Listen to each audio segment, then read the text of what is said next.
Gildan Media proudly presents Gildan Seminars, original lectures containing essential information that can be applied to every facet of life and business. Hello, I'm Brian Tracy, personal development speaker and author of more than 70 books and more than 800 audio and video learning programs, including Maximum Achievement, Eat That Frog, and No Excuses, The Power of Self-Discipline. For over 40 years, I've had the privilege of teaching some of the most successful professionals across the globe how to achieve greater success and happiness in their career and their personal lives. And throughout all of these years, I've noticed that nearly all of them, with very few exceptions, share a common trait. It's the trait that my late friend and mentor Earl Nightingale called the one thing you can't hide. That trait is an extensive vocabulary. They have a collection, think of it as a great tool chest, of words that they use to become world-class communicators and to achieve the goals that they strive to achieve in life. They use these words to negotiate great deals, to persuade their customers to make buying decisions, to inspire their employees to achieve their company's mission, connect in an intimate way with their spouses, and to encourage their children to have faith in themselves. A great vocabulary contains the building blocks to a great life.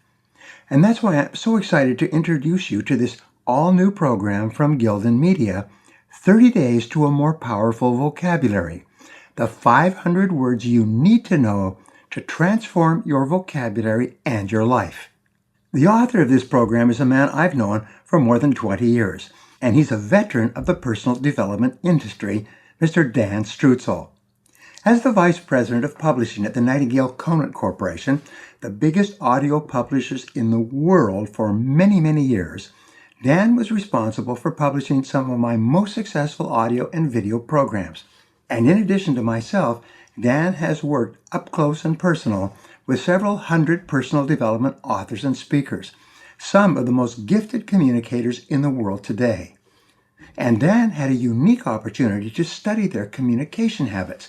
And as a person with a great vocabulary and ability to communicate himself, he was responsible for making those top communicators even better. And now I'm convinced that he'll be able to do the same for you as well. A graduate of the University of Notre Dame and currently the president of Inspire Productions, Dan is uniquely qualified to inspire you to build a rich and dynamic vocabulary of your own. And now, it's my pleasure to introduce you to my friend, Dan Strutzel. I also want to bring your attention to the workbook that is included with the program that you purchased here. The workbook will contain all the words that you're going to learn in this program.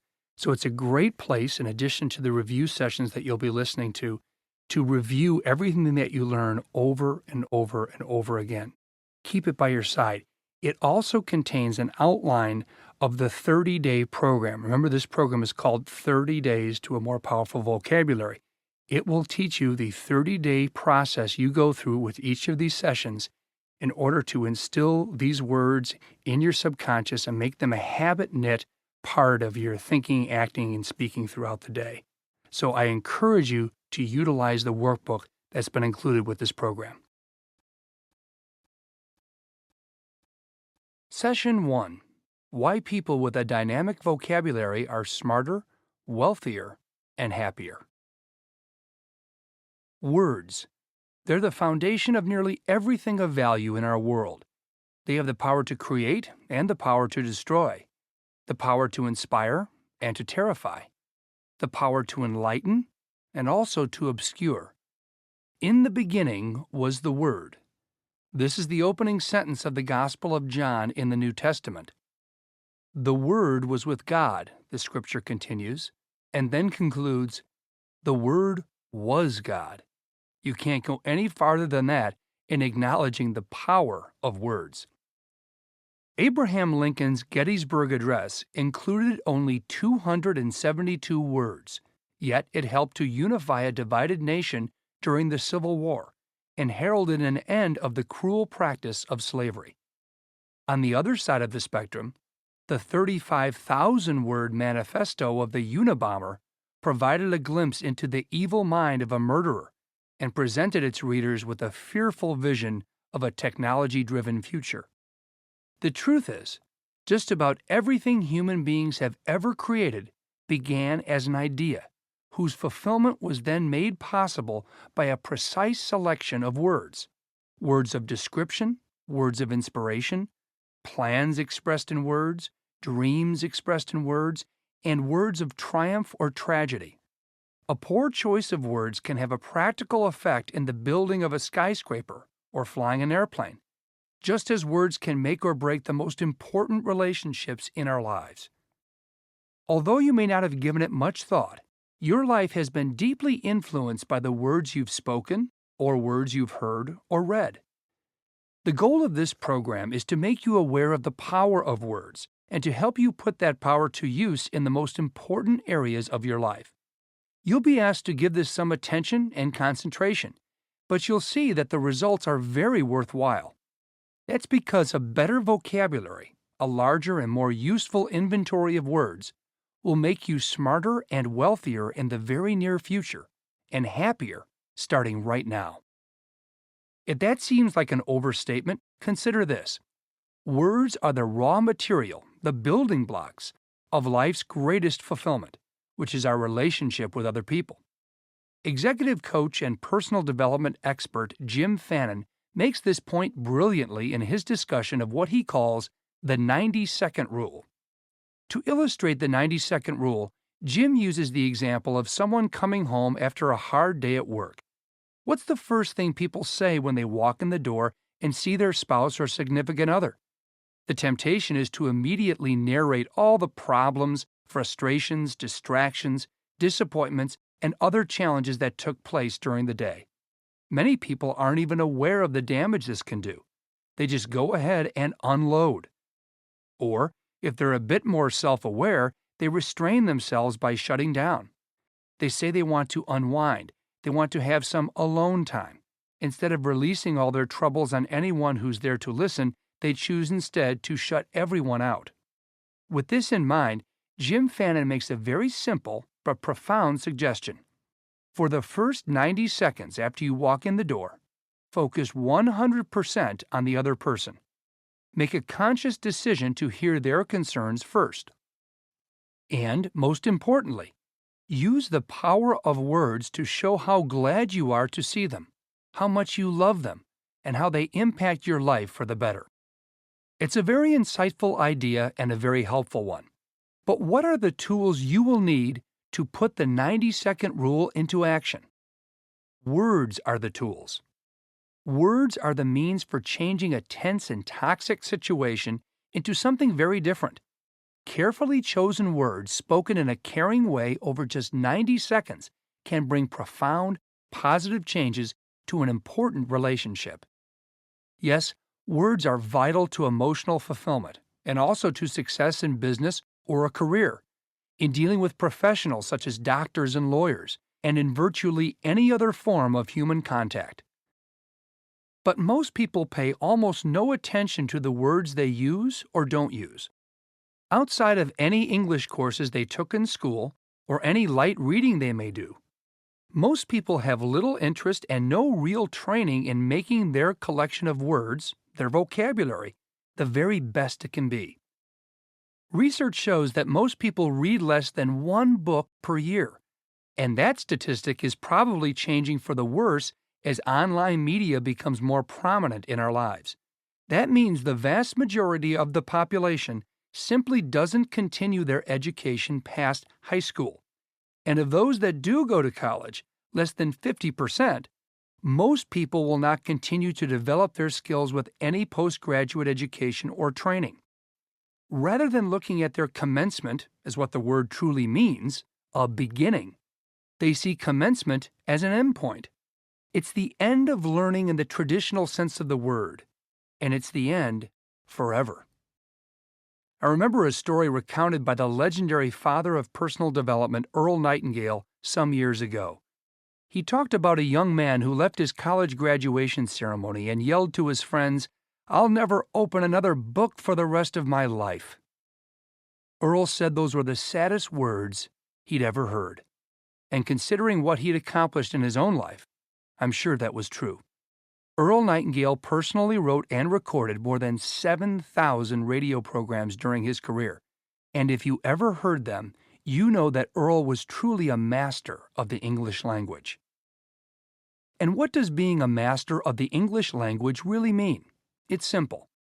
It just means having a good vocabulary and knowing how to use it. A dynamic and abundant vocabulary is among the most precious possessions you can ever have. Vocabulary is currency. Each word added is $1 in your mental wallet. It's your ticket to a creative and fascinating life, a more fulfilling marriage, more positive influence as a parent, reaching your career goals, recognition as a leader in your community, earning more and learning more. Each word used is exercising the mind muscle, the most important muscle of all. And the best news of all? It takes only 30 days to build a foundation of words that will support success in every important area of your life. That's right, just 30 days. In 1 month's time, you can change people's perception of your intelligence, emotional understanding, and depth. Think of it. For most people, 30 days passes by so quickly, they take it for granted. Time slips by without any further investment in our mental growth. But worse than that, they're no better 30 days from now than they were 30 days in the past. 30 days go by and they have nothing to show for it. They have no plan to develop their ability to communicate, or to develop any other skill for that matter. They remain essentially the same person with the same limited communication skills. And the reason is obvious. Without a commitment to positive change, how can you grow? While everything else changes, you just stay the same. But here's the deeper irony. You aren't the same. Life is a dynamic, ongoing process. Change is always happening, and decline can happen quickly and quietly. As someone once said, you're either growing or you're dying. There's no standing still. Even trying to stand still is risky.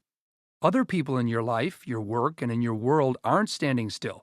Especially in the 21st century, planning to stay the same is really planning to be left behind. The world moves forward. Our careers demand more of us. Our relationships face more barriers to successful communication. Our children are raised in a different universe than we were. We need to grow just to stay influential in their lives. We can lose connections with our own families if we don't continue our education throughout our lives. Consistently refreshing and expanding your vocabulary is the key to staying up to speed and being in touch. You can make the choice to either grow your vocabulary, grow in your ability to communicate, grow in your ability to influence others, or to be left behind. Keep current or become irrelevant. There really is no third choice. Each day as technology expands, the universe expands. Your mental landscape must expand with it. And remember, the 30 days you can give to this program are days that are going to pass whether you like it or not. You cannot stop time. Will you use those 30 days to your advantage? Or will you miss that opportunity? Think back to 30 days ago. How different are you today? How different is your ability to communicate? Is your arsenal of powerful words? Can you communicate with someone in a new and more commanding way? What can happen when you commit to a program that raises your ability to communicate, to influence, and to inspire up to a whole new level? How could you possibly be worse off after a month if you knew that you were going to have brand new knowledge? Are you ready to make that commitment? Can you take action in favor of self-improvement that expands, sharpens, and defines your mind? Will you invest in yourself? Because you made the critically important decision to purchase this audio program, I have no doubt that you are ready to make a positive choice. Just by listening to this program, you are rethinking the power of words. You are acknowledging that language precedes intellectual growth. And this program contains the arsenal, the toolbox, the precious collection of words to build a vocabulary that is second to none. Each word is a brick that builds a solid foundation that can't be knocked down. You will have a better, stronger base from which to communicate all your ideas. and it contains the methodology to make those words stick, to make them an intricate part of your daily lexicon. As natural as breathing, the words will flow effortlessly. So welcome. I look forward to challenging you to not just learn more words, but even more importantly, the very best words necessary to achieve your goals in every important area of your life. Your journey to a new world begins here. But as we get started, I'm sure you're asking, who am I? Who is Dan Strutzel? Who is he and what makes him an authority? Why should I trust him to teach me such an important subject? Well, I've been fascinated by vocabulary and the use of the English language for my entire lifetime. Growing up with a mom who was a stellar high school honors English teacher certainly had something to do with that, as did my childlike curiosity about learning new things and reading books or listening to audio programs on any nonfiction topic imaginable, from comedy to personal development to sports biographies and spirituality. Somehow I always knew that words are the window to the world's soul. I continued to nurture that curiosity about learning and language as an English major at the University of Notre Dame, where I studied many of the great books of Western civilization. Each word was shaping the great ideas of the past that brought us to this moment in human history. I gained respect for the great authors from the 1700s, 1800s, and early 1900s, who drew on a rich and verdant supply of words to convey their thoughts. Indeed, these authors treated the use of words as an art form, and compared to many books that are written today, I must say, it's an art that has largely been lost. My development as an appreciator of the use of words could be called my romantic stage in learning and developing vocabulary. I was infatuated with language. I loved the sound of words. I was fascinated with the creative use of language, and even liked to dazzle friends and family with the use of words like lugubrious and panoply to show off my education and perhaps to show my parents that they weren't paying that university tuition for nothing. But when I graduated and entered the world of adult life and business, I discovered a very important fact, and one that is critical to the foundation of my approach to vocabulary building. I did not know how to apply my new knowledge. Unless you're a novelist, a journalist, or a poet, the mere acquisition of big and impressive words is of little value. What's the point of fancy new tools if we do not know how to use them? What would be the point of this exercise? After all, how many cocktail parties can you attend to impress others with your priceless locutions? How can you be impressive if most people don't even know what you mean? You're likely to come off as clueless at best and snobbish at worst. You will lose your listeners, and when you lose your listeners, you lose your influence. I quickly discovered that the most important component of vocabulary building is to have a large treasure chest of effective, precise, and results-producing words in order to achieve the goals you want to reach in every important area of your life. Each word fits into the puzzle of the problem you are trying to solve. As I came to this realization, I entered the practical phase of vocabulary building. Each word must have a purpose. Each sentence must be concise and structured without padding or filler. The practical phase is where 90% of the value lies in building a dynamic vocabulary. Mere lists of random words, though, are not enough. Anyone can recite a grocery list with a few minutes' time. After all, what good is it going through the effort of learning 500 or more new words unless it serves to make your life noticeably better? Rote memorization alone won't win hearts and minds. The late Jim Rohn, best-selling author, speaker, and personal development philosopher, was a mentor in my career. He liked to say that reasons were the key ingredient that made any goal achievable. The why is the key to how a goal becomes achievable. He said that if you had enough reasons to reach a goal, your ability to eventually reach that goal was virtually guaranteed. That same philosophy applies to the goal of building a dynamic vocabulary. There must be incentives. You need to have enough reasons to achieve your goal.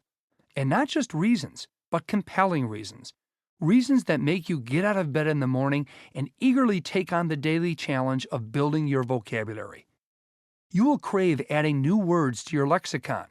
In my mind, learning new vocabulary words just to impress others or yourself is not a compelling reason to undertake the 30-day intensive experience that we're going to offer you in this program. It won't be worth the effort to most.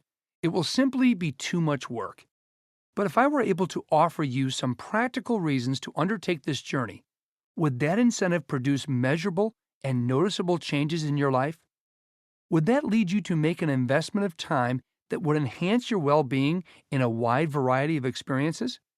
Would you then see how nothing could be more worthwhile than that? So that's exactly what I'm going to do.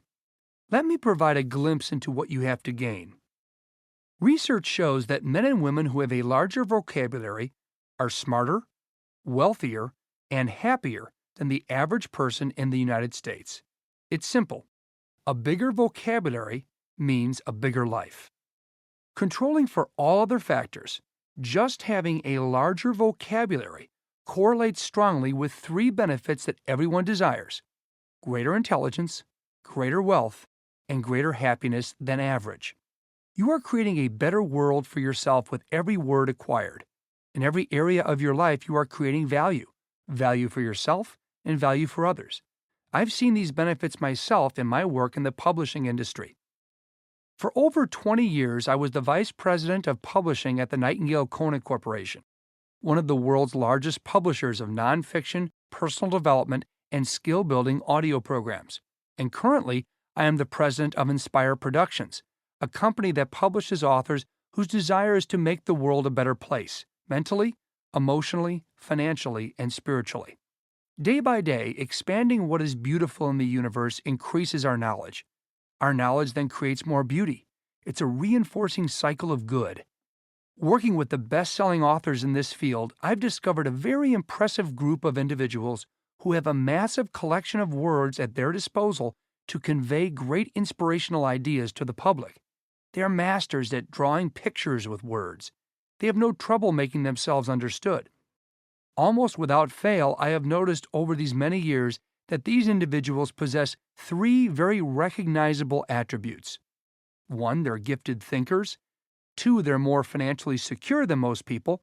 And 3, they derive a great deal of happiness from their positive impact on so many lives. They are creating wealth not only for themselves, but for others as well. Just being gifted with words, their possession, their expression, and their distribution, delivers all of these benefits and more to their lives. The value of their conversation and communication is immediate to the listener or reader. The returns one gets from the gift of words is out of all proportion to the effort that is required to learn them. So how can you afford not to increase the power of your vocabulary? But don't just take my word for it. Here are some current statistics on those who have a larger vocabulary.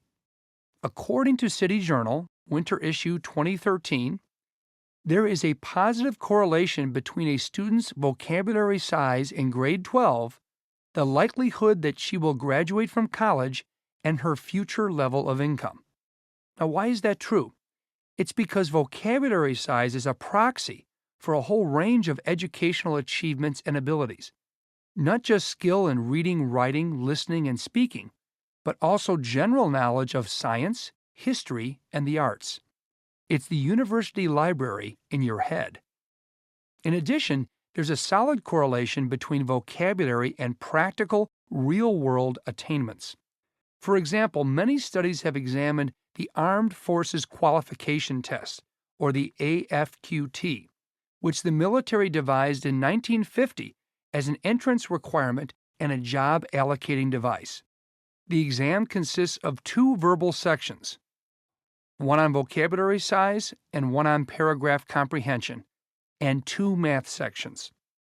The military has determined that the test predicts real-world job performance most accurately when you double the verbal score and add it to the math score. Once you perform that adjustment, a gain of 1 standard deviation on the AFQT raises the subject's projected income by nearly $10,000 annually. These links between vocabulary size and life chances are as firm as any correlations in educational research. Language is education, and education is opportunity. Of course, vocabulary isn't perfectly correlated with knowledge. There are clearly other factors. People with similar vocabulary sizes may vary significantly in their talent and in the depth of their understanding. We each bring different natural talents to the table. Still, there's no better index to accumulated knowledge and general competence than the size of a person's vocabulary. Simply put, knowing more words makes you smarter and wealthier. But between 1962 and the present, a big segment of the American population began knowing fewer words, getting less smart, and becoming demonstrably less able to earn a high income. That's hardly a desired result. The decline in vocabulary has corresponded with a flattening in middle-class wages, which began shortly after the vocabulary decline in the 1970s. In a 2012 Discover magazine post, the author of its Gene Expression blog, Razib Khan, wrote a piece called Higher Vocabulary, Higher Income. Exploring the correlation between intelligence and income, he used the statistical correlation between intelligence and vocabulary to show the correlation between vocabulary and income. One's personal knowledge of words and wealth were linked. He found that when ranking one's vocabulary mastery on a scale of 0 to 10, the higher one's vocabulary score, the higher one's income. Words are wealth. Those with a score between 0 and 4 earned approximately $26,000 per year on average. Those with a score of 7 earned approximately $48,000 per year, and those with a score of 10 earned approximately $60,000 or more per year. Think of it, for those who doubled their vocabulary score, they more than doubled their earning potential. Who doesn't want to double their money? Johnson O'Connor, a Harvard-educated engineer, conducted extensive studies on human aptitude and personal achievement. After more than 20 years of evaluating thousands of people of all ages, occupations, educational levels, and backgrounds, O'Connor concluded, quote, "An exact and extensive vocabulary is an important concomitant of success," unquote. Bigger vocabulary, brighter future. Here's another question. What profession scores the highest on vocabulary tests? Which people have the most word power? Well, authors, doctors, editors, journalists, lawyers, psychologists, scientists, university professors, and writers, right? Certainly those professions require large vocabularies. Maybe so. But the correct answer is none of the above. College professors and professional people do score highly, as we might expect, but the actual winners are corporate CEOs and other top-level business executives.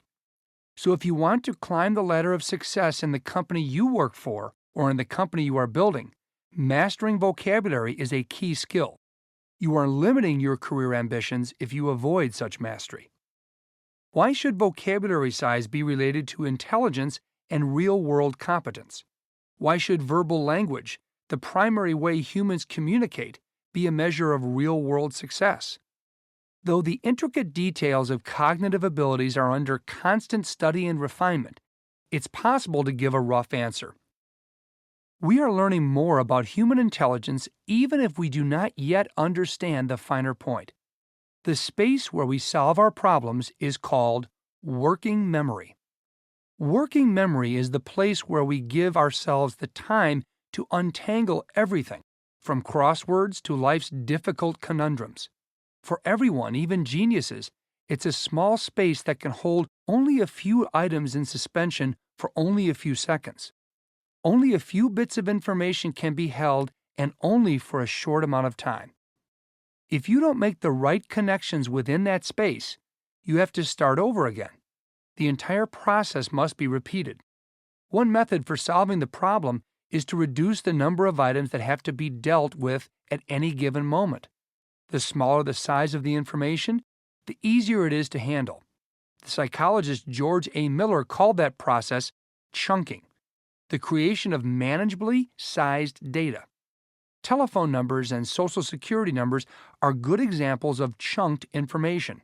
The number 847-951-5851, written in 3 chunks, is a lot easier to cope with than 847-951-5851 all strung together. Words are fantastically effective chunking devices. Words are limited in appearance even though they contain complex and multiple meanings.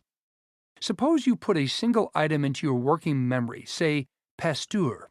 So as long as you hold in your long-term memory a lot of associations with that name, you don't need to dredge them up and try to cram them into your working memory. Each word you know is a file in your mental office. Words create compact chunks of knowledge. The name serves as a brief proxy for whatever aspects will turn out to be needed to cope with your problem. The brief proxy is manageable for problem solving as long as you have access. The more readily available such proxies are for you, the better you will be at dealing with various problems. The easier it is for you to retrieve the file, the faster your problem is solved. Extend this example to whole spheres of knowledge and experience, and you'll realize that a large vocabulary is a powerful coping device that enhances one's general cognitive ability. A larger vocabulary is the most efficient way to add speed to your mental computer. So let's get going. Session 2. The 5 Myths of Vocabulary Building. As we start our journey toward building a dynamic vocabulary, I want to emphasize what makes this specific vocabulary program unique. Why is this program the one that will make you smarter, wealthier, and happier? After all, there are many vocabulary books and audio programs on the market. So many, in fact, people can easily overlook the building of vocabulary as a gimmick. Why do I believe that this is the one that is worthy of your investment of your hard-earned money? Why should you financially invest in something that seems like an elementary task, which is exactly how learning about words seems to many people? And most importantly, why is this program worthy not only of your money, but also of your time? Why should you sacrifice the most valuable of commodities? As my friend the late Jim Rohn used to say, time is more important than money. Why is time more important? It's because you can get more money, but you can't get more time. When you invest a day in a project, you have one less day to spend. So if you're going to invest a day, you darn well better have something important to show for it. Time can't be withdrawn from an ATM machine. So let me tell you why I believe that I have something important enough for you to spend your time on. Important enough to invest your time right now in order to enhance your future. Because that's what building your vocabulary will do. As I stated earlier, this program will not just teach you words to help you impress others or to look sophisticated to friends, family, and colleagues. This program has a higher purpose. Your time is too important for that. It cannot be wasted on mere cocktail party banter.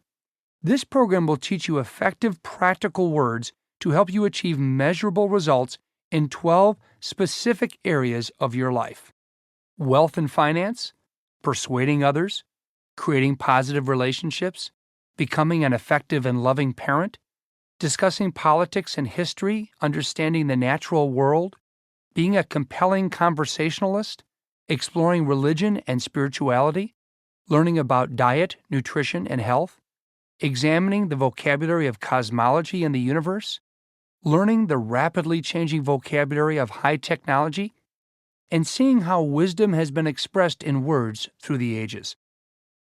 Your world is about to expand. At the end of this program, you'll not only have the building blocks for a greater vocabulary, but for a greater life. This program will help you to achieve your goal of building a more dynamic vocabulary of 600 words in just 30 days. A significant increase in knowledge is yours 1 month from today.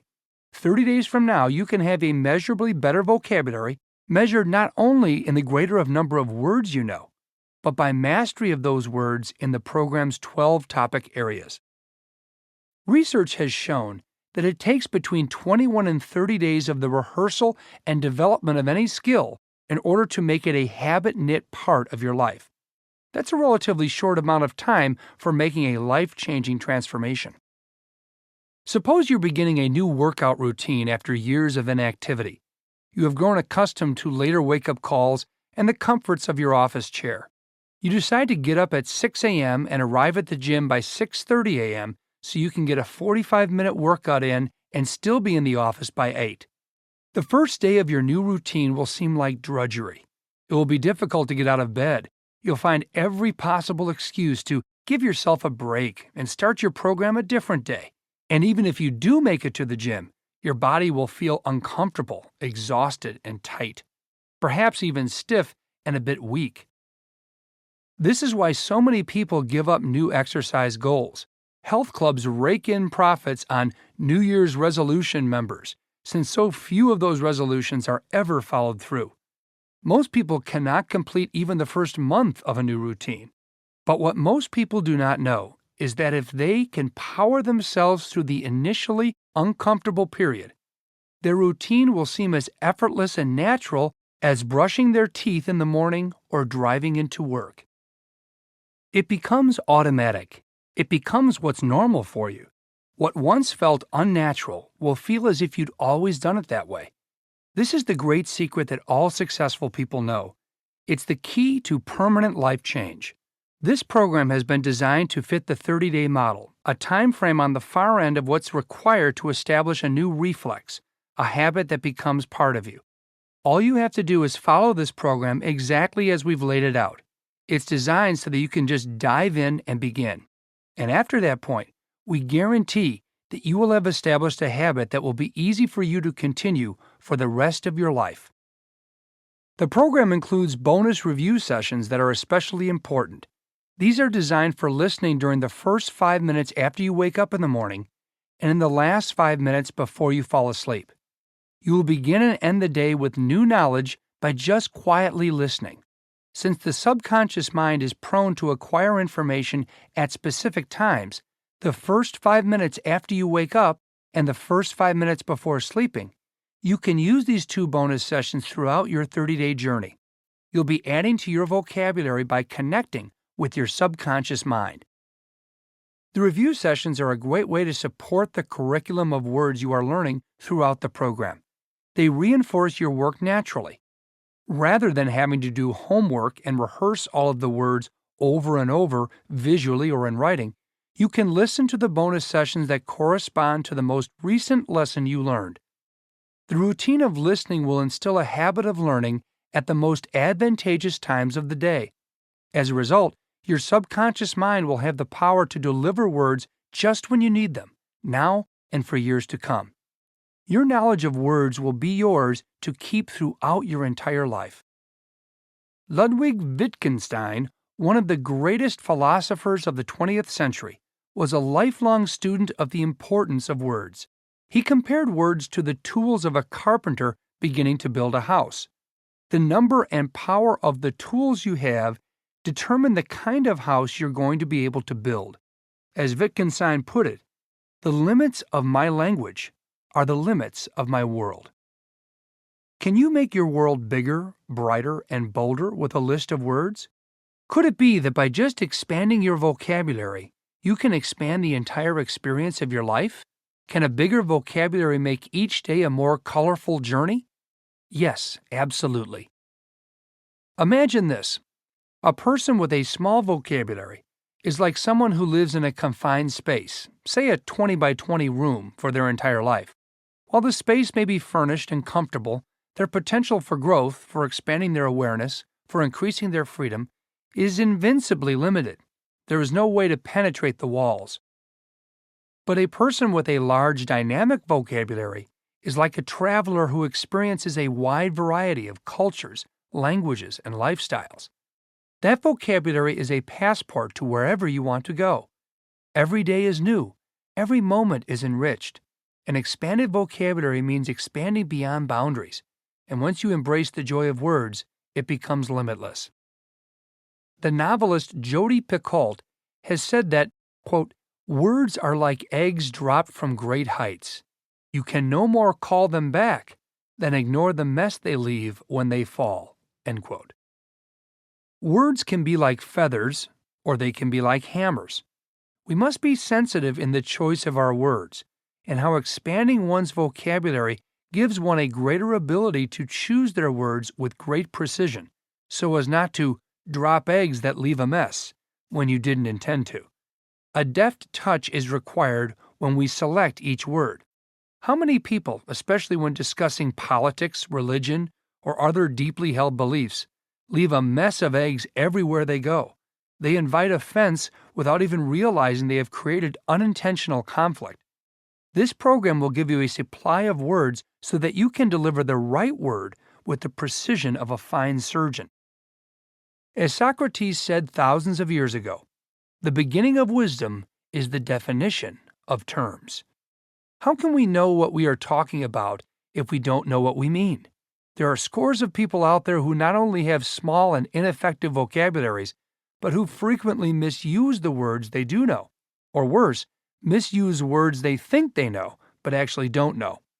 Too many people create confusion just by not thinking through their choice of language. Developing a greater vocabulary not only gives you a greater number of words from which to choose, but will make you intimately familiar with a word's precise meaning, as well as the meaning of a word's synonyms, antonyms, and additional meanings. Each word will become a multi-purpose tool. As you'll soon discover, expanding your vocabulary yields exponential results. It's an excellent investment. If you learn 500 words, in reality you will be learning 2 to 3 times as much. And we'll be getting started very soon.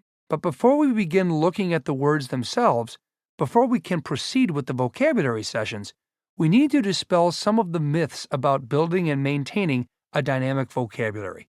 And we'll also present a few key hints that will make building your vocabulary a lot more efficient and a lot more fun.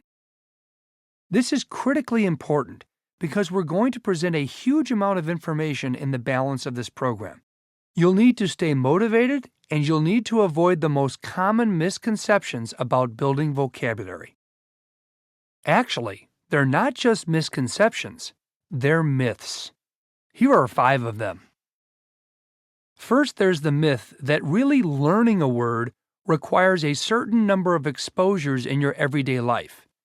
It's the idea that you can't learn words from studying the dictionary or by listening to a program like this one.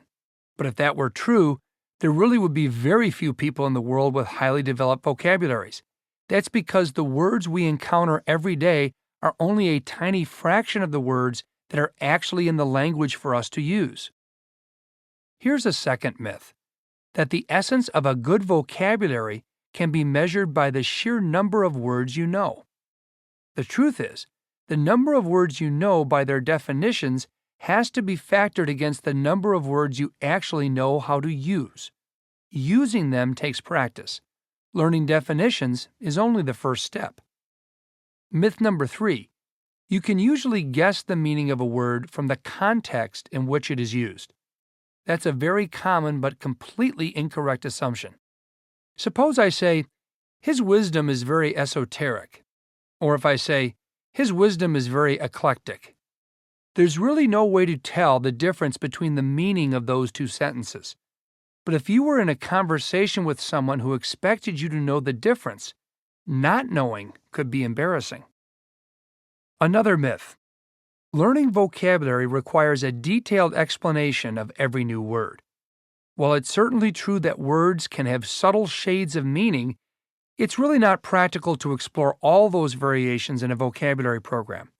Research shows that simple word lists or brief summaries of a word's meaning are as effective and efficient a way to learn. That's the format we'll be using throughout this program. Myth number 5. It doesn't really matter how words are presented in a vocabulary program. The relationship between the words has no effect on whether they're harder or easier to learn. Actually, just the opposite is true. For most efficient learning, words should be arranged in thematic sets. That's why we've organized these sessions around specific applications of words, like financial vocabulary, or words that are important for persuasion. Now let's look on the bright side. Here are some tips to keep in mind as you go through the program. First, feel free to start at any of the 10 vocabulary building sessions. The sessions are organized by theme rather than chronology. There's no first or last vocabulary session, so try to formulate your own strategy. You may want to listen to one session several times, or you can also go through one after the other in succession. Learning is a very individual and personal activity, and there's no single best strategy.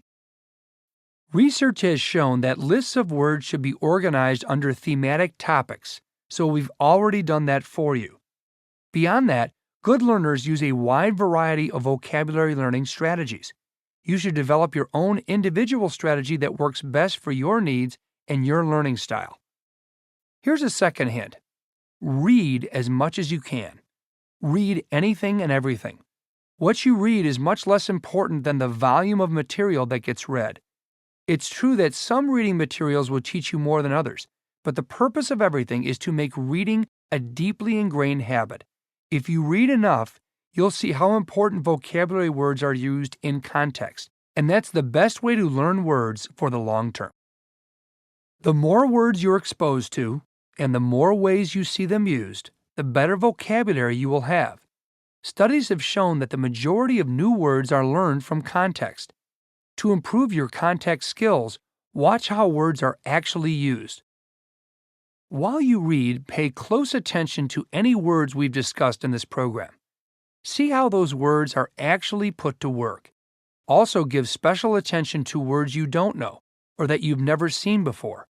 Try to figure out their meanings from context, but don't stop there. Look up all the words you're really unfamiliar with. Read anything and everything, but also challenge yourself to read difficult material so that you'll be encountering lots of new words. Next, practice, practice, and practice some more. Make a determined effort to use the words you're learning. Vocabulary is not just an academic discipline. English is not a language like Latin. English words aren't just for study, they're for us. Learning the definition of a word won't help you quickly forget it, and you will forget a word if you don't use it. Research has proven that 10 to 20 repetitions are needed to really make a word part of your vocabulary. It also helps to write words down. Even if you feel very confident that you know certain words, writing them on index cards can be a really effective strategy. Write the definition of the word and also a sentence that shows how the word is used. Some words can be used as both nouns and verbs, so make up examples of both uses. And remember, as soon as you learn a new word, start using it. Review your index cards and the workbook that is included with this program to make sure you're using the words that you have learned and to see if you've forgotten how any of them are used. The next tip may sound surprising, but it's also extremely effective. Say the word out loud. Make up sentences using the word and just go ahead and say them when you're by yourself. Make up as many associations and connections for the word as you can. Try to relate the word to other words you already know. For example, the word humongous has a similar meaning to gigantic or huge. You could create a sequence of words to help you remember the new one: small, medium, large, very large, and then humongous. Make a mental list of things that could be considered humongous.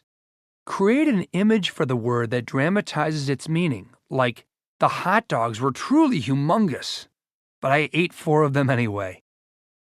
Making up vivid sentences like that is actually a form of mnemonics, meaning memory tricks. For example, the late Zig Ziglar, a great speaker and sales trainer, used to joke about the word assume. He used to say that it's always dangerous to assume anything because it can make an ass out of you and me. Once you start thinking about it, it's amazing how many of these mnemonic tricks you can come up with. Along the same lines, have fun with words. Play games like Scrabble and Boggle. Do crossword puzzles. You can even do word puzzles on your cell phone. Also, take vocabulary tests that challenge your knowledge of words and let you know about progress in your vocabulary. Books of practice SAT tests are especially good. And one final tip. This may seem almost too obvious, but it's really not. In fact, it may be the most important thing you can do for building your vocabulary. Here it is. Look up words in the dictionary. But not just any dictionary. You need to have a paperback dictionary that you can carry around with you. That doesn't mean you have to pull out your dictionary the instant you hear a new word, but you should have the means to look up the word as soon as it's convenient. And it has to be an actual hard copy, physical dictionary. Connecting with a dictionary on your cell phone won't serve the same purpose. For one thing, physically looking up a word requires more focused attention than pushing a few cell phone buttons. Plus, as you're looking up one word, you're bound to encounter some other words that you might not know. Many of the words you'll encounter in this program may be entirely new to you. Others may seem familiar. But they're really new also because they're being used in an entirely new way than you've seen them before. So keep your ears open and keep your mind open. You'll be glad you did. Session 3, in our first vocabulary building session, Money and Finance. Hello again and welcome to the first of our 10 vocabulary building sessions. In this session, we'll be looking at words related to money and finance. These are important because while money may not make the world go round, it has a definite impact on our lives every day. As will be true in most of the sessions in this program, the words you'll find here are not being presented just because they're unusual. In fact, many of them will be familiar to you in their everyday usages. But when they exist in a unique context, which in this session is finance, they take on a new meaning. In effect, they become new words. So our purpose here is not to create a novelty list of esoteric words. Instead, we want to explain the exact meaning of the seemingly familiar words in a specific area, along with some words that will probably be new to you, and that don't have application in a wider subject area. So let's get started. Our first word is money. Just like other very important concepts, money is difficult to define even though it plays an important part in our lives every day. But here's a definition of money that might be as good as any. Money is any circulating, quantifiable, and symbolic medium of exchange. That definition includes 3 specific attributes of money, so let's take a look at them one by one. First, money is a circulating means of exchange. The next word is circulating. It can be passed without much difficulty between one person and another, or it can be shipped from one place to another. So a piece of land is not money. The value of a piece of land, as expressed by money, can circulate between people, but not the land itself. Second, money is quantifiable. Our next word is quantifiable. That's what makes it possible to circulate. If pennies were the only denomination of money that we had, we'd have a hard time even paying for a package of gum, which now costs about 125 pennies. Fortunately, however, different quantities of money can be expressed by bills or coins of the same size. A $100 bill is no bigger than a $1 bill. The quantity that one represents is 100 times larger than the other, but the size of the bill is the same. The last quality of money is the most interesting and is really its most basic characteristic. Money is symbolic. Our next word is symbolic. As a purely physical object, money has next to no value. It's a scrap of paper or a piece of metal. But its symbolic value is literally infinite. Money can symbolize anything and everything, or at least part of anything and everything. And it can symbolize all those things at once. A dollar bill can represent part of the cost of a hospital or an atomic bomb. It can be a gift from the tooth fairy, or it can be part of a drug deal. In the end, money is both tangible and mystical. It may be the most important of all humanity's creations, and it's certainly the most imaginative. Our next word, riches, is an easy word to define. Riches just means having a lot of money or having a lot of things that money can buy. A rich person's riches is easy to recognize and document. You can see it in a big house, an expensive car, or a lot of big numbers on a bank statement. It's usually fairly easy to tell if someone is rich. People tend to express their wealth in a fairly public way. That doesn't mean that all rich people are extravagant, but you don't often find them sleeping on park benches. Also, people can go from poor to rich or rich to poor very quickly. You can win the lottery or lose your winning ticket. You can also find it again. Our next word, wealth, can include riches, but wealth is also a larger concept. Wealth is a sense of abundance that riches can help to bring about, but it also transcends riches. When we speak of wealth building, we mean not just acquiring a lot of money, but also having the consciousness capacity to use the money wisely. Strange as it may seem, money is one of the building blocks, but it's not the foundation of true wealth. That foundation includes so many other things. It even includes developing a large vocabulary. So onward. Our next word, capital, refers to any financial resources that are available for use. Countries, corporations, and people are better off financially when they have more capital rather than less. We could say the same thing about money, but capital is different from money in a financial vocabulary. Money is used simply to purchase goods or services for use or consumption. Capital is a more flexible and abstract word. It can refer to anything that has the potential to generate wealth through investment. It can include cars, trucks, patents, computer software, or brand names. All of these things are potential tools for creating more capital and eventually wealth. Our next word, income, is money that a person or a business receives in exchange for providing goods or services, or by investing capital. Income is used to pay for day-to-day expenses, and if there's anything left over, that surplus income can be invested. For purposes of taxation, the U.S. government defines income as any and all money that came into your possession during a specific period of time. Even if you obtained the money illegally, that's considered income by the government, and you're supposed to pay taxes on it. In businesses, income means a company's remaining revenues after all expenses and taxes have been paid. But a business's income is usually referred to as earnings. Our next word, interest, is a fee that's charged for the privilege of borrowing money, typically expressed as an annual percentage rate. Lenders make money from interest, and borrowers pay it.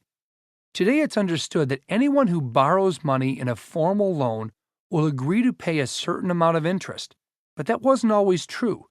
The concept of interest has existed for thousands of years, but for many centuries it was prohibited to charge interest on borrowed money, or to earn interest on money that was lent. Interest was even considered sinful. Our next word, profit, is a financial benefit that is realized when the amount of revenue gained from a business activity exceeds the expenses, costs, and taxes needed to sustain the activity. Any profit that is gained goes to the business's owners, who may or may not decide to spend it on the business. Making a profit is definitely the goal of any business, and a business can't survive unless a profit is made. But it's also possible to have too much profit, because increased tax liabilities can become a problem. A well-run business will reinvest a significant amount of profit in the business itself in order to control what needs to be paid in taxes. Companies can also have profit-sharing plans with employees. Our next cluster of words, return on investment, is usually referred to as ROI. It's a measure of performance used to evaluate the efficiency of an investment, or to compare the efficiency of a number of different investments. Basically, it compares what gets put into an enterprise with what's gotten out of it. If you put more into something than you get out, the ROI is unsatisfactory and eventually unsustainable. In financial terms, ROI can be calculated by dividing the return on an investment by the investment's cost. But ROI has also become a very widely used term that isn't limited to money. If a manager, for example, has to spend lots of time giving instructions to a new employee, but the employee still doesn't produce good work, then the manager's return on the investment of time is not good. Our next word, debt, is an amount of money borrowed by one party from another, with the expectation that the borrowed amount will at some time be paid back. Companies can take on debt just like individuals. Nations can take on debt. Countries can even go into debt to themselves, as the United States has done. But debt is not necessarily a bad thing. In fact, many businesses couldn't survive without it. Companies use debt to finance large purchases that they couldn't afford otherwise. The terms of a debt define the conditions under which the borrowed money will be paid back at a later date, usually with interest. Any company or individual who owes money is in debt and is referred to as a debtor. Debtor is our next word. If the debt is in the form of a loan from a financial institution, the debtor is referred to as a borrower. If the debt is in the form of a security, like a bond, the debtor is referred to as an issuer. The bond is a financial instrument that has been issued to a lender. The bond is the vehicle through which the loan was made.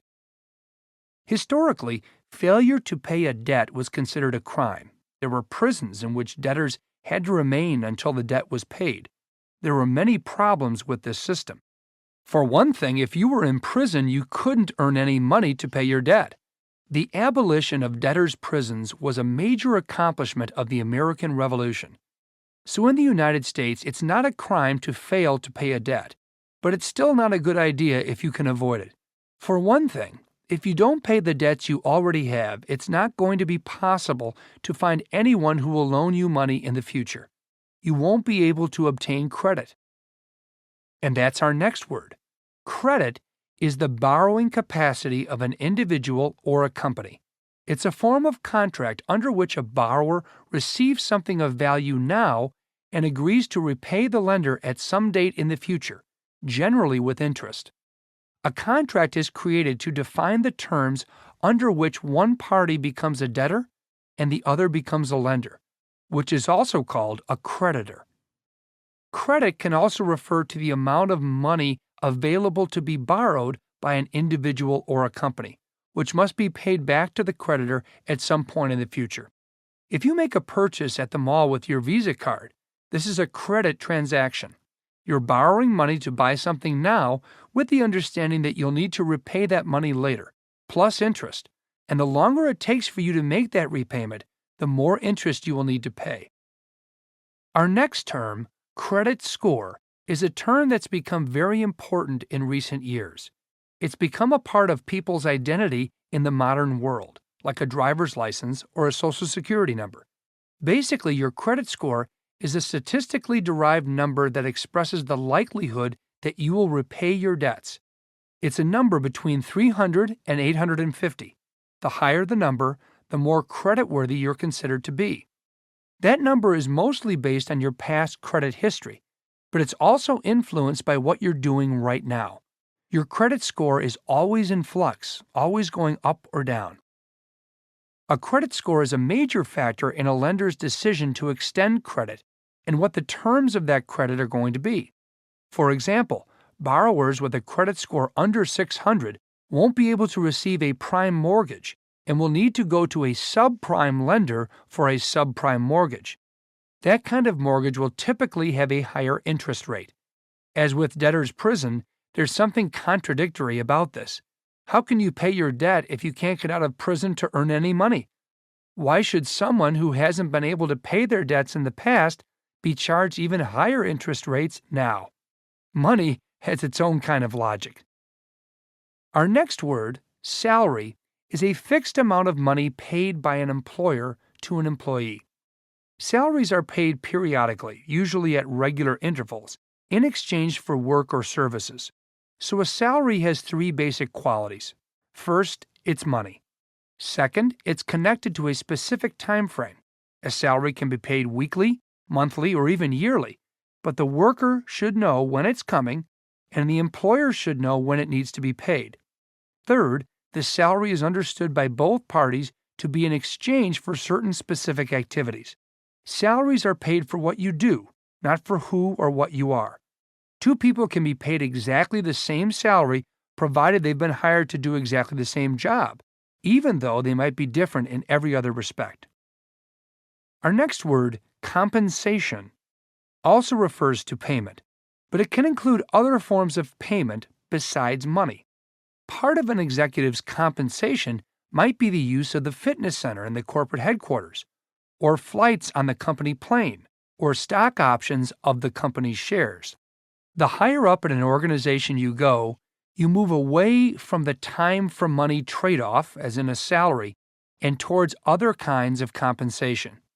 This is an important distinction because as long as you're trading time for money, there's a limit on how much you can make. There are only so many hours in a day, after all. Compensation doesn't have that kind of limit, and many companies are very imaginative about the forms it can take. Our next term, accounts payable, are the vendors to whom a company owes money beyond the company's fixed cost operating expenses like payroll or rent. When people speak of accounts payable, they usually mean money owed from the purchase of products or services. The actual amount of accounts payable can vary with the terms of the purchase and are often connected to the time frame in which payments are made. So the cost of an account that's paid promptly, for example, can be lower than one that accrues interest if it's not paid within 30 or 90 days. Our next term, accounts receivable, refers to any money owed to your company by customers, clients, or other companies as payment for goods or services that you have delivered but not yet paid for. These receivables can take the form of lines of credit that can be due in short or longer periods of time, from a few days to a year. Accounts receivable are not limited to businesses. Individuals can have them as well. Even paychecks can be defined as receivables. They represent money that is legally owed for work that has already been performed. Our next word, amortization, is the paying off of debt through a fixed repayment schedule in regular installments over a predetermined period of time. Most people participate in amortization through home mortgages or car loans. With car or home loan payments, most of the monthly money at the beginning of the term goes toward interest. With each subsequent payment, a greater percentage goes toward principal. At the end of the loan term, all principal and all interest will be repaid. Our next word, asset, is a resource with an economic value that an individual, a corporation, or a country owns or controls with the belief that it will provide future benefit. If a company owns land on the coast that would be suitable for development, this is an asset whose value can be assessed in several different ways. There is the price that was paid for the land, the price it could bring if it were sold today, and also the price the land could bring if it were sold after development has been completed. Any physical property or machinery that a company owns also constitute assets. So does intellectual property, which in high-tech industries may be much more valuable than bricks and mortar. Our next word, bankruptcy, is a legal process involving a person or business that is unable to repay outstanding debts. The process begins with a petition filed by the debtor identifying the creditors and the money owed to each of them. The court then evaluates the debtor's assets, and all or part of them are used to repay a portion of outstanding debt. Upon the successful completion of bankruptcy proceedings, the debtor is relieved of the debt obligations incurred prior to filing for bankruptcy. Bankruptcy offers an individual or business a chance to start fresh by forgiving debts that can't be repaid. It also lets creditors get some repayment based on what assets actually are available. The ability to file for bankruptcy can benefit the economy as a whole. It gives indebted individuals and businesses another chance and provides creditors with realistic debt repayment. Our next word, bond, is a piece of paper, a so-called debt investment, through which an investor loans money to an entity such as a corporation or a government. The value of the bond is borrowed for a defined period of time at a fixed interest rate. Bonds are issued by companies, cities, states, and nations to finance many different projects and activities. The issuer of the bond states the interest rate that will be paid periodically over the life of the bond. The issuer also states when the loaned funds, the principal, will be returned. The date of that return is called the bond's maturity date. Our next word, broker, is an individual or a firm that executes buy and sell orders from investors and charges fees or commissions for those services. At one time, the number of people who could invest in stocks and bonds was limited by the cost of brokers' fees. But the Internet has opened the door to discount brokers and has even made it possible for people to invest with no broker at all. This has hugely enlarged the number of people who can afford to invest in the market. Our next term, certificate of deposit, is also known as a CD. It's a savings certificate entitling the bearer to receive interest. A CD bears a maturity date, a specific fixed interest rate, and can be issued in any denomination. CDs are generally issued by commercial banks and are insured by the Federal Deposit Insurance Commission, also known as the FDIC. The term of a CD generally ranges from 1 month to 5 years. A certificate of deposit is a promissory note issued by a bank. It is a time deposit that restricts holders from withdrawing funds on demand. Although it's still possible to withdraw the money, this action will often incur a penalty. Our next word, deficit, is the amount by which expenses exceed income or costs outstrip revenues. Deficit essentially refers to the difference between cash inflows and outflows. It is generally prefixed by another term to refer to a specific situation, trade deficit or budget deficit, for example. Deficit is the opposite of surplus and is synonymous with shortfall or loss. Large and growing deficits over prolonged periods of time are unsustainable in most cases, irrespective of whether they are incurred by an individual, corporation, or government. Huge deficits over a number of years can wipe out equity for an individual or a company's shareholders, eventually leaving bankruptcy as the only option. Although sovereign governments have a much greater capacity to sustain deficits, negative effects in such cases include lower economic growth rates, in the case of budget deficits, or a plunge in the value of the domestic currency in the case of trade deficits. Our next word, depreciation, is a tax and accounting method for allocating the costs of a physical asset over the course of its useful life. Businesses depreciate long-term assets for both purposes. Depreciation is a measure of how much an asset's value has been used up as time goes on. Our next word, dividend, is a payment of a portion of a company's earnings to the company's shareholder, as decided by the board of directors. Dividends are usually expressed in terms of dividends per share, which means the dollar amount each share receives. Dividends can be paid in the form of cash or stock. Most profitable companies offer dividends to their stockholders. The company's share prices might not move up, but the dividends provide value to the shareholders. A nation's economy, that's our next word, economy, includes everything related to the production and consumption of goods and services in that country. The study of economy and the factors affecting the growth of economy are the basis for the scientific field of economics. Our next word, entrepreneurs, are individuals who, rather than working as employees, start their own businesses and assumes all the risk and rewards. Entrepreneurs play a key role in any economy and have sometimes created whole industries on their own. Steve Jobs and Bill Gates are good examples. The reward for an entrepreneur's risks are the potential profits the entrepreneur can earn. Our next word, equity, refers to stock or any other form of ownership interest in an asset, after all debts associated with that asset are paid off.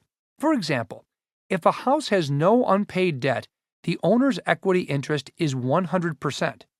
If the house has a mortgage for 50% of its value, the bank has 50% equity and the homeowner has the other 50%. A person legally appointed and authorized to hold assets in trust for another person is known as a fiduciary. The fiduciary manages the assets for the benefit of the other person rather than his or her own profit. A fiduciary is expected to act in the best interests of the people whose assets they manage. Our next term, investment fund, is a resource of capital belonging to numerous investors that is used to collectively purchase securities for the investors. Each investor retains ownership and control of his or her own shares. Individual investors don't make decisions about how the fund's money should be invested. Instead, a fund manager actually oversees the investments and decides which securities the fund should hold.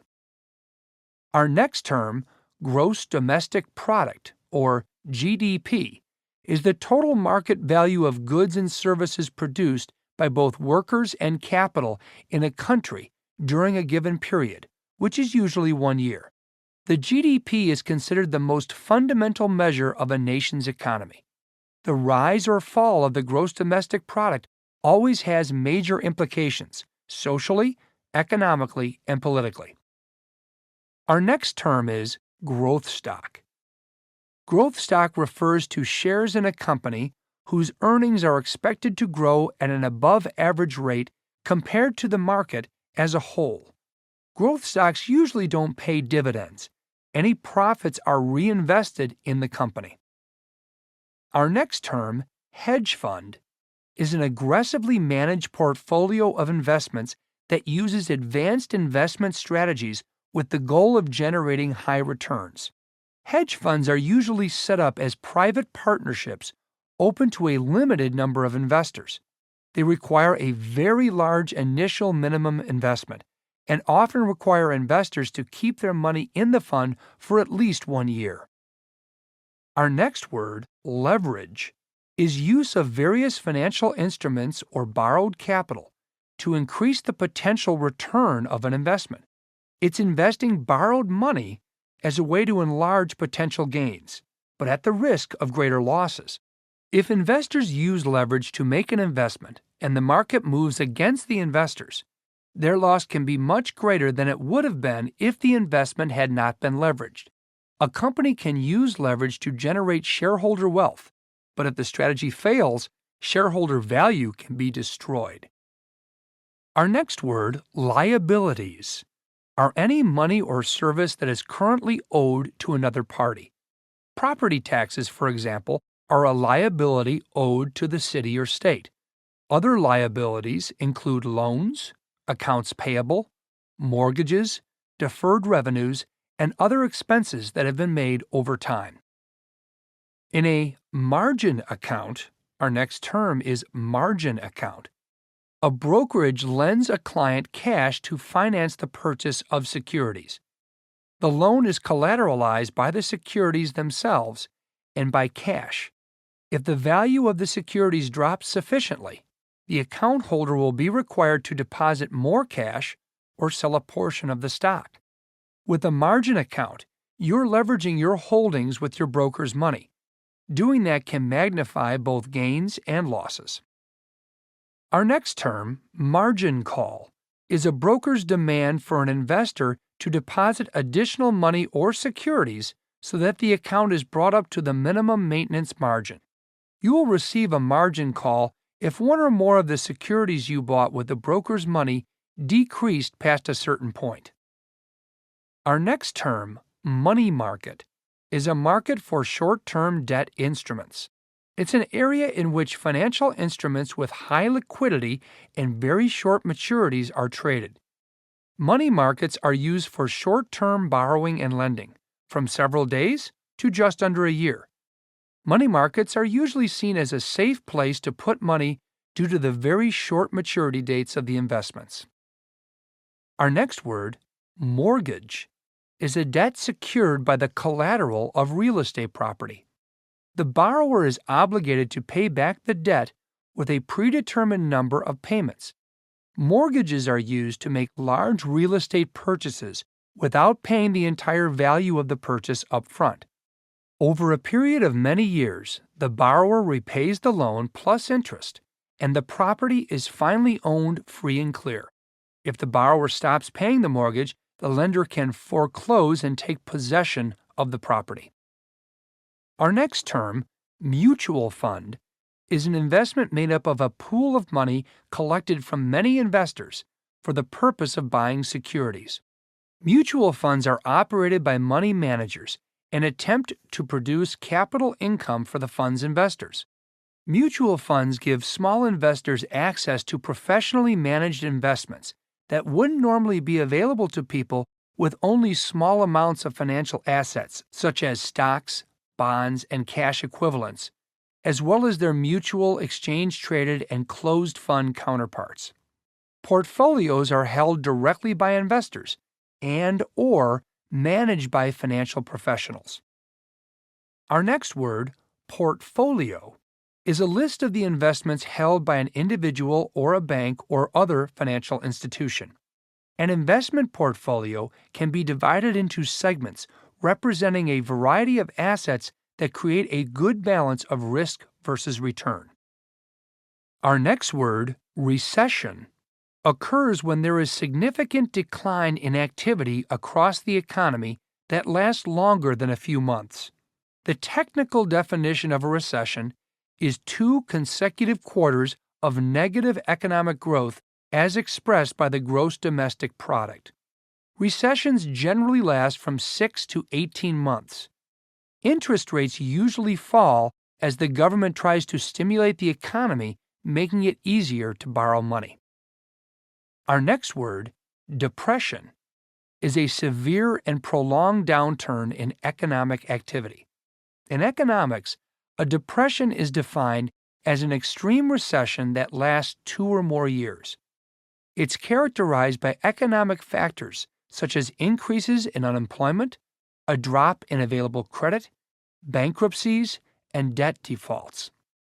Consumer confidence and investments decrease, causing substantial parts of the economy to shut down. Any person or institution that owns at least one share of a company's stock is a shareholder in that company. Our next word is shareholder. Shareholders are literally the company's owners. They have the potential to profit if the company does well, but there is also potential for loss if the company does poorly.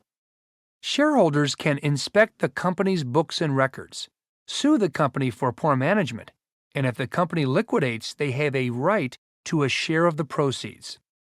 Shareholders also have a right to receive a portion of any dividends the company declares. Our next term, short selling, is the sale of a security that is not actually owned by the seller or that the seller has borrowed. Short selling is motivated by the belief that a security's price will decline, enabling it to be bought back at a lower price to make a profit. Short selling can be a speculation or a desire to hedge the downside risk of an ownership position in the same security. Our next term, subprime mortgage, is a loan granted to individuals with low scores who would not be able to qualify for conventional mortgages. Because subprime borrowers present a higher risk for lenders, subprime mortgages charge interest rates above the prime lending rate. In the early years of the 21st century, lenders sought additional profits through these higher risk loans and charged high interest rates to compensate for the additional risk. As the frequency of subprime mortgage foreclosures rose, many of those lenders faced bankruptcy. Our next term, Treasury bill, is a short-term debt obligation backed by the U.S. government. It has a maturity of less than 1 year. Also called T-bills, they are sold in denominations from $1,000 to $5 million and usually have maturities of 1 month, 3 months, or 6 months. T-bills are issued through a competitive bidding process at a discount from their face value. Rather than paying fixed interest payments like bonds, the appreciation of the Treasury bill provides return to the holder. Our next term, initial public offering, or IPO, is the first sale of stock by a company to the public. A company can raise money by issuing either debt or stock. If the company has never before issued stock to the public, its first offering is known as an IPO. Our next term, venture capitalist, is an investor who provides funds to startup ventures or supports small companies that want to expand but don't have access to public funding.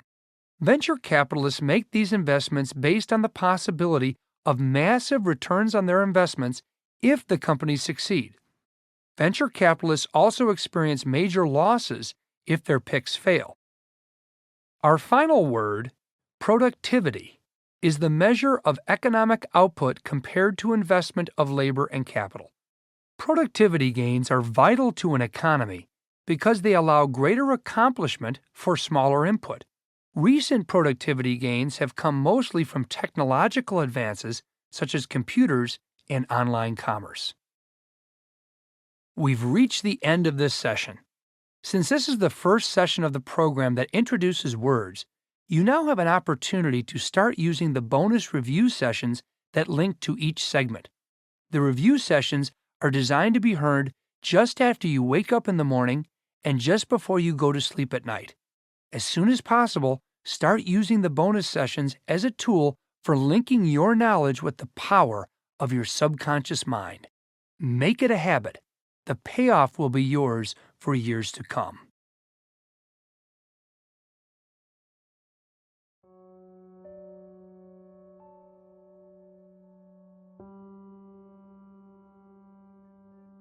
Good morning. Today we'll review the first 25 words from Session 3 of the program. Session 3's topic is the vocabulary of money and finance. It's best to set aside 20 or 30 minutes at the start of the day for this review. The ideal time is just after awakening, while you're still lying in bed. Once you're certain you won't be disturbed, lie on your back, close your eyes, and focus on your breathing.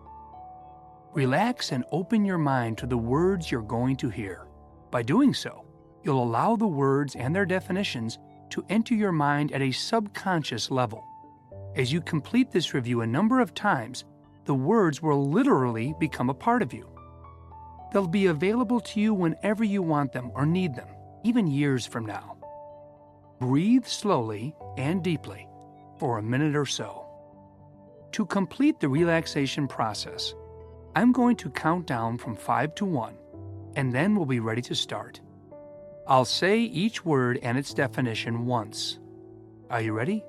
Here we go.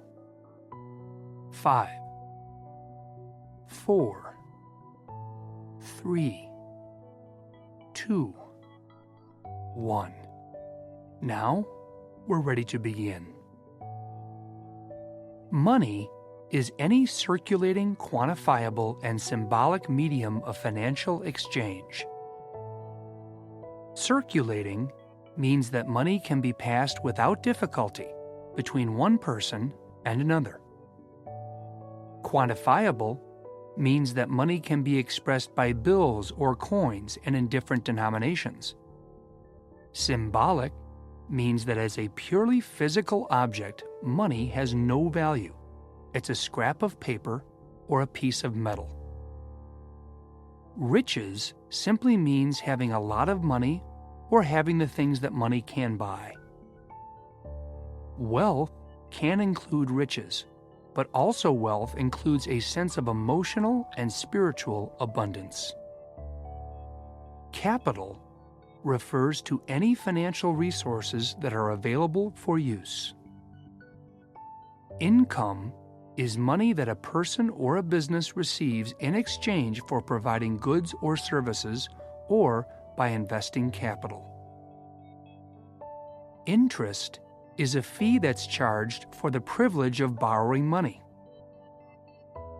Profit is a financial benefit that is realized when the amount of revenue gained from a business activity exceeds the expenses.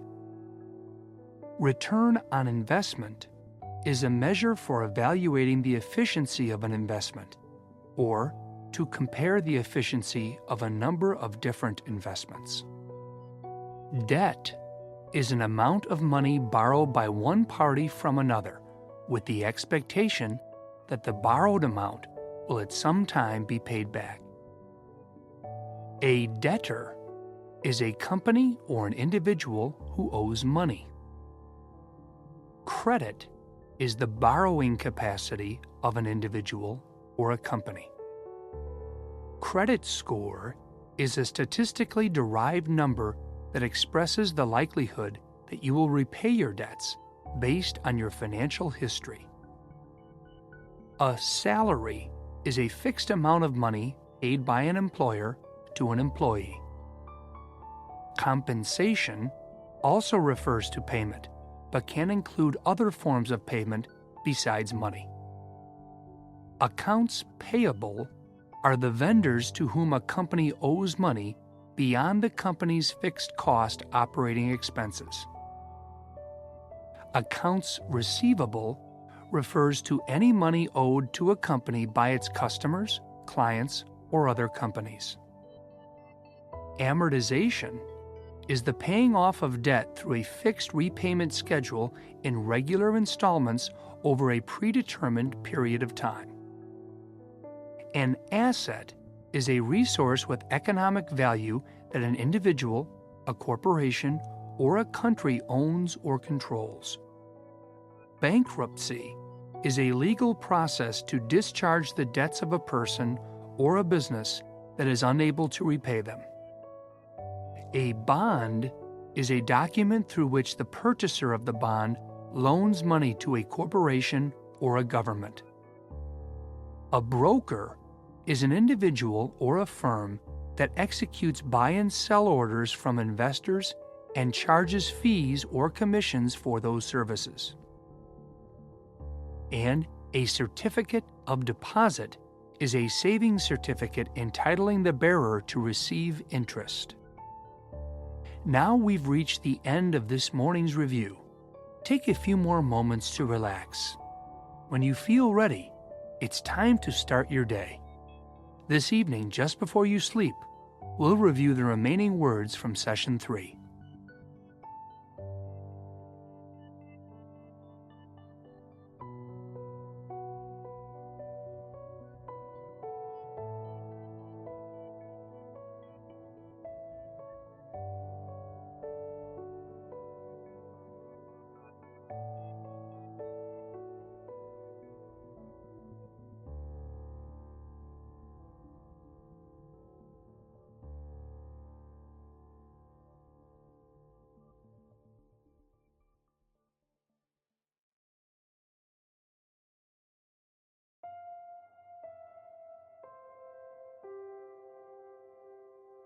Good evening. We're about to continue our review of words from Session 3 of the program on the vocabulary of money and finance. The best time for this review is when you're relaxing in bed, just before you go to sleep. Set aside 5 to 10 minutes when you won't be disturbed. Lie on your back, close your eyes, and focus on your breathing. Relax and open your mind to the words you're going to hear. By doing so, you'll allow the words and their definitions to enter your mind at a subconscious level. As you complete this review a number of times, the words will literally become part of you. They'll be available to you whenever you want them or need them, even years from now. Breathe slowly and deeply for a minute or so. To complete the relaxation process, I'm going to count down from 5 to 1. Then we'll be ready to start. I'll say each word and its definition once. Here we go. 5, 4, 3, 2, 1. Now we're ready to begin. A deficit is the amount by which expenses exceed income or costs exceed revenues. Depreciation is a tax and accounting method for allocating the cost of a physical asset over the course of its useful life. A dividend is a payment of a portion of a company's earnings to the company's shareholders as decided by the board of directors. A nation's economy includes everything related to the production and consumption of goods and services in that country. Entrepreneurs are individuals who start their own businesses and assume all the risk and rewards. Equity refers to stock or any other form of ownership in an asset after all debts associated with that asset are paid off. An investment fund is a resource of capital belonging to numerous investors that is used to collectively purchase securities for the investors. Gross domestic product, or GDP, is the total market value of goods and services produced by both workers and capital in a country during a given period. Growth stock refers to shares in a company whose earnings are expected to grow at an above-average rate compared to the market as a whole. A hedge fund is an aggressively managed portfolio of investments that uses advanced investment strategies with the goal of generating high returns. Leverage is use of various financial instruments or borrowed capital to increase the potential return of an investment. Liabilities are any money or service that is currently owed to another party. A margin account is an investment account in which a broker lends a client cash to finance the purchase of securities. A margin call is a broker's demand for an investor to deposit additional money or securities. A money market is a market for short-term debt instruments. A mortgage is a debt secured by the collateral of real estate property. A mutual fund is an investment made up of a pool of money collected from many investors for the purpose of buying securities. A portfolio is a list of the investments held by an individual or a bank or other financial institution. A recession is a significant decline in activity across an economy that lasts longer than a few months. A depression is a severe and prolonged downturn in economic activity.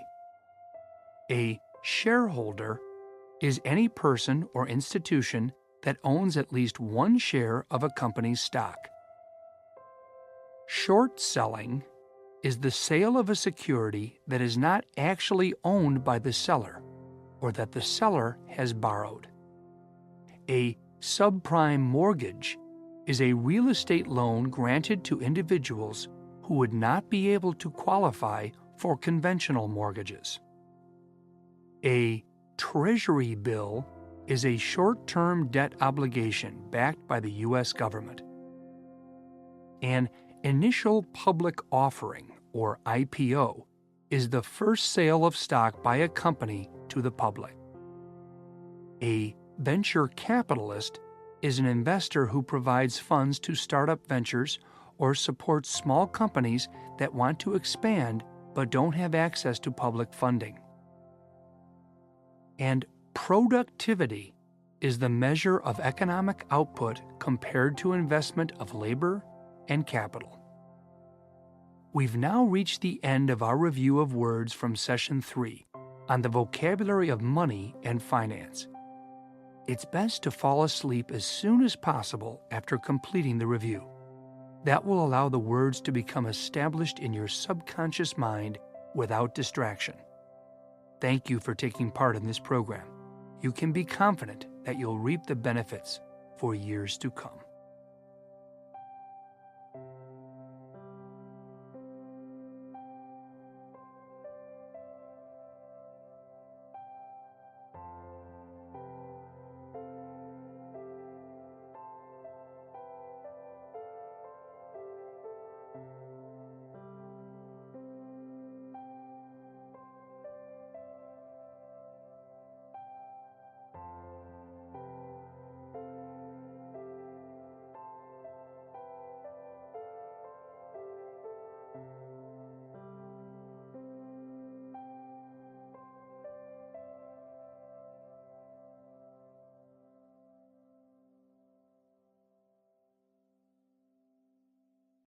Session 4.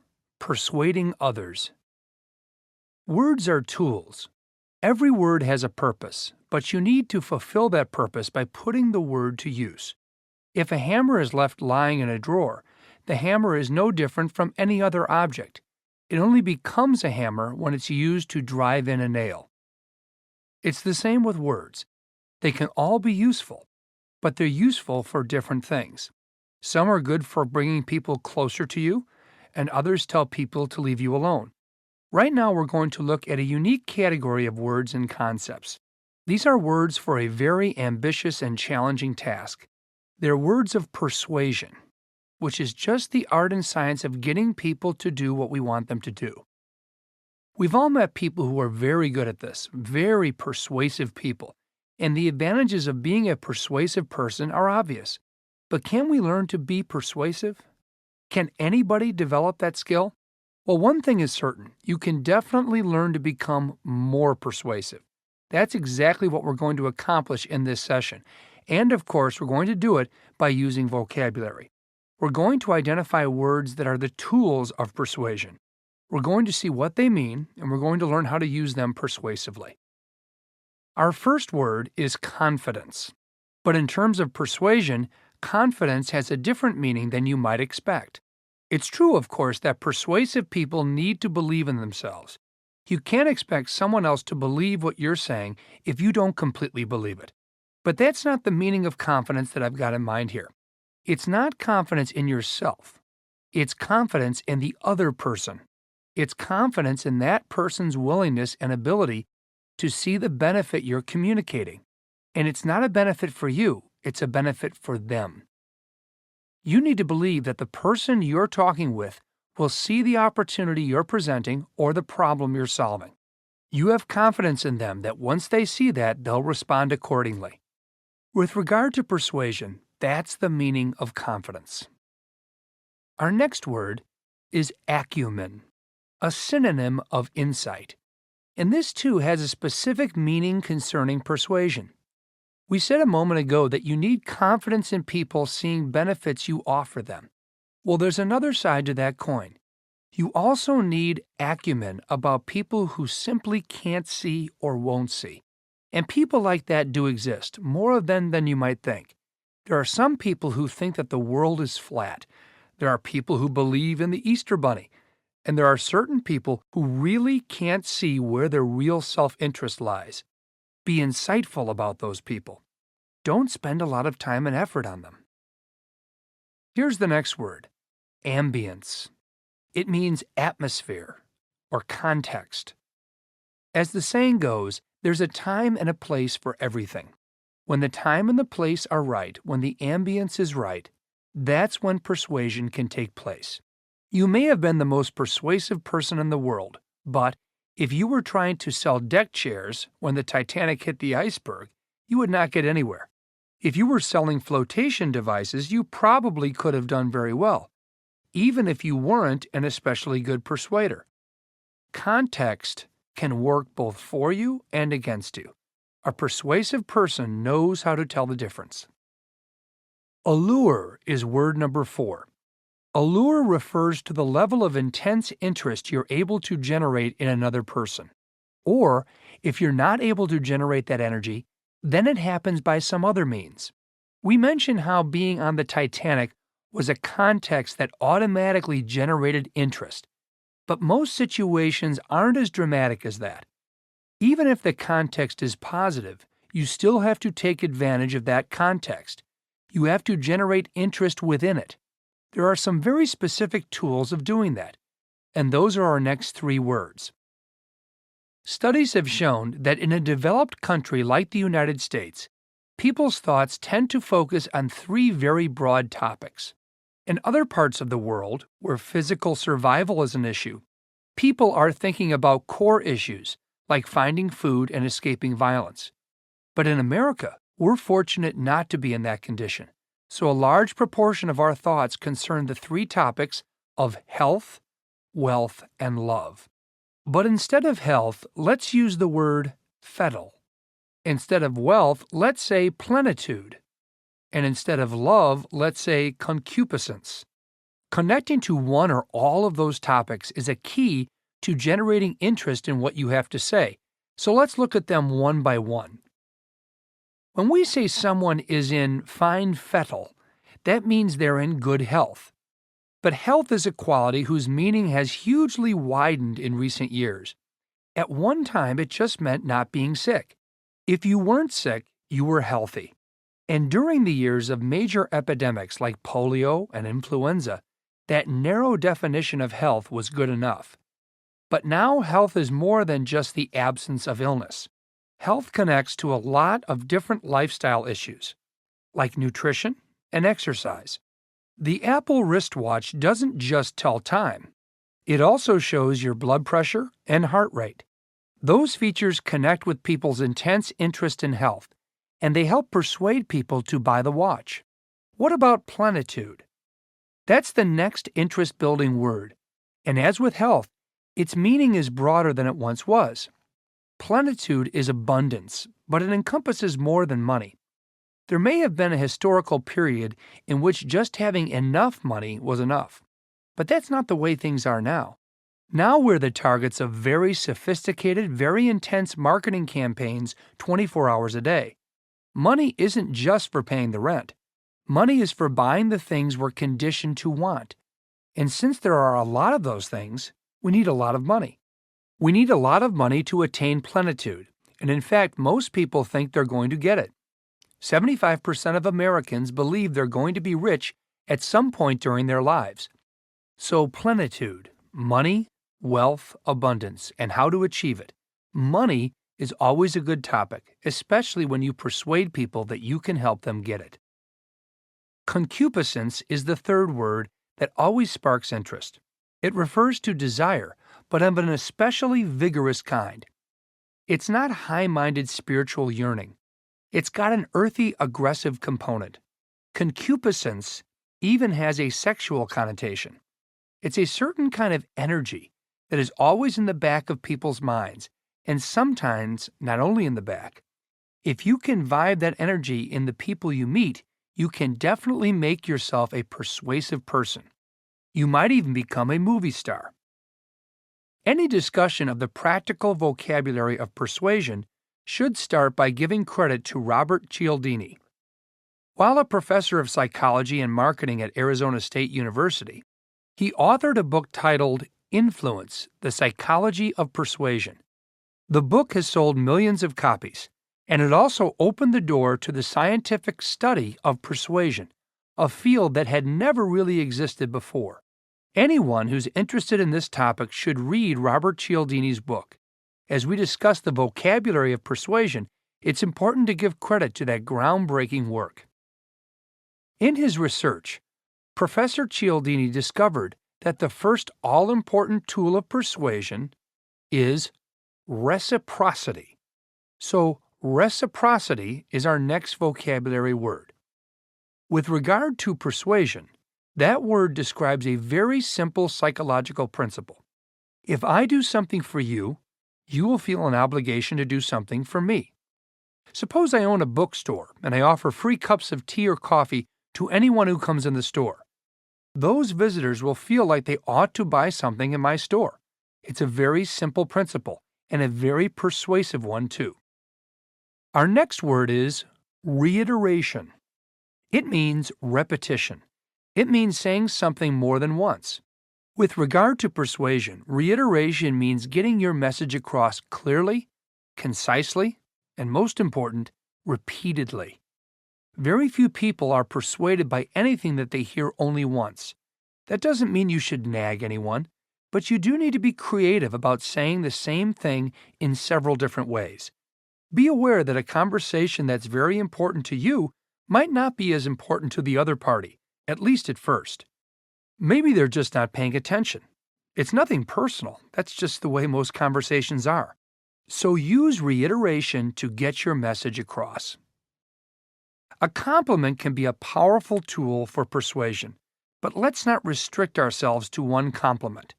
Let's offer a whole encomium, which is a more extended discourse of praise. It doesn't cost anything to generously praise another person. It doesn't take much time, and people really appreciate it, whether they say so directly or not. So encomium is an important vocabulary word to keep in mind. It links back to an earlier word, reciprocity. People can respond to a compliment as if you've done something really nice for them, almost as if you've done them a favor. Since you've done something for them, they'll feel persuaded to do something for you. Rectitude is our next word. It's almost synonymous with integrity, but with an overtone of strictness. When we spoke about confidence, we saw that confidence is something you feel about your listener, but rectitude is something a listener senses about you. Build and protect your good reputation very carefully, and make sure that's reflected in the way you dress, the way you speak, and in the people you associate with. Persuasion has a large component of trust. If there's no trust, no one is going to be persuaded. Next, use the persuasive power of validation. Validation is our next word. This is another very simple principle. For your listener, it answers the question, who says so besides you? People don't like to be the first customer in an empty restaurant. They like to see that plenty of other customers have chosen to dine there. They like to read good reviews of the restaurant by critics they trust. So validate yourself to anyone you're seeking to persuade. If that requires a little name dropping, go for it. Imminence is a word that means right now. It's an urgent time frame. There's a principle in business that every negotiation must have a time frame or expiration date, and it shouldn't be in the next millennium. It should be imminent. You're not going to be very persuasive if your listeners think there is no reason to act now. In all areas of life, people will use whatever time is allotted to them, or even a little more. So make use of a deadline. You don't need to instill panic, but you do need to create a sense of imminence.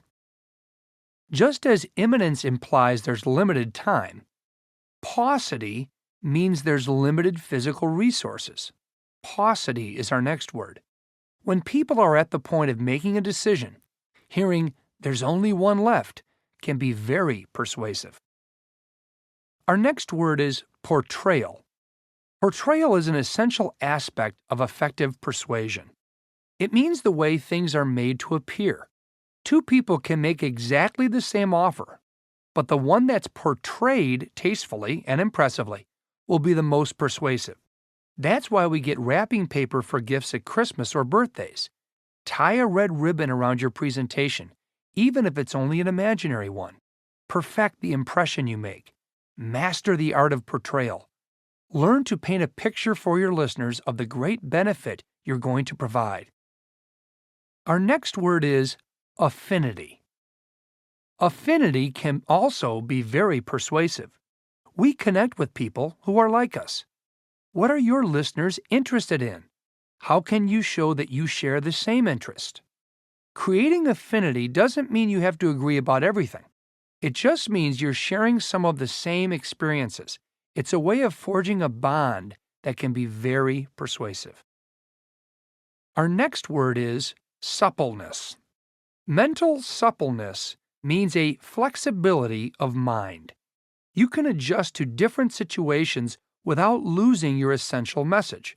In terms of persuasion, suppleness means having more than one approach available. You're not going to be able to persuade everyone the same way, but almost everyone can be persuaded if you can flexibly adjust to their needs. Whenever you're called upon to be persuasive, you should energetically reconnoiter. Reconnoiter is our next word. You should do your research. You should scout out everything you can about your listeners. Careful reconnoitering allows for effective persuasion. It's as simple as that.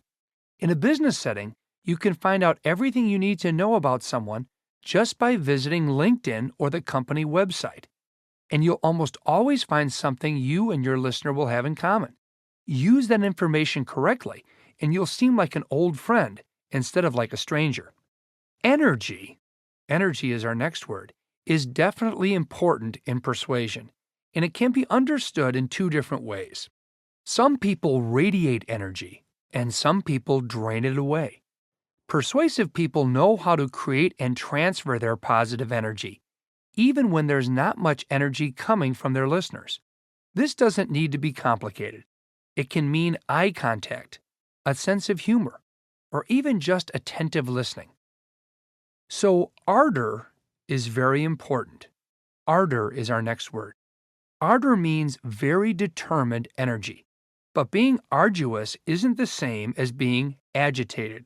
Persuasiveness also requires calm, but let's use a more poetic word. Let's call it placidity. Placidity is our next word, which is internal peace. No one is persuasive when they're over-the-top emotional. Be emphatic, be eloquent, be engaging, but be in control, be internally placid. That's the way to be persuasive. So far, we've been looking at words to describe what you are as a persuasive person. These are inner qualities that you yourself need to have in order to persuade others.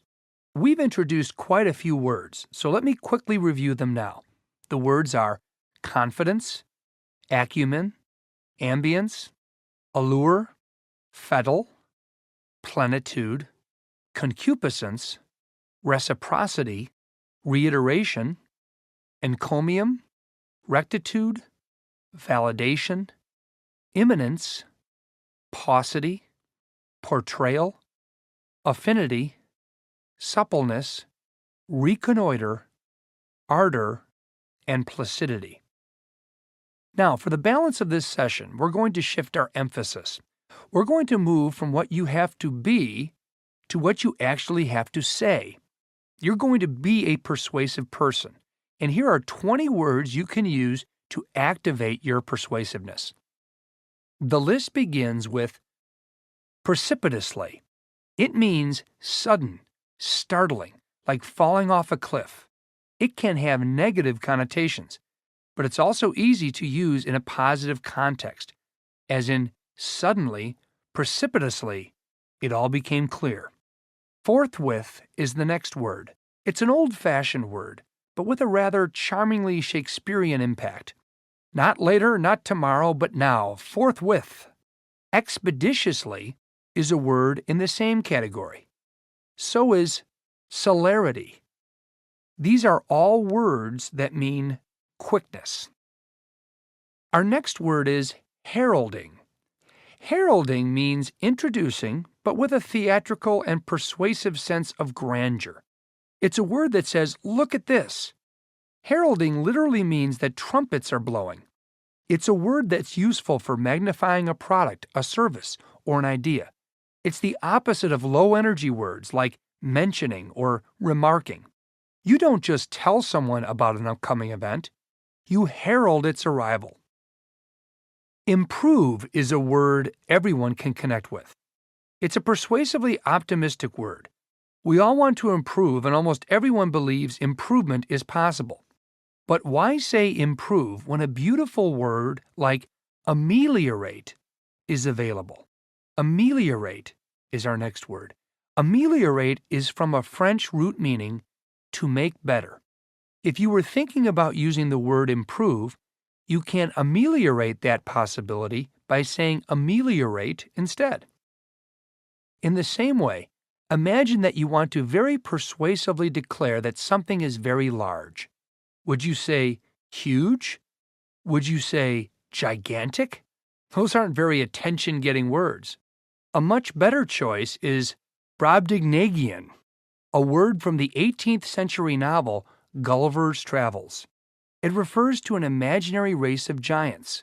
When your vocabulary shows that you're educated and well-read, you'll be much more persuasive. Our next word is prodigious. Prodigious is another word that means very large, but it doesn't usually refer to physical objects. You might not say that your house is prodigious, but you can persuasively state that you have a prodigious vocabulary. Instead of saying that something was surprising, say it was startling instead. Startling is a word that's not overused. It has a slightly literary or British flavor. It means to be shocked, but not in an unpleasant way, as in, you gave me quite a start. Magic and miracle are two very old words that have become contemporary. Steve Jobs wanted to make products that seemed magical, like a miracle. These can be very persuasive words because they suggest a kind of childlike wonder. They're feel-good words, possibly because they have some religious connotation. But if you really want to get people's attention about how magical something is, say it's thaumaturgical. Thaumaturgical is our next word. Quick is one of those words that sounds like what it means. It sounds like click, like an electronic device turning on or off. This word can be paired with another word for a 1-2 punch, quick and easy. But expeditious and facile is much more persuasive. Our next two words are expeditious and facile, meaning quick and easy. Onerous is a persuasive word because it's a good alternative to difficult. When you're trying to persuade someone to do something that might not be easy, you should certainly be honest. But difficult is not a very emphatic word. Choose onerous instead. It's much more persuasive. Strange as it seems, the word opportunity can be paired with the word challenge, and the word onerous can also be paired with fortuity, lucky and good. People respond to the idea that something onerous can be a fortuity in disguise. The reason they respond to that is because very often it's true. Free is, of course, a hugely persuasive word. It's almost in a category by itself. When you say something is free, you get people's attention. But the attention isn't really on you. It's on whatever is free. As an alternative, you can say unrecompensed instead of free. Unremunerated might even be better. Or gratis. Or gratuitous. There are so many different words that mean free, and yet not many things that actually are. Congratulations is a word that often gets people's attention in a positive way. If that's the first thing you say to someone, you can be fairly certain that they're going to wonder, congratulations for what? One problem with congratulations is the way it's often used as the opening for a hard sell. Lots of spam emails begin with congratulations in the subject line. So say felicitations instead. There has never been a spam message that began with felicitations. The word love can be a very persuasive part of your vocabulary. But you've got to be careful with love, in conversations just like in life. Don't use this word too often or too casually. Don't devalue it, especially since there are many other options. Fervor is one, with fervently as the adverb form. Instead of saying you love baseball, you can say that you feel fervently about it. Amity is a softer word for love. It's just slightly stronger than friendship. Amorousness, on the other hand, is a powerful word. If you disclose amorous feelings to someone, you will sound very persuasive. Inspiring means to be filled with spirit. It means you've connected with something supernatural that gives you enhanced power. But it's a bit too spiritual if you want to persuade someone to take action. The word animating is more action-oriented. Our next word is animating. If you saw a film that was inspiring, that doesn't mean you felt like jumping out of your seat. To convey that feeling, you should use a word like animating. Quirky is a very informal word that might not seem persuasive, but it has a positive energy. It's a good word for describing something that's unusual in a lighthearted way. But suppose you want to describe something as different, but not lighthearted. You need to say it's idiosyncratic. It's diacritical. It's anomalous. Idiosyncratic, diacritical, anomalous. All those words are good alternatives to quirky. We're nearing the end of our discussion of persuasive vocabulary. There are only a few more to go. Dream and imagine are persuasive words because they give people permission. When you use those words, you invite people to let their thoughts go. Dream refers to more of an unconscious process. A dream is something that happens to you. It's something you receive and then you connect to it. Imagine is more proactive. It's something you consciously generate. Imagination is a dream that you've put yourself in charge of creating. But once again, those are conventional words. You'll get more attention if you say caprice instead of dream. And caprice has a pleasant, whimsical air. If you're referring to an unrealistic dream that could lead someone astray, chimera is the best word, but figment will also do. If you want to refer to an unpleasant dream or a frightening one, the obvious word is nightmare, but you should say bogey instead. Now we've looked at 50 words of persuasive conversation and self-expression, but let's look at just one more. This bonus word is by far the most persuasive word of all. This word has simply got to be used over and over again if you hope to persuade anyone. It's a word I've used quite a few times in this session, and if the session has been persuasive, I'm sure using that word has really helped. This supremely important and persuasive word is you. Y-O-U. Not I, the speaker, but you, the listener. That's who people want to hear about, because nothing is as important to people as the people themselves. In any dialogue of persuasion, the word you should be used at least 3 times more often than I or me. If you're like most people, this won't happen by itself. It doesn't come naturally, but training yourself to say you instead of I is the biggest step you can take toward real persuasiveness.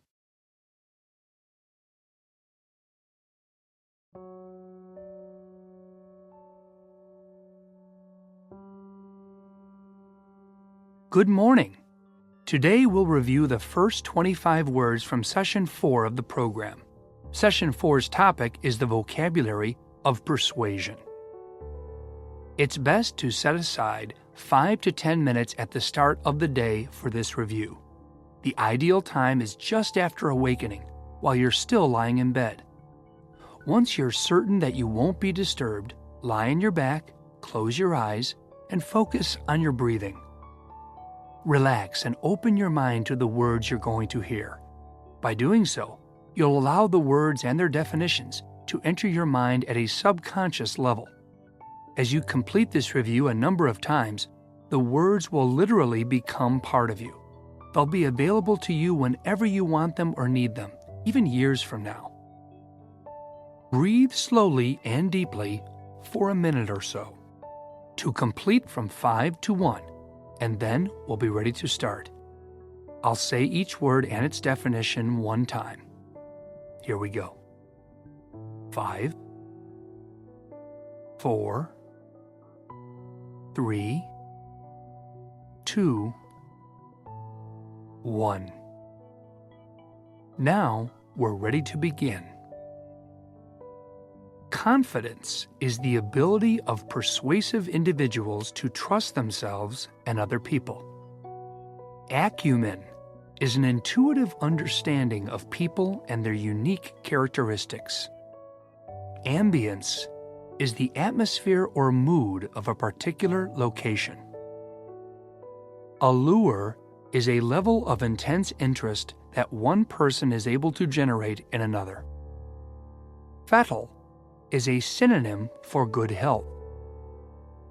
Plenitude refers to wealth or other forms of abundance. Concupiscence is intense attraction to another person. Reciprocity in persuasion is the repayment of a generous action. It's the expectation that if I do something good for you, you will later do something good for me. Reiteration means repetition. It's saying or doing something more than once. An encomium is an extended expression of praise. Rectitude means strict righteousness and integrity.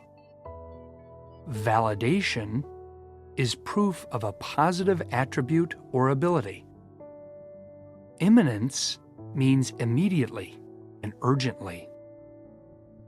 Paucity is a state of scarce or limited resources. Portrayal is how a person, place, or thing is made to appear. And affinity is a sense of emotional or intellectual connection. Suppleness means graceful flexibility. To reconnoiter means engage in exploring or scouting out. Ardor is highly focused and determined energy. Placidity is a sense of emotional peace. Precipitously means suddenly, quickly, and surprisingly. Forthwith means immediately. Expeditiously means as soon as possible. And celerity means quickness. Now we've reached the end of this morning's review. Take a few more moments to relax. When you feel ready, it's time to start your day. This evening, just before you sleep, we'll review the remaining words from Session 4.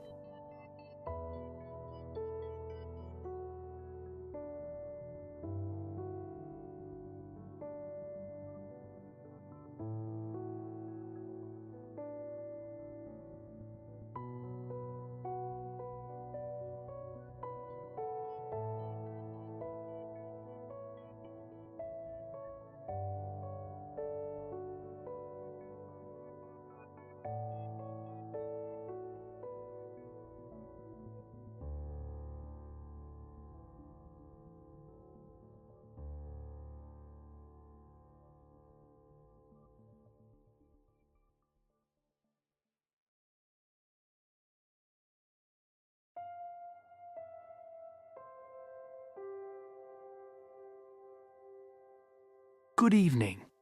We're about to continue our review of words from Session 4 of the program on the vocabulary of persuasion.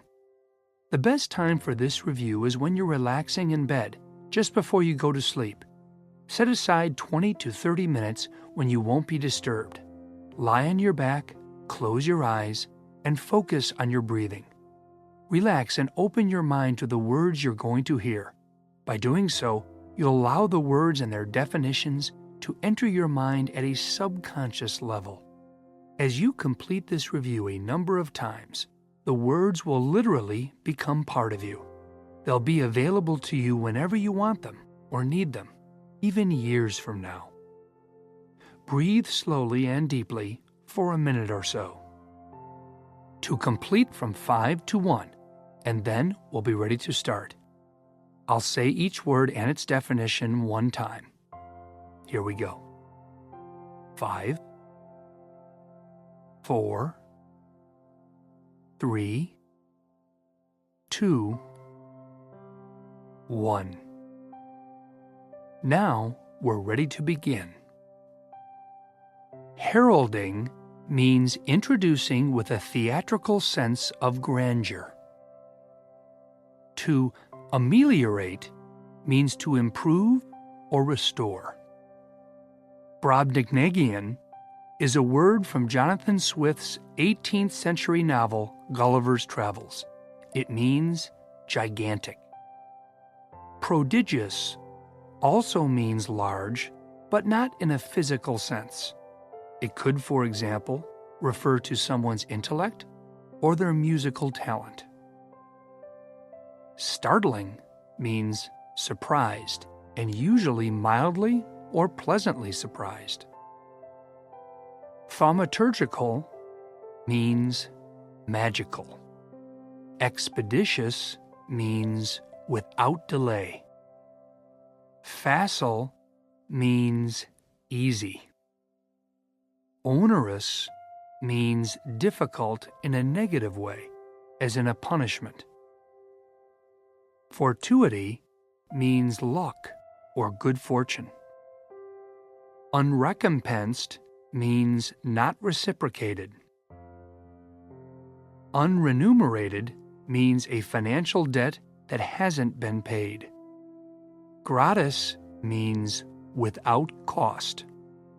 Gratuitous means freely or without connection or association, as in a gratuitous compliment.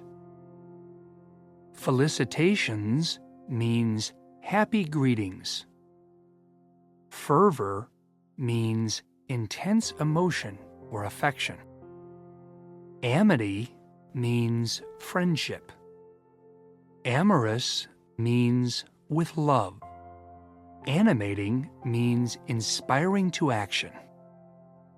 Idiosyncratic means unique to an individual or one of a kind. Diacritical means distinctive or the intention to emphasize something that's distinctive. Anomalous means unique or outside the norm. A caprice is a whimsical action or thought. A chimera is a tempting or convincing illusion.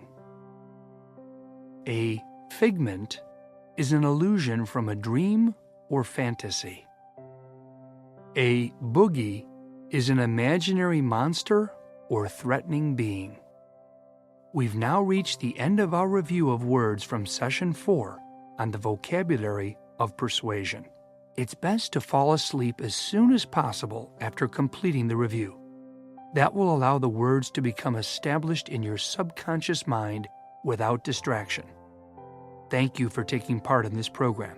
You can be confident that you'll reap the benefits for years to come.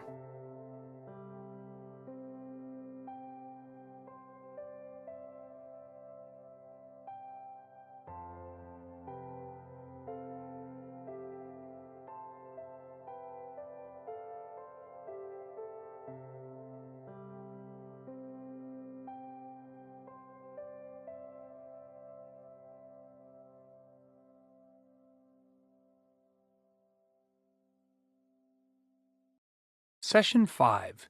Interpersonal Relationships. Welcome to Session 5. This may be the most challenging session in the entire program because the words we'll look at here are meaningful both intellectually and emotionally. When we're engaged in romantic or family relationships, the words we use have to carry so much weight. They're the same words people have used for hundreds of years, but it's not easy to say what they really mean. We'll try to change that in this session. Love, perhaps the most complex word in our vocabulary, is a collection of powerful ideas that make it a very versatile concept. We love our children, our faiths, our hometowns, as well as sunny days, lively music, and pizza. We show love in infinite ways. When we say love, a listener can have dozens of interpretations in mind. We feel love, but we can't always define love.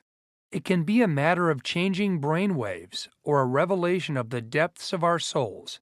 How can you use this most precious word with thoughtfulness and care so your listener can feel what you do? Since love is so difficult to grasp, let's look instead at some words that are components of love. Attraction is an essential part of any relationship, but this word, too, may need sharper focus. Enticement, for example, is a particular kind of attraction that is calculated to gain attention. One person entices another. Endearment can be an element of attraction, but it's a chaste emotion. An alternative is enthrallment, which is our next word, which literally means to become someone's servant or slave. It's a powerful word. When you're so attracted to someone that you're enthralled, it means you've lost the power to resist. Attraction inspires emotional expectation, even if those expectations are wildly unrealistic in the hearts of our listener. People are attracted because they envision certain things happening. In the first days of romance, we may expect a future of watching beautiful sunrises with our beloved. We may have expectations of how our lives will change for the better when we enter a new relationship. Two kinds of expectation need to be talked about. One is apprehension. Apprehension is our next word. It means expectation slightly or not so slightly tinged with worry. If you're apprehensive about a relationship, that doesn't mean you're terrified, but you're not completely at ease.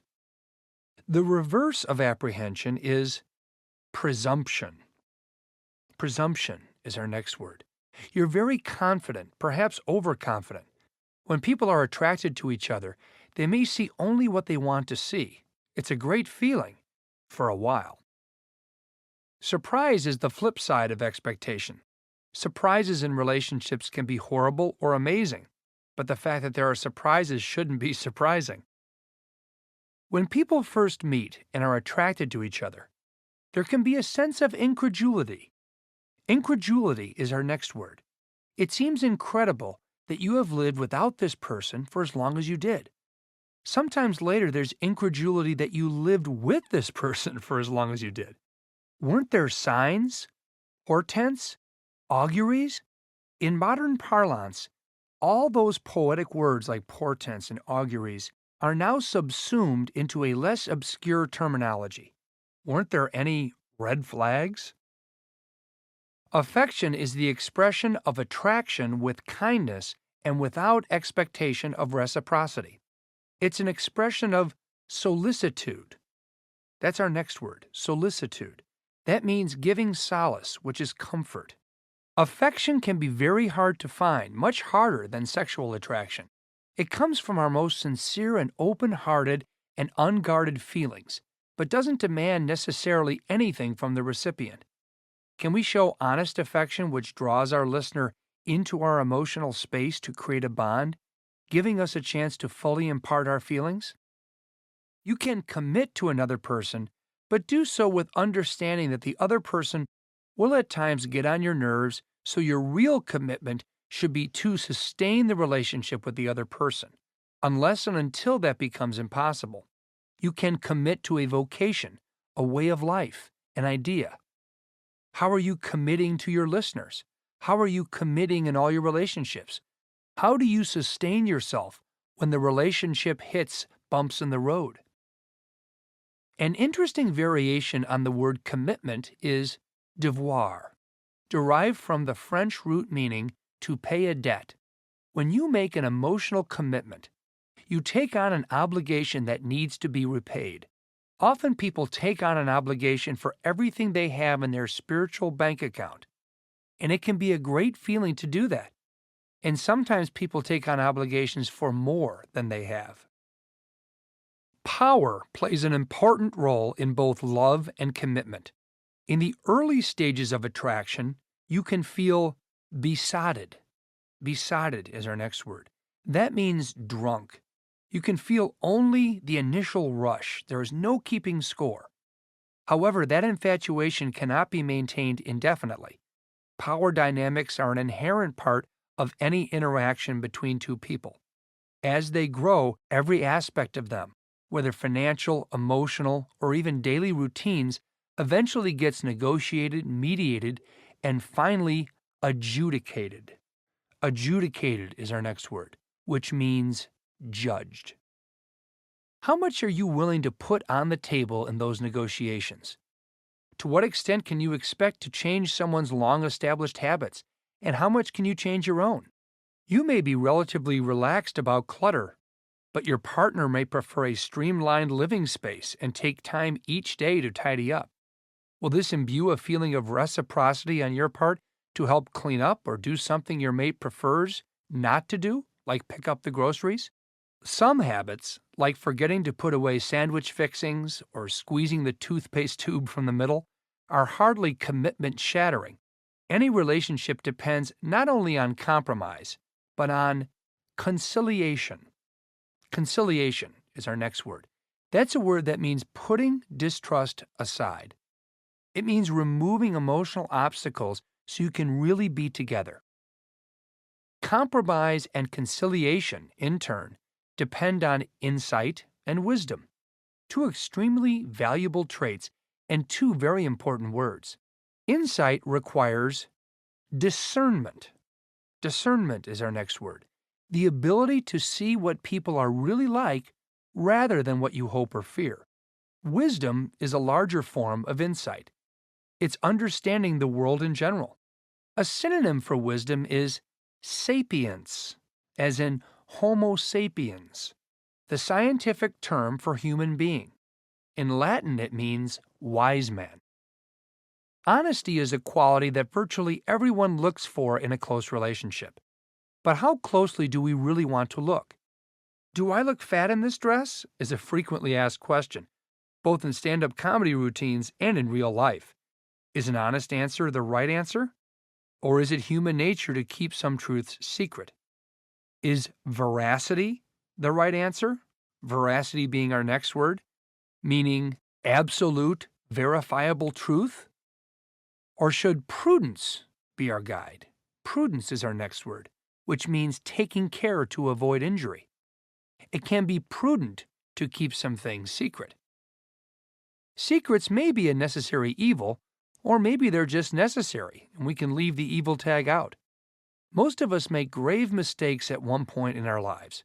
Some of us have been victims of misfortune that we would just as soon forget. Should there be secrets in an intimate relationship? Does intimate relationship imply full disclosure? Or can some things be sequestered? Sequestered is our next word, which means kept separate and hidden. The answer is usually a combination of your own system of values and negotiations with your partner. Secrets can test our flexibility, our next word. Even the best kept secrets can be exposed to the light under surprising circumstances. If they're very surprising on a different level than folding the towels in the bathroom, what's the right way to respond? Flexibility is a trait that allows us to adjust to life's vagaries and vicissitudes. Two new words, vagaries and vicissitudes, which means erratic happenings and constant changes. It also lets us preserve what is positive even in negative situations. People like to make promises in relationships, especially at the beginning. Promises can be exciting and uplifting. Pledging love and fidelity can also be a way of simplifying things. Now you don't have to worry about looking for a better deal somewhere else because you're going to be with this person forever. On the other hand, keeping promises can become more complicated as things change and time passes. It's not that making promises is a bad thing. It's just that once you make one in a relationship, you're supposed to live up to it, maybe forever. It's what Robert Frost had in mind when he wrote, "For I have promises to keep, and miles to go before I sleep." A word related to promise-making is asseveration. Asseveration is our next word. It means to strongly and emphatically assert something. A related word is averment, meaning to state that something is true. There's no reason why you can't have an asseveration without an averment, or the other way around. Arguments in relationships are probably inevitable, but to understand what they are, we should see the differences between arguments and fights. Some arguments are little more than colloquies, meaning serious but cordial discussions. There can be a kerfuffle, which is much ado about nothing.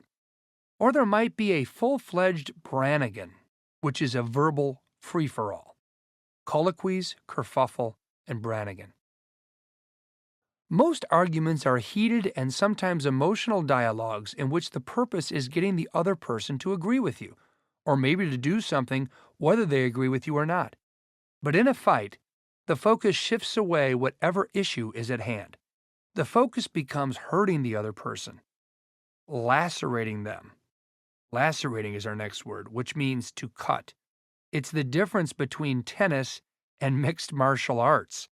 In an argument, you're trying to hit the ball hard. In martial arts, you're trying to hit the other person as hard as you can. Arguments are bound to happen, so have at it. Just don't get angry. Permanence means unchanging forever. But is anything unchanging forever? In a close relationship, is anything unchanging for even a day or a minute? Not according to physics, and not according to psychology either.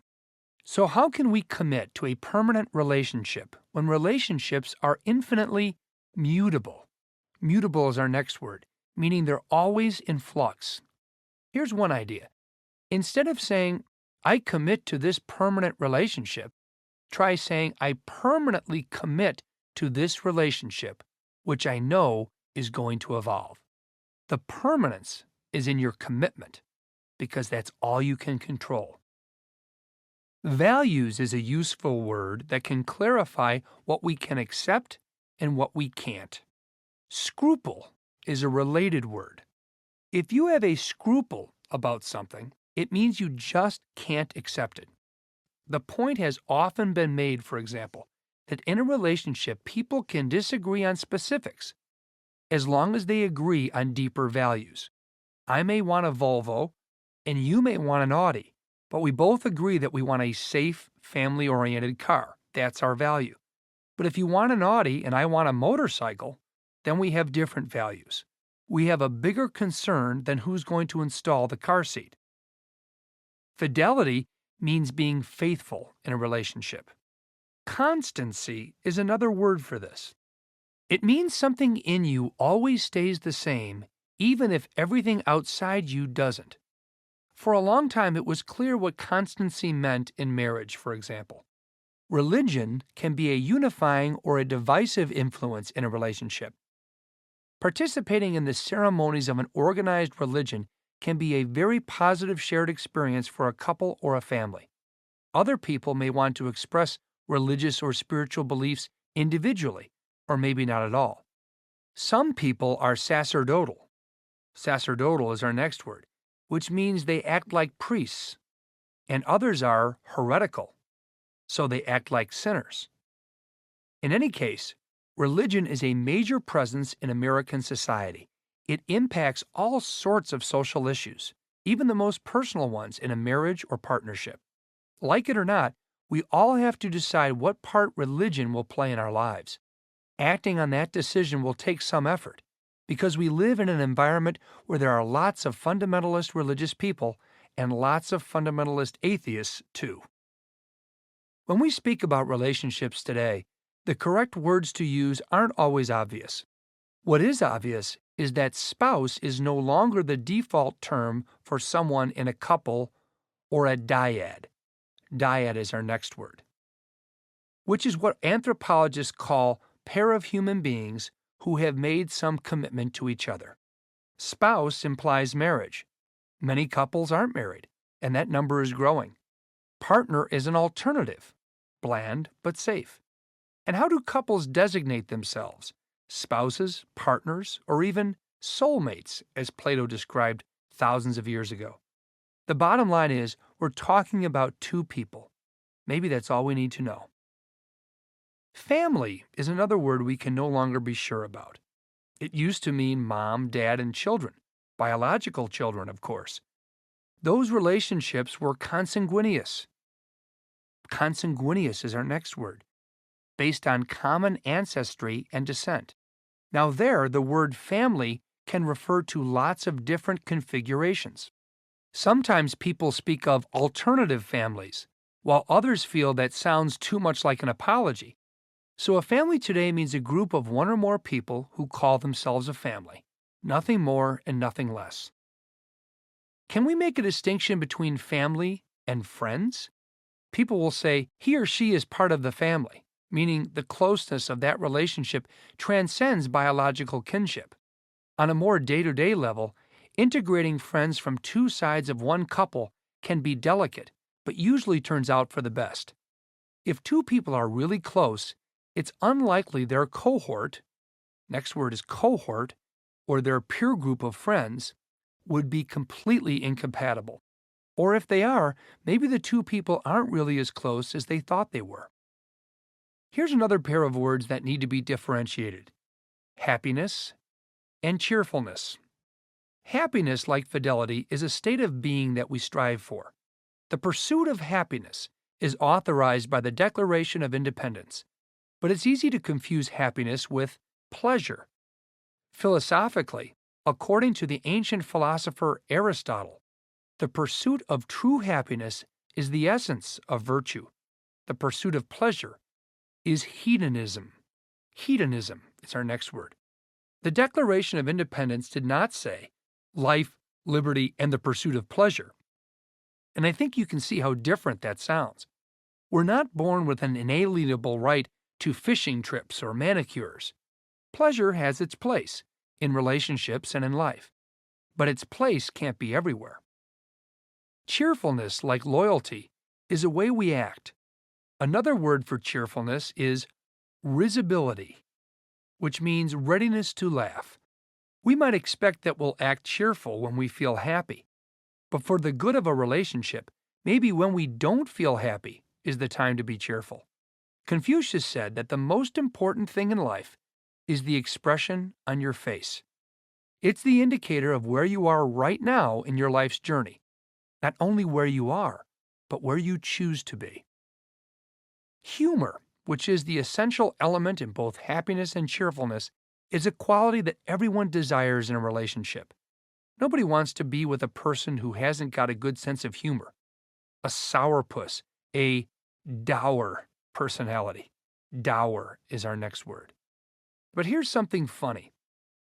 Everybody does have a great sense of humor, at least in their own opinion. That's just a fact about how people feel about themselves. It's the one area where everybody feels outstanding, like Garrison Keillor's Lake Wobegon, where everybody is above average. So while everybody wants a partner with a good sense of humor, that shouldn't be hard to find, because everybody is sure to have one. Now that's pretty funny. What about joy and what about fun? Those are two more words whose meanings might seem identical, but they're not really the same in a relationship. Joy is yet another word that has a slightly religious overtone. Ecclesiastical is the word for that. The Christmas carol is called Joy to the World, not Fun to the World. See the difference? Joy is a bit high-minded and exalted compared to fun. You can experience joy watching your child in a school play, which can also be fun. But a weekend in Vegas isn't really joy. Both joy and fun are important to a relationship. You just can't expect to find them both in the same place. Sex and finances, another interesting pair of words. They can be resources for both joy and fun, and they're also the two main reasons why relationships break up. Give some thought to why that's true. Think of differences and similarities between sex and money. They should probably be approached with great care. But reckless abandon, or our next word, insouciance, can also be very attractive sometimes. Are these very private issues? Or should we be much more open about them? Try to come up with some firm answers for yourself. Sacrifice might seem like an odd word to associate with relationships, but sacrifice is definitely what relationships demand. If you're going to be with someone else, there's no way life can be all about you anymore. This is obviously even more true when children are brought into the mix. But life not being all about you can actually be a relief. Total self-absorption. Psychiatrists call it narcissism or solipsism, two new words, can be a burden. Most people want to live for something bigger than themselves. Many people need to do that. It's probably ingrained in our genetic makeup as human beings. So the sacrifices you make for a relationship aren't against your nature. They're what you're meant to be doing. As the film Parenthood so eloquently put it, this will be a ride on a roller coaster, not a merry-go-round. It will include two very heavy words, triumph and tragedy. Two people will experience both of those if they stay together long enough. You're probably familiar with words of the traditional marriage ceremony, the nuptial vows. Nuptial is a new word. In sickness and in health, for richer and for poorer. Notice that it doesn't say or, it says and.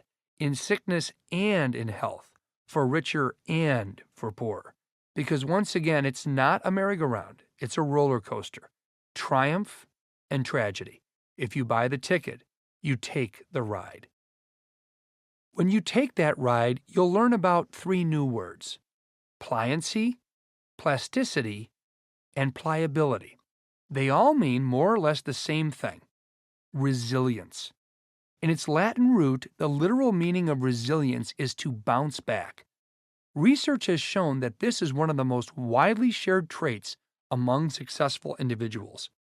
It's definitely a basic quality of successful relationships. But resilience is not an end in itself. The purpose of resilience is revivification. Revivification is our next word. That means being reborn.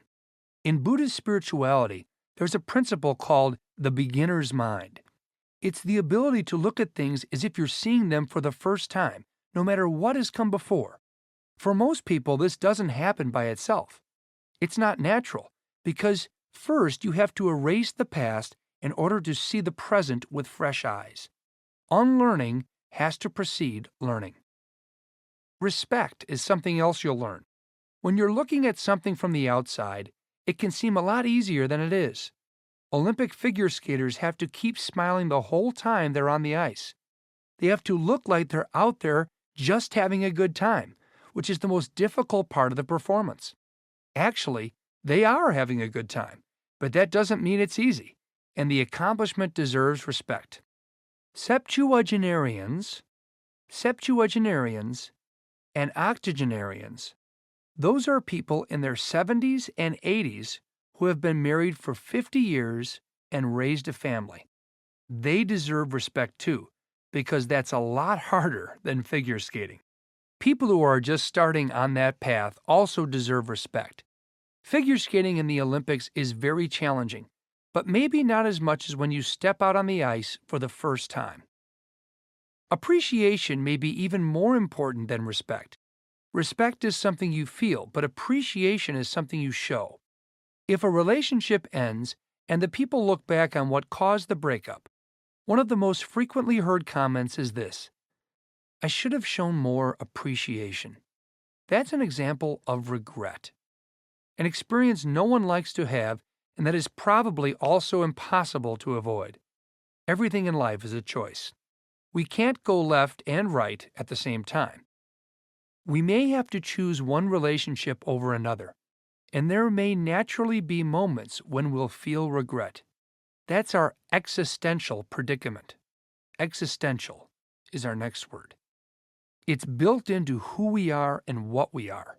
It comes with the territory.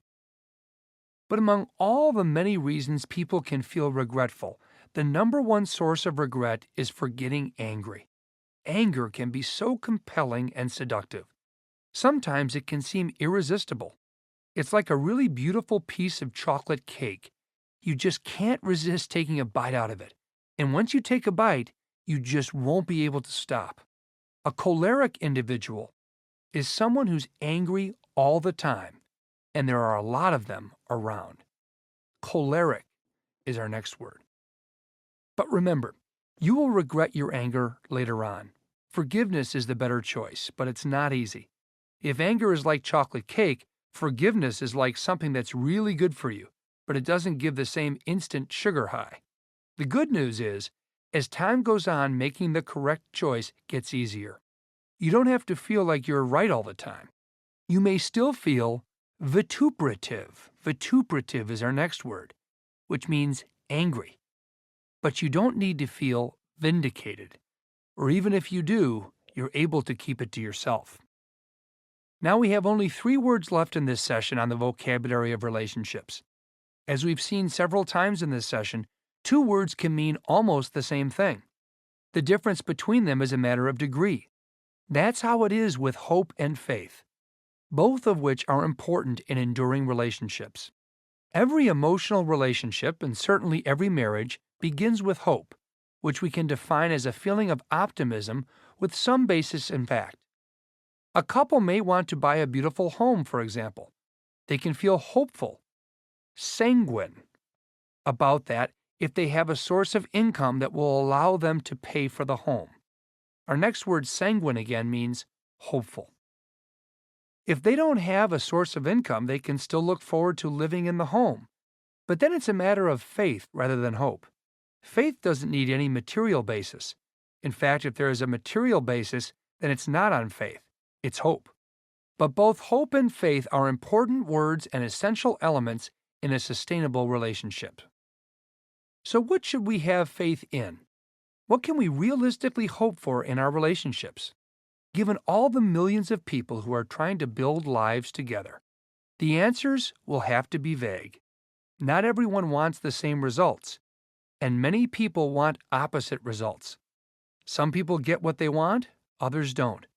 But when people stay together for a long time, not because they have to, but because they want to, they seem to achieve a state of being that we can call, which is our last word for this session, imperturbability. Imperturbability means calm. It means peace. It means I won't allow myself to be disturbed. And that achievement should be taken very seriously.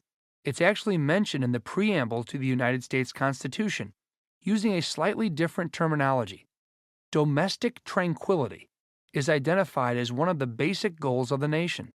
What does domestic tranquility mean? It means a peaceful home, nothing more and nothing less. And whatever else may or may not have been accomplished, that is enough. This brings us to the end of Session 5. Please remember to use your review sessions to deepen your connection with the words in this session. Our next session will be the vocabulary of nature and ecology, so please join me for Session 6.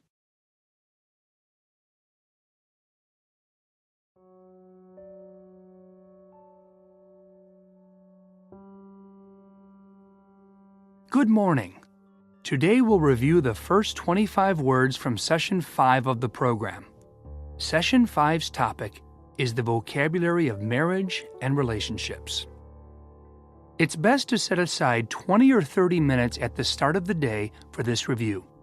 The ideal time is just after awakening, while you're still lying in bed. Once you're certain you won't be disturbed, lie on your back, close your eyes, and focus on your breathing. Relax and open your mind to the words you're going to hear. By doing so, you'll allow the words and their definitions to enter your mind at a subconscious level. As you complete this review a number of times, the words will literally become a part of you. They'll be available to you whenever you want them or need them, even years from now. Breathe slowly and deeply for a minute or so. To complete the relaxation process, I'm going to count down from 5 to 1, and then we'll be ready to start. I'll say each word and its definition once. Are you ready? Here we go. 5, 4, 3, 2, 1. Now, we're ready to begin. Enticement is a kind of attraction that's calculated to gain attention. Enthrallment literally means to become someone's servant or slave. When you're so attracted to someone that you're enthralled, it means you've lost the power to resist. Apprehension means expectation slightly or not so slightly tinged with worry. Presumption is a kind of confidence or overconfidence. It can mean seeing only what they want to see. Incredulity is a sense that something is beyond belief. A portent is a sign or foreshadowing of something yet to come. Auguries are predictions based on fortune-telling. Solicitude means kindness, comforting. Devoir is a vow or obligation. Besotted can mean drunken or intensely infatuated. Adjudicated means judged or decided by an authority. Conciliation means agreeing to put aside your differences. Discernment is the ability to see the truth beyond distractions. Sapience means wisdom. Homo sapiens is the scientific term for human being. In Latin, it means wise man. Veracity means verifiable truth. Prudence means careful preparation. Vagaries are unexpected happenings. Vicissitudes are the elements of constant change in life. An asseveration is an emphatic statement. An averment is a statement that something is true. Colloquies are discussions or minor disagreements. A kerfuffle is a disagreement about something that isn't really important. A Brannigan is a loud argument. To lacerate means to cut. It can also refer to an insult. And mutable means subject to change. Now we've reached the end of this morning's review. Take a few more moments to relax. When you feel ready, it's time to start your day. This evening, just before you sleep, we'll review the remaining words from Session 5.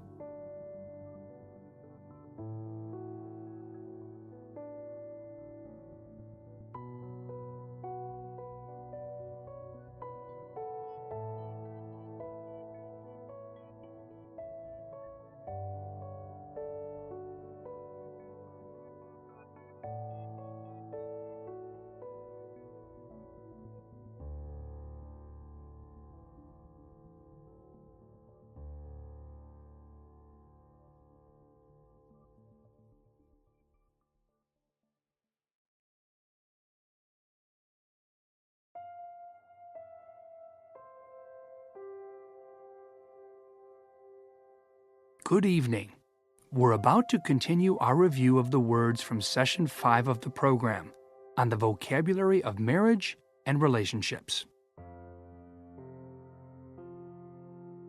A scruple is a refusal to do something based on a moral judgment.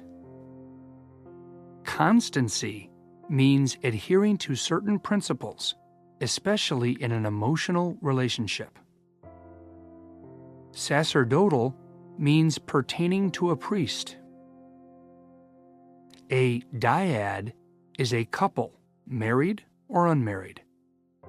Consanguineous means related by common ancestry. Hedonism is a philosophy or lifestyle based on pursuit of pleasure. Risibility means readiness and eagerness to laugh. Dour means humorless, grim, or depressed. Ecclesiastical means pertaining to religion. Insouciance means without care or concern. Narcissism means fascination with oneself to the exclusion of other people's needs. Solipsism is the belief that you're the most important person in the world, or even the only person in the world. Nuptial means pertaining to a wedding ceremony. Pliancy is a measure of how much something could possibly or theoretically bend. Pliable means the ability to bend. Plasticity is the ability to assume different shapes. Revivification means to be reborn or come back to life. Septuagenarians are people in their 70s.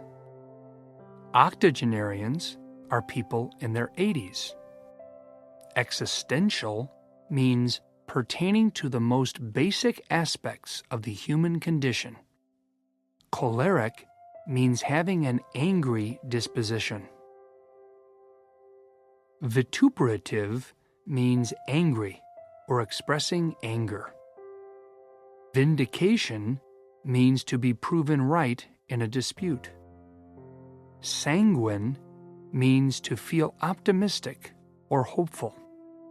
imperturbability is the power to remain calm and content in the midst of distractions. We've now reached the end of our review of words from Session 5 on the vocabulary of marriage and relationships. It's best to fall asleep as soon as possible after completing the review. That will allow the words to become established in your subconscious mind without distraction. Thank you for taking part in this program. You can be confident that you'll reap the benefits for years to come.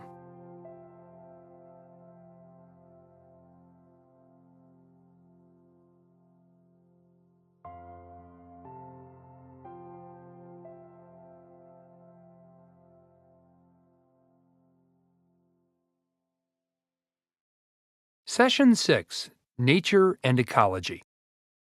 Of all the issues now confronting the world, mankind's relationship with the natural environment is the most challenging.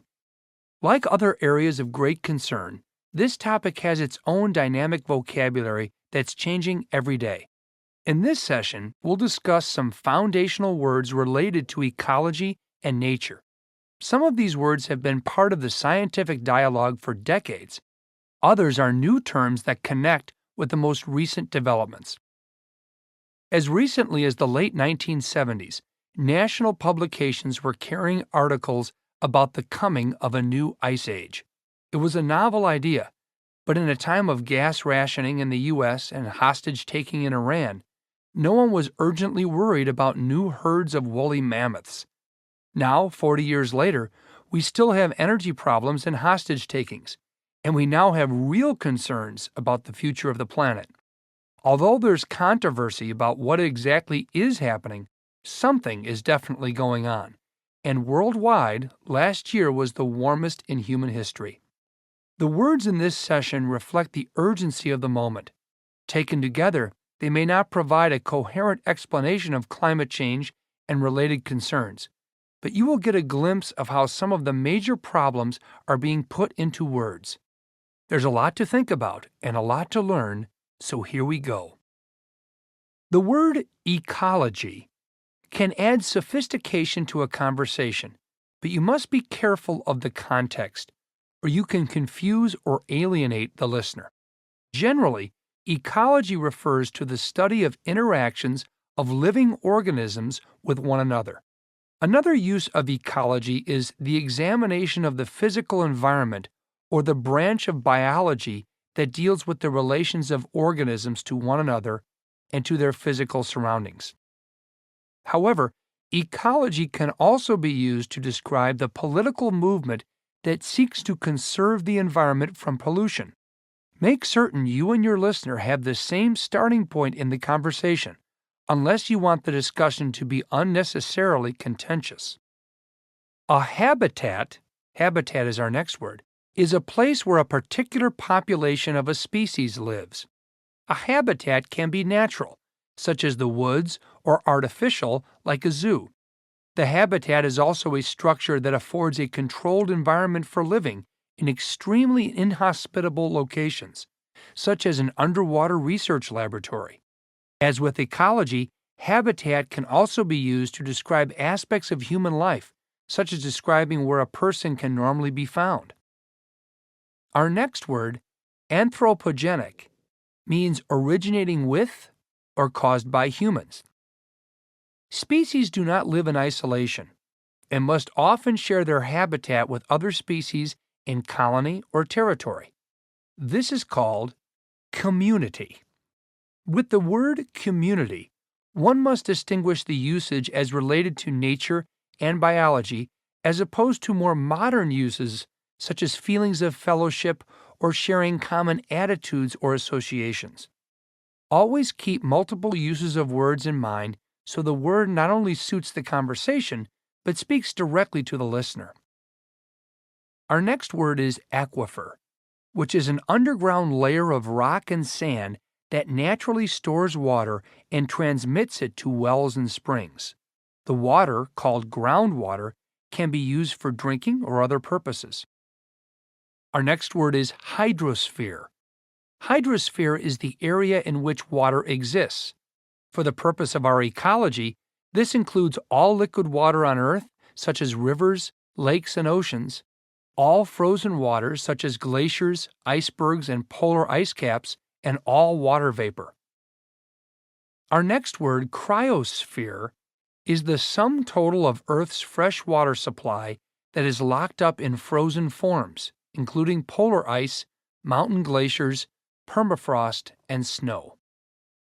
Our next word, ecosystem, is a community which includes the physical aspects of habitat, soil, air, water, weather, and environs interacting as a system. Ecosystems can be delicate or hardy depending on the conditions. The introduction of new species or changes in climate can damage an ecosystem. The word abiotic is an advanced vocabulary word describing the physical aspects of a habitat, including non-living chemical and physical parts of the environment. What is abiotic affects living organisms and the functioning of ecosystems. Abiotic factors and phenomena associated with it are what make up the study of biology. A companion word is biotic. Biotic refers to the living organisms of a habitat. Biotic describes a living or once living component of a community, plants and animals. Our next term is a familiar one in this day and age. It's called climate change, which is often called global warming, which refers to changes in weather patterns that can express themselves in a number of ways. These include a rise in global temperatures, changes in rainfall patterns that result in floods and droughts, and melting polar ice that raises sea levels. Climate changes can be caused both by natural forces and by human activities. It's not always clear what the cause really is. Our next term, carbon footprint, is a measure of the effect that human activities have on climate. It's measured in units of carbon dioxide. Carbon dioxide, or CO2, is a heavy, colorless atmospheric gas. It is emitted during respiration by plants and by all animals, fungi, and microorganisms that depend either directly or indirectly on plants for food. CO2 is also generated as a byproduct of the burning of fossil fuels or vegetable matter. CO2 is absorbed from the air by plants during their growth. It's one of the greenhouse gases. Our next term is global carbon cycle. This is the cyclical movement of carbon within the biosphere. Carbon is primarily removed from the air by plants and by dissolving in bodies of water. Carbon is generally returned to the air via biological respiration, decomposition of organic matter, volcanic activity, and society's industrial activities, including the burning of fossil fuels. A carbon sink is a place where carbon accumulates and is stored. Plants and trees are carbon sinks. They accumulate carbon dioxide during the process of photosynthesis and store it in their tissues as carbohydrates and other organic compounds. A carbon source is a place where carbon is produced or released. In addition to being carbon sinks, plants can also be carbon sources. They release carbon in the form of carbon dioxide when their tissues are broken down. Cars also release carbon dioxide when they burn gasoline, and power plants release carbon dioxide when they burn fossil fuels to generate electricity. Our next word, photosynthesis, is the process by which plants use sunlight, water, and carbon dioxide to produce their food. Fossil fuels are formed in the ground from the remains of dead plants and animals. Oil, natural gas, and coal are all fossil fuels. They are not a renewable resource. Once consumed, they are gone forever. When burned, they are a major cause of greenhouse gases and global warming. Greenhouse gases are gases that trap the heat of the sun in the Earth's atmosphere, producing the so-called greenhouse effect. The result is an increase in the temperature of the Earth's surface. That in turn can bring about potentially disastrous results, such as the melting of polar ice. Our next word, methane, is an odorless, colorless, flammable gas formed when organic matter decomposes. It is one of the most prevalent greenhouse gases. More than 80% of methane comes from human activities such as burning fossil fuels. Our next word is deforestation, which is the destruction of forests in order to open land for agriculture or industry. Cutting down trees that provide oxygen and absorb carbon dioxide is understood to cause increased greenhouse effect. Deforestation also entails the destruction of animal habitats. Desertification is a change from once fertile land into desert as a result of a variety of factors. These include natural climatic variations and also human activities, such as overgrazing by animals, deforestation, and poor irrigation practices. Wetlands are areas of marshy or swampy ground, or any land area that tends to be regularly wet or flooded. Wetlands are among the most fertile natural ecosystems in the world. They host plants, birds, and animals specially adapted to life in very wet conditions. Wetlands are threatened across the United States by residential and industrial development. Our next term, genetic modification, means changing the characteristics of an organism by inserting genes from another organism into its DNA. This is often referred to by the acronym GMO. This biomechanical process is highly controversial. Irradiation is the process that uses radiation to reduce or destroy bacteria and germs in food products in order to prevent illnesses and to lengthen the shelf life of products. The long-term health effects of irradiated food are unclear. Organic is a general term for a type of gardening or agriculture using no chemical or synthetic fertilizers or pesticides. The exact definition can vary. Although a food may be labeled organic in the supermarket, not everyone may agree with that labeling. Biodiversity is the number and variety of species living within an ecosystem, or the degree of variation of life. It is a measure of the variety of organisms present in different ecosystems. This can refer to genetic variation, ecosystem variation, or the number of species within an area. You can add significantly to your listener's understanding if you distinguish biodiversity from a similar sounding word, biome, which is the major biological community that occurs over a large area. Our next term, edge effects, are the different conditions along the boundaries of an ecosystem, where one habitat meets another. Edges tend to have greater biodiversity because different habitats with different species are brought together there. What happens at an edge often affects what happens in the interior of that area. Extinction is the disappearance of a species when the last of its members dies. It is a natural process, and the Earth has experienced several mass extinctions during its history. But people are also causing a large percentage of extinctions based on their activities worldwide. Carrying capacity is the number of organisms of one species that an environment can support. Births will exceed deaths until carrying capacity is reached. Once a population overshoots carrying capacity, deaths will exceed births. Our next term, pioneer species, are the first organisms to live in a new habitat. They're usually small and fast-growing. Plants can be a sturdy species which first colonized damaged or destroyed ecosystems. This allows for a new chain of ecological succession that will lead to a more biodiverse ecosystem. Succession is the regular progression of species replacement, the process by which the structure of a biological community evolves over time. Two different types of succession, primary and secondary, have been distinguished. Primary and secondary succession both creates a continually changing mix of species within communities as disturbances of different intensities, sizes, and frequencies alter the landscape. The sequential progression of species during succession, however, is not random.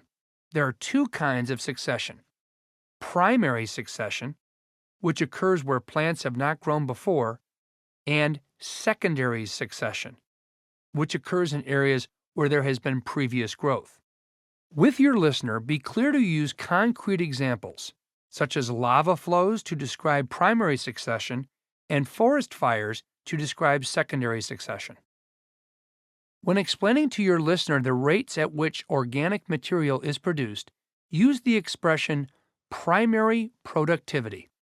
This refers to photosynthetic organisms in an ecosystem at which energy is converted by photosynthetic and chemosynthetic autotrophs. Your next word, autotrophs, to organic substances. Organisms that make their own food, producers or producer, are autotrophs. This is an organism that produces complex organic compounds such as carbohydrates, fats, and proteins from simple substances present in its surroundings using energy. You should use plants as an example that your listener can easily understand and observe. If an organism consumes producers for food, it is known as a heterotroph. To further clarify for the listener, plants are producers that are organisms that first capture energy for its own production. Organisms, primarily animals, consume producers for food and are straightforwardly known as consumers. We learned this term in grade school, and we use this term casually for all sorts of metaphors, but food chain has a very technical meaning. A food chain is the path of energy through the trophic levels of an ecosystem. A linear sequence of links in a food web, starting with the producers in the web and ending with decomposers in the web. The chain allows the listener to visualize how the organisms are related with each other by the food they eat. The position the organism occupies is known as the trophic level. Trophic level is our next term. Further distinctions can be made in your discussion by ranking the trophic levels. The first trophic level contains the producers, but herbivores take the second trophic level, as an animal that eats plants or other primary producers. The third trophic level is occupied by carnivores, our next word, carnivores, which are animals that eat herbivores. Omnivores eat both herbivores and carnivores.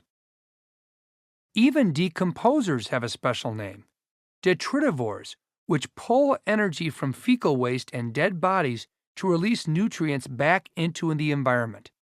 Regardless of the word's difficult sound, they are quite simple. You see them every day as worms, fungus, and bacteria. Even the very act of one organism feeding on another has its own special word, predation. The risk of being pedantic, remember to keep your listener's interest.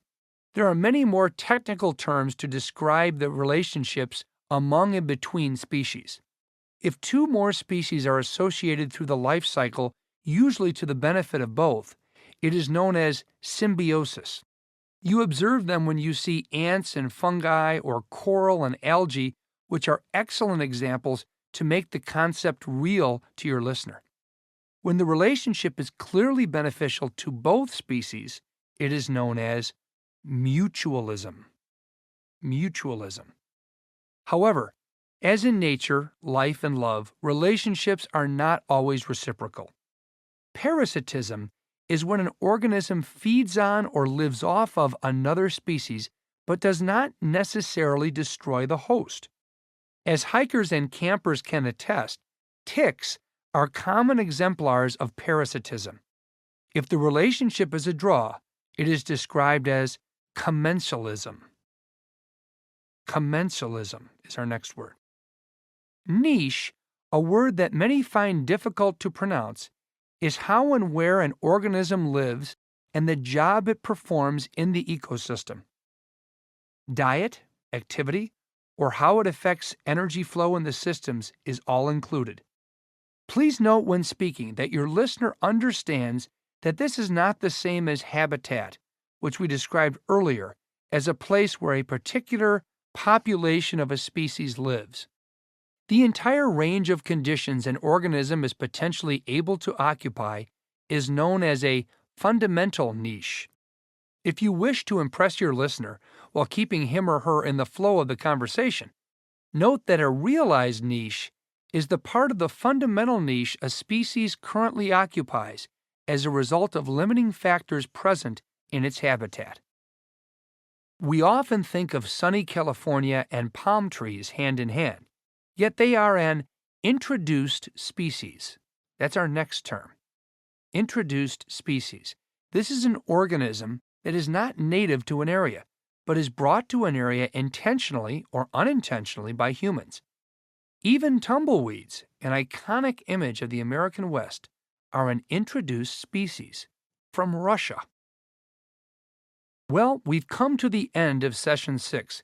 This has been a very difficult session, and you'll want to listen to this over and over again.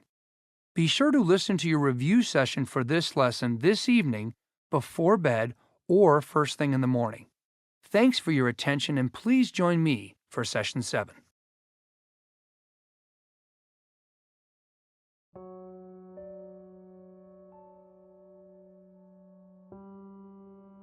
Good morning. Today we'll review the first 25 words from Session 6 of the program. The topic of Session 6 is the vocabulary of ecology and nature. Ecology is the study of the physical environment and the interaction of living organisms within that environment. A habitat is a place where a particular population of a species lives. Anthropogenic means originating with or caused by humans. A community, with respect to ecology, is a habitat shared by more than one species. An aquifer is an underground layer of rock and sand that naturally stores water and transmits it to wells and springs. A hydrosphere is the area in which water exists. For the purpose of our ecology, this includes all liquid water on Earth, such as rivers, lakes, and oceans, all frozen waters, such as glaciers, icebergs, and polar ice caps, and all water vapor. The cryosphere is the sum total of Earth's freshwater supply that is locked up in frozen forms, including polar ice, mountain glaciers, permafrost, and snow. An ecosystem is an environment where soil, air, water, weather, and living organisms interact as a system. Abiotic refers to non-living chemical and physical components of an environment. Biotic refers to the living or once living organisms in a habitat. Climate change, which is often called global warming, refers to changes in weather patterns that can express themselves in a number of ways. These include rise in global temperatures, changes in rainfall patterns that result in floods and droughts, and melting polar ice that raises sea levels. Climate changes can be caused both by natural forces and by human activities. Carbon footprint is a measure of the effect that human activities have on the climate. It's measured in units of carbon dioxide.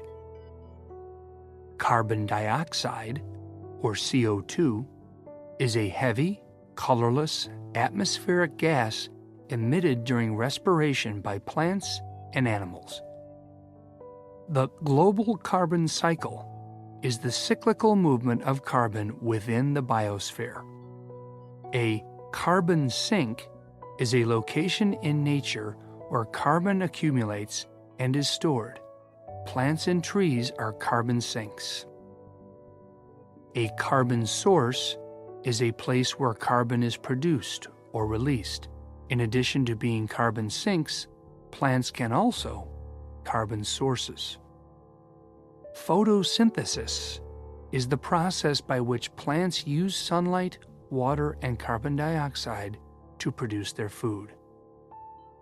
Fossil fuels are substances formed in the ground from the remains of dead plants and animals. Oil, natural gas, and coal are all fossil fuels. Greenhouse gases are gases that trap the heat of the sun within the Earth's atmosphere, producing the so-called greenhouse effect. Methane is an odorless, colorless, flammable gas formed when organic matter decomposes. It is one of the most prevalent greenhouse gases. Deforestation is the destruction of forests in order to clear land for agriculture or industry. Desertification is a change from once fertile land into desert as a result of natural or human activities. Wetlands are areas of marshy or swampy ground, or any land area that tends to be regularly wet or flooded. Genetic modification means changing the characteristics of an organism by inserting genes from another organism into its DNA. Irradiation is a process that uses radiation to reduce or destroy bacteria and germs in food products in order to prevent illnesses and to lengthen the shelf life of the products. Now we've reached the end of this morning's review. Take a few more moments to relax. When you feel ready, it's time to start your day. This evening, just before you sleep, we'll review the remaining words from Session 6.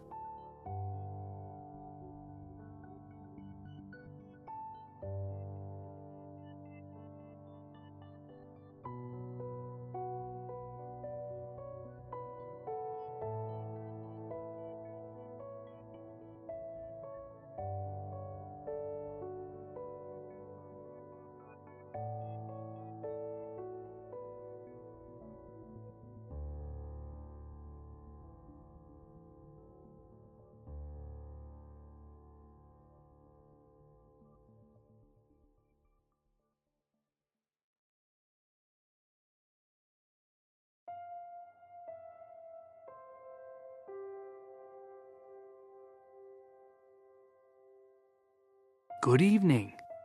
We're about to continue our review of words from Session 6 of the program on ecology and nature. Organic is a general term for gardening or agriculture that uses no chemical or synthetic fertilizers or pesticides. Biodiversity is a measure of the variety of organisms present in an ecosystem. Edge effects are the different conditions along the boundaries of an ecosystem where one habitat meets another. Extinction is the disappearance of a species when the last of its members dies. Carrying capacity is the number of organisms of a given species that an environment can support. Pioneer species are the first organisms to live in a new habitat. Succession is the regular progression of species replacement and the process by which the structure of a biological community evolves over time. Primary succession is a type of succession that occurs where plants have not previously grown. Secondary succession is a type of succession that occurs in areas where there has been previous plant growth. Autotrophs are organisms that produce their own food. Heterotrophs are organisms that consume other organisms for food. A food chain is the path of energy through the levels of an ecosystem. A trophic level is a position an organism occupies in a food chain. Herbivores are animals that eat only plants. Carnivores are animals that eat only meat. Detritivores are organisms such as worms, fungus, and bacteria that pull energy from fecal waste and dead bodies to release nutrients back into the environment. Predation is the act of one organism feeding on another. Symbiosis is a relationship between two species through their life cycles. Mutualism is a symbiotic relationship between species that is clearly beneficial to both. Commensalism is a relationship between species that is neither destructive nor beneficial. Parasitism occurs when an organism feeds on or lives off of another species, but does not necessarily destroy the host. Niche refers to how and where an organism lives and the function it performs in an ecosystem. A fundamental niche is the entire range of conditions an organism is potentially able to occupy. Realized niche is the part of a fundamental niche a species currently occupies as a result of limiting factors present in its habitat. And an introduced species is an organism that is not native to an area, but is brought to an area intentionally or unintentionally by humans. We've now reached the end of our review of words from Session 6 on the vocabulary of persuasion. It's best to fall asleep as soon as possible after completing the review. That will allow the words to become established in your subconscious mind without distraction. Thank you for taking part in this program.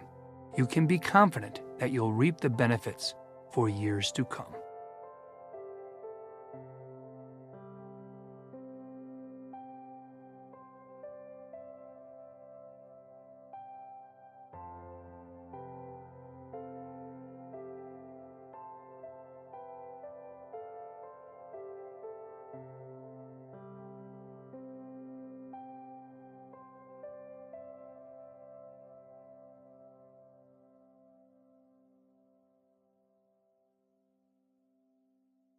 Session 7.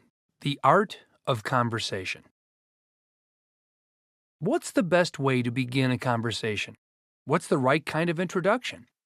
What are the keys to showing your sincere interest in another person and engaging that person's interest in you?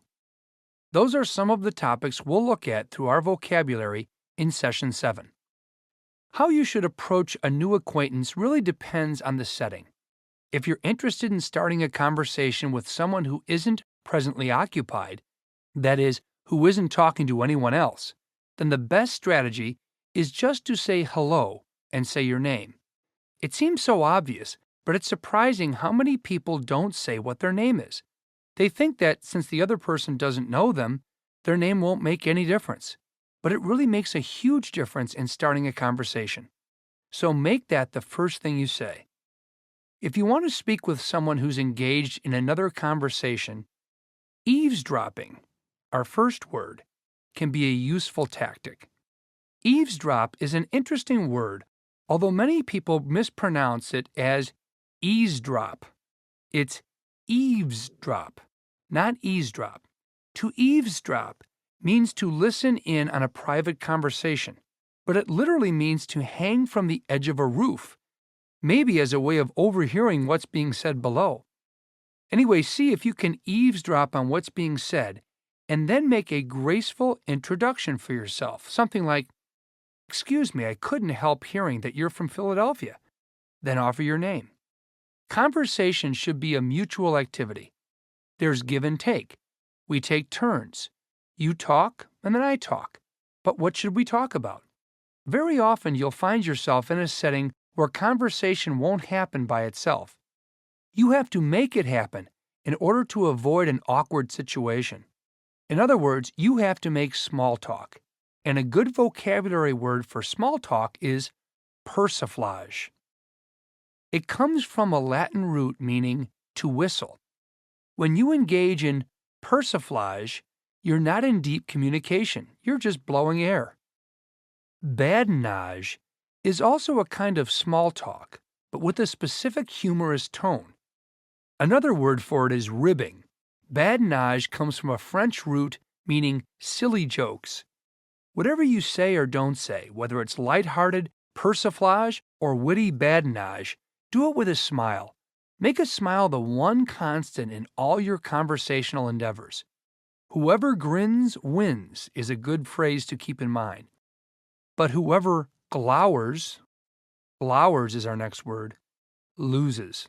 Glower is another word for frown, but a bit more original.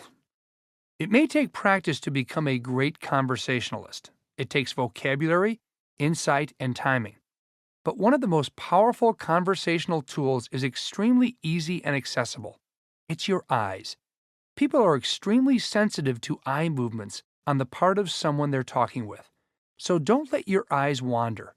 It doesn't matter who you might see across the room. If you disengage your eye contact to look at that person, you're immediately going to lose the person you're already with. Attire means clothes. It's what you wear. An adjective referring to attire is sartorial, and another one is vestial. Attire, sartorial, and vestial. Those can apply to both men and women, but they're a bit skewed toward men. The sartorial element is a key factor in how people will perceive you and relate to you. In social situations, we're much more flexible about attire than was true in the past, but you should still be aware of how you're dressed. The rules for this change as you get older. A high school or college student isn't held to the same standard as a corporate executive, but that shouldn't stop students from dressing like they hope to get hired. Our next word is approbation. Approbation is a similar word to praise. It's from the same root as approval, but it includes the concept of proof. The person has been proven to deserve praise. When you bestow approbation in a conversation, you attest to the worth of someone or something. For he's a jolly good fellow, which nobody can deny, is an example of approbation. He, whoever he is, has been proven to be a jolly good fellow. Nobody can deny it. Flattery, unlike approbation, is praise that's insincere or excessive. Although relying on flattery in conversation isn't something to be proud of, there's no doubt that it can be effective. Maybe the popularity of flattery is why it has so many synonyms. All of them are very interesting words. Unctuousness, for example, means flattery that's delivered in an excessively smooth and fawning way. It comes from the Latin word for oil. An unctuous person is often someone low on the pecking order who uses flattery to win points with somebody higher up. Servility and obsequiousness have meanings similar to unctuousness, but they don't necessarily refer to someone who's a flatterer, unless deliberately making yourself inferior to someone is a form of flattery. Servile people or obsequious people are always playing follow the leader. A slang expression for an obsequious person is toad eater, which is certainly easier to say than obsequious. You can even shorten it to toady. When a conversation begins between two people who don't know each other, a sizing up process always takes place.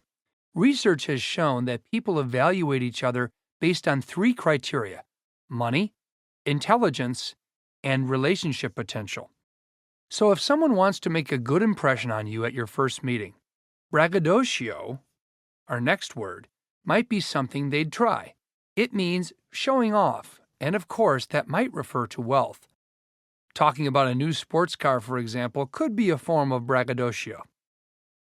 An attitude of hauteur is another way of appearing wealthy. It means adopting the mannerisms of an aristocrat. Hauteur is a form of arrogance. Sometimes it's accompanied by a British or French accent. If a person has such an accent, maybe they went to school abroad, so they must be wealthy.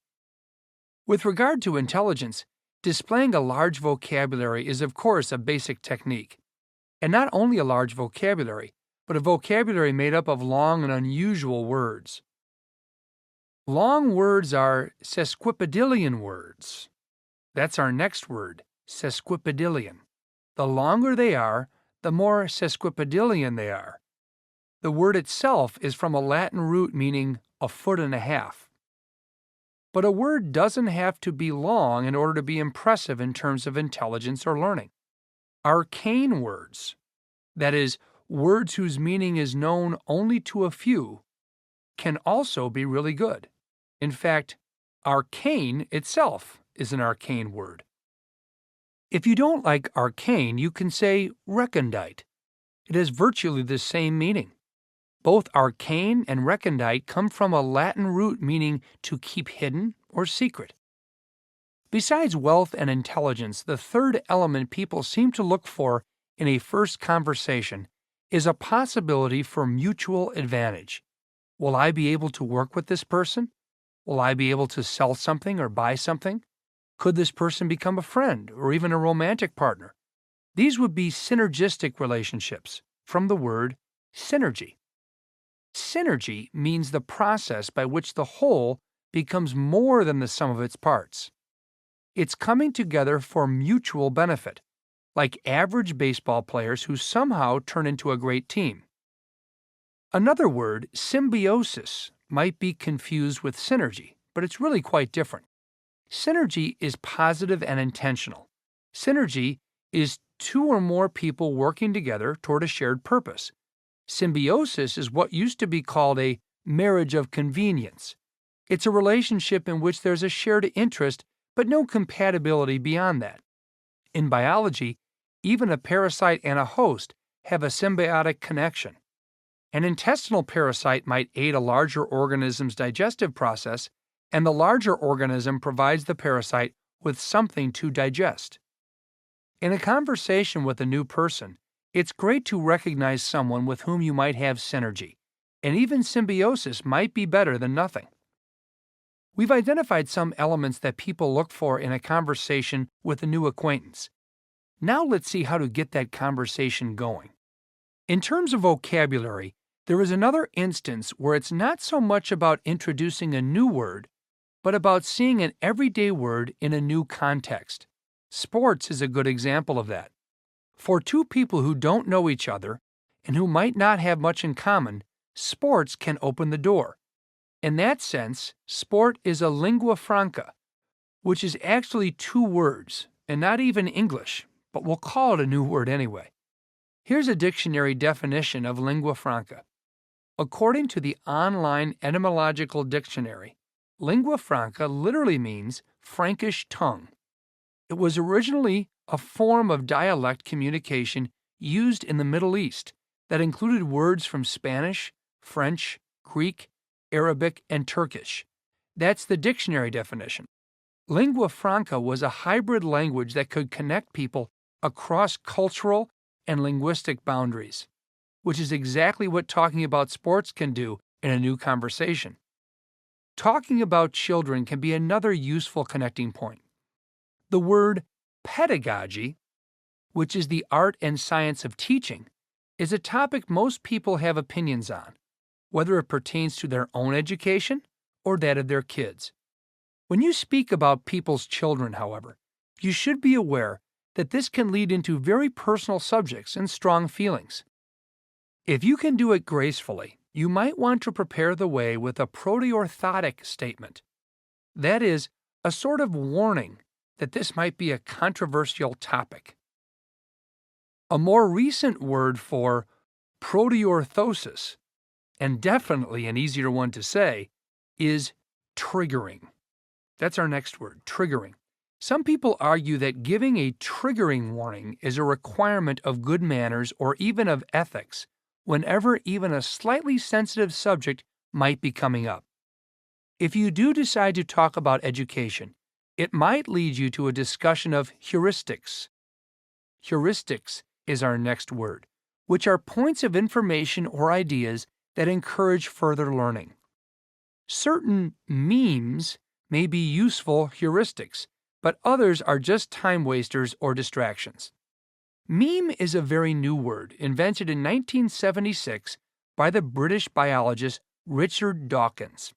A meme is a bit of popular culture that spreads through the internet the way a virus spreads through the body. After a while, it either becomes well established or eventually disappears. Possibly the word dude is a meme, or a cat video that has 40 million views. Besides sports and kids, many people will open up if you ask them about their hometowns. Where are you from is a good icebreaking question. A lot safer than, what do you do for a living? Sometimes people will become nostalgic, which means memory tinged with longing and regret. If nostalgia gets out of hand, it can descend into schmaltz. That's a Yiddish word that literally means chicken fat. But it can refer to anything that's overly sentimental. If you want to stick to strictly English words, you can say something is cloying or maudlin instead of schmaltzy. Once you've decided on some good topics for a conversation, you can start thinking about how to present yourself and participate. If you want to feature your intelligence, you should stress logic. But a more interesting word is ratiocination. That means a process of thought that leads from one point to another in a rational sequence. If at some point you introduce a thought that's out of sequence, that's called a non sequitur. If you were talking about fishing, for example, and you suddenly said something about opera, that would be a non sequitur. Sometimes pedantic people, our next word, pedantic, that is, people who are self-consciously educated, enjoy pointing out non sequiturs. They also like to pounce on oxymorons, which is the yoking together of two incompatible ideas, like reasonable madness or dry wetness. Or instead of seeming logical, you might want to be sensitive and emotional. That can take many forms, two of which are pathos and bathos. Pathos is genuine emotion. It's strong feeling that springs from a serious experience. Bathos, on the other hand, is strong feeling that comes from a laughably insignificant source. The story of the Titanic sinking is pathos. The story of a rubber duck sinking in the bathtub is bathos. Whatever you decide for the content of your conversation, the form in which you deliver it is also very important. Handling that correctly is a matter of decorum. Decorum is our next word. That means doing things in an appropriate manner. Bear in mind that what's decorous in one situation might not be decorous in another. If you're at a professional football game, cheering in a loud voice would not be a breach of decorum. Cheering at a funeral would be such a breach. Let's look at some of the elements that contribute to decorum in a conversational setting. Style, for example, refers to the overall impression you create in a listener. It's the sum total of how you dress, the vocabulary you use, the expression on your face, everything. Sometimes people will say that a certain individual has style, meaning he or she makes a strongly positive impression. But really, everyone expresses some kind of style. It's just that some people are better at it than others. Many people today have an ironic style. Irony, our next word, means that what is said is different from what is meant. So if you're in the middle of a blizzard, you could say, "Nice weather we're having." Irony can also veer off into sarcasm, which has a more aggressive and adolescent tone. If a middle school kid flunked a math test, other kids might sarcastically call him Einstein. Delivery refers specifically to the element of your voice in your style. A person who speaks very loudly has a stentorian voice. The word comes from stentor, the name of a legendary herald in ancient Greece whose voice was as loud as 50 men. Other adjectives for a loud voice include plangent, sonorous, orotund, and resonant. Take your pick. But be aware that resonant has a connotation of sadness. You wouldn't describe children's loud voices at a birthday party as plangent. If your voice is very soft, it could be described as tranquil or unobtrusive. For some reason, there are more words for a loud voice than a soft one. Regardless of your delivery, it's always good to be cheerful. That's what we call a jocund personality, with an inclination to see the humorous side of things. Having that inclination is a great asset for a conversationalist, and evoking risibility in others is even better. You may not be a naturally risible person, but you can do it if you try. Now, there are only a few words left to say about the vocabulary of conversation, but they're very important words. One of them refers to an extremely dangerous behavior that can ruin any conversation. It's not just loquaciousness, and it's not just verbosity. It's logorrhea. That means incessant or compulsive talking. Simply put, logorrhea means the person won't or can't shut up. We've all encountered people who are afflicted with logorrhea. It's a terrible impediment to a good conversation, and there's really only one cure for it, although there are many words for that cure. Quiescence is one such word. Taciturnity is another, but the most appropriate word is silence. This is the end of Session 7 on the art and vocabulary of conversation. Use your review sessions to form a deeper connection with these words, and then you'll be ready for Session 8.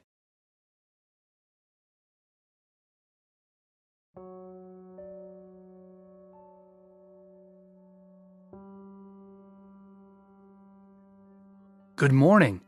Today we'll review the first 25 words from Session 7 of the program. Session 7's topic is the vocabulary of conversation. Eavesdropping means to listen in on a private conversation. Persiflage is light, superficial conversation. Badinage is small talk, but with a humorous, teasing manner. A glower is a frowning or threatening facial expression. Attire means clothing, usually high-quality clothing. Vestial is an adjective referring to clothing and fashion, as in, she was interested in his vestial habits. Sartorial is an adjective that refers specifically to men's attire, as in, his sartorial choices were excellent. Approbation is sincere approval or praise. Flattery is praise that's often insincere or excessive in order to achieve some end. Unctuousness is flattery that's delivered in an excessively smooth and fawning way. It comes from the Latin word or oil. Servility is an attitude of deference carried to excess. Obsequiousness is obvious and excessive flattery. A toad-eater or toady is a sidekick or unofficial servant. Braggadocio is excessive bragging for comical effect. Hauteur is an arrogant, aristocratic attitude. Sesquipedalian is an adjective referring to extremely long words. Arcane means little known or secret. Recondite means known only to a few. Synergy is a process of cooperation that magnifies results. The whole becomes more than the sum of its parts. Lingua franca is a type of conversation that allows people to communicate across cultural boundaries, like talking about sports. Pedagogy refers to topics about children. It can serve as a lingua franca. A proteorthotic statement is a warning of a controversial topic. Triggering means introducing a topic that might make a listener uncomfortable. A heuristic is points of information intended to encourage further learning. A meme is a word, phrase, or idea that spreads through popular culture like a virus in an organism. Now we've reached the end of this morning's review. Take a few more moments to relax. When you feel ready, it's time to start your day. This evening, just before you sleep, we'll review the remaining words from Session 7.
Good evening.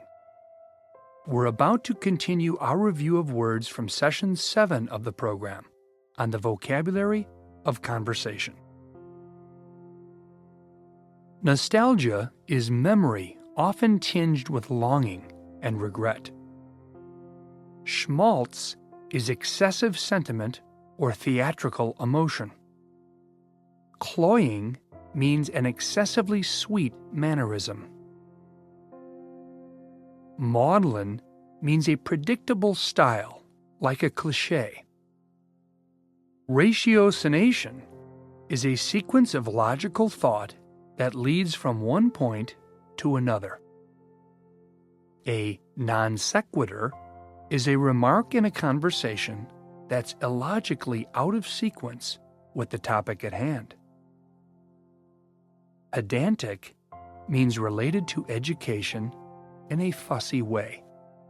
An oxymoron is the bringing together of two incompatible ideas, like reasonable madness or dry wetness. Pathos is genuine, deeply felt emotion. Bathos is emotion that's comically overdone.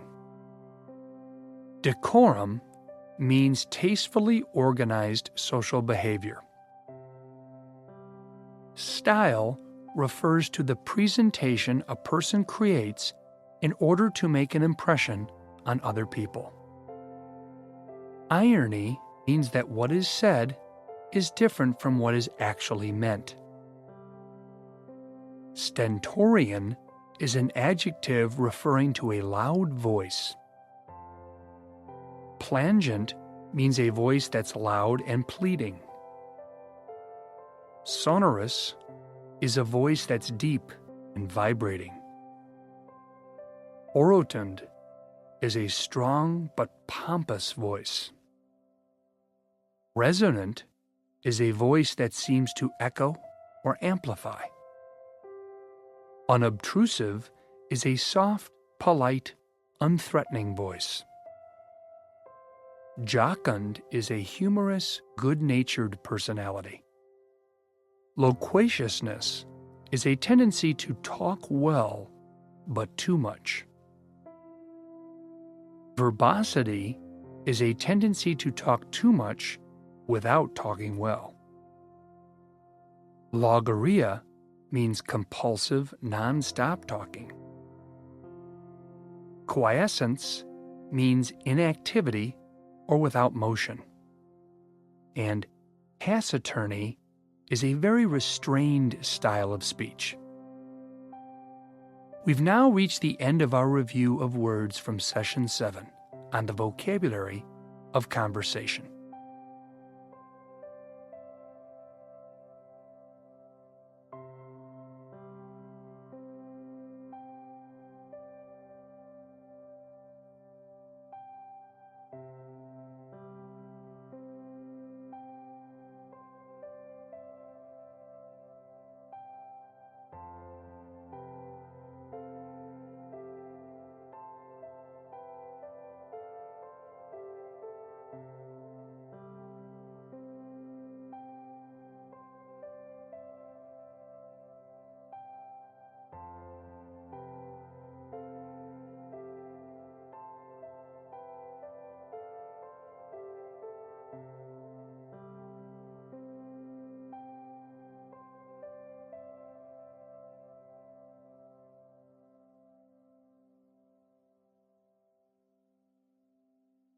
Session 8, Religion and Spirituality. Welcome to Session 8. In one of his best-known quotes, Albert Einstein said that God does not play dice with the universe. Exactly what Einstein meant is often misunderstood. Or to put it another way, no one is actually sure what he meant, but there's general agreement on what he didn't mean. Einstein did not practice an organized religion, and he made it very clear that he didn't believe in God as depicted in the Bible. But he also didn't believe that everything was just a random roll of the cosmic dice. And that's a quite significant viewpoint from a man who has looked so deeply into the ultimate nature of reality. Whatever he saw there, he couldn't quite put into words, but he saw something. Or to put it another way, he didn't see only nothing. That's what he tried to get across in his quote about God not playing dice. Einstein was trying to express something that might be inexpressible, just as other thinkers have been doing for thousands of years. In this session, you'll hear some of what they have come up with. Words have always been hugely important in the spiritual life of humanity. In religions across the world, how people define certain words could mean the difference between heaven and hell in the next life, or life and death in this one. So let's start this session on spiritual vocabulary with some basic definitions. The first word, religion, is an organized set of beliefs concerning the origin, nature, purpose, and final end of humanity and the universe. Most religions include belief in a higher form of being, such as a god or a cosmic intelligence, as well as rituals and ceremonies connected with that higher form. Religions may also include a priesthood and a system of moral regulations governing conduct of human affairs. Compared to religion, spirituality is a much more diffuse concept. It includes interest in or devotion to concepts outside a purely materialistic view of life and the world. Spirituality is internally generated by individual human beings rather than externally defined by a pre-existing religious tradition. Spirituality may or may not include belief in some form of divinity, and this is also freely decided upon by individual men and women. An atheist is an individual whose beliefs are more materially focused than those of religious or spiritual believers. Specifically, atheists always reject belief in a god or a higher form of intelligence. Just as religions can include militant factions, there are militant atheists who demand equal recognition from the government, the media, and society in general. Somewhere in between religion and atheism lies agnosticism. Agnostics are people who just don't know. They're not sure what the heck is going on, although most of them align away from Orthodox religion. From a purely logical viewpoint, agnosticism makes a great deal of sense. How can anyone really know whether there's a God or not? On the other hand, when people have had a very convincing divine revelation, they will of course form their beliefs accordingly. Our next word, faith, is a level of belief beyond the logical objections of agnosticism. It's even belief beyond belief itself. In the early days of Christianity, some of the church fathers said this about the doctrine of the virgin birth: "It's impossible, therefore we believe it." Faith is complete acceptance of God's power and will. Our next word, blasphemy, is disrespectful or impious speech or action against a particular religious tradition. Some religions define blasphemy much more strictly than others. One religion's blasphemy might be just irreverent humor to another. Islam is particularly sensitive about blasphemy, considerably more than other major religions in the contemporary world. For example, a Muslim who chooses to leave the religion is considered an apostate, a sinner who insults God, and a member of the unprotected infidel community. That means the apostate has been automatically sentenced to death. The word heresy is an opinion or teaching in a religion that deviates from established doctrine, but without the aggressive impiety of blasphemy. For example, was evil a separate and distinct force in the world, or was it merely the absence of good? Differing answers to this could provoke accusations of heresy in the early Christian church. Manichaeism, an offshoot of Christianity founded in Persia in the 3rd century, was condemned by Roman Catholicism as a heresy because Manichaeism taught that good and evil were separate opposing forces. Henotheism is the belief in one God without denying the existence of others. This was very common in the ancient world. In fact, the most important and even shocking content of the Hebrew Bible was God's assertion that He was the only divine being. It's repeated many times in the Bible, and it's the first of the 10 Commandments. This was the origin of monotheism. Polytheism means the acceptance that more than one God exists, and even the worship of more than one God. That is, of course, a tremendous heresy according to Jewish and Christian teachings. Not infrequently, especially during the medieval and Renaissance periods, religious leaders would declare certain individuals or beliefs to be anathema. Anathema is our next word. That was a curse that would forbid any contact by church members with the anathematized individual. It could also condemn that individual to hell. Committing heresy or blasphemy would definitely mean that the guilty party would be declared anathema. Our next word, syncretism, is the attempt to resolve differences or even contradictions among systems of belief. Historically, it's usually been unsuccessful. Secularism is an alternative to mainstream religion that appeared in America in the mid-19th century. It taught that people should concern themselves only with questions that can be tested and answered by our direct life experiences. A cult is a religious or spiritual group with certain well-defined characteristics. Those usually include extreme beliefs that exclude outsiders. But the defining element of a cult is the leadership of a revered, authoritarian, and charismatic individual whose will can't be questioned by the cult members. Dogma and doctrine are two words that might seem synonymous, but there actually is a difference. Dogma is the overall beliefs and regulations of a religion concerning matters of faith, morality, and observance. Doctrine is the application of dogma to a specific question or situation. For example, it might be dogma within a certain Buddhist sect that all life is sacred and inviolable. Doctrine would instruct how to apply that dogma when ants invade your kitchen. Alms and charity are two words that have pretty much identical meaning in Christianity. They refer to money given to the poor, but the real offering is to God, because it is love of God that motivates the gift to the poor. Also, the poor are God's creation and object of God's love. The word tithing is a very specific kind of giving. Members of a religious tradition donate or tithe the first 1/10 of any income to the religion itself.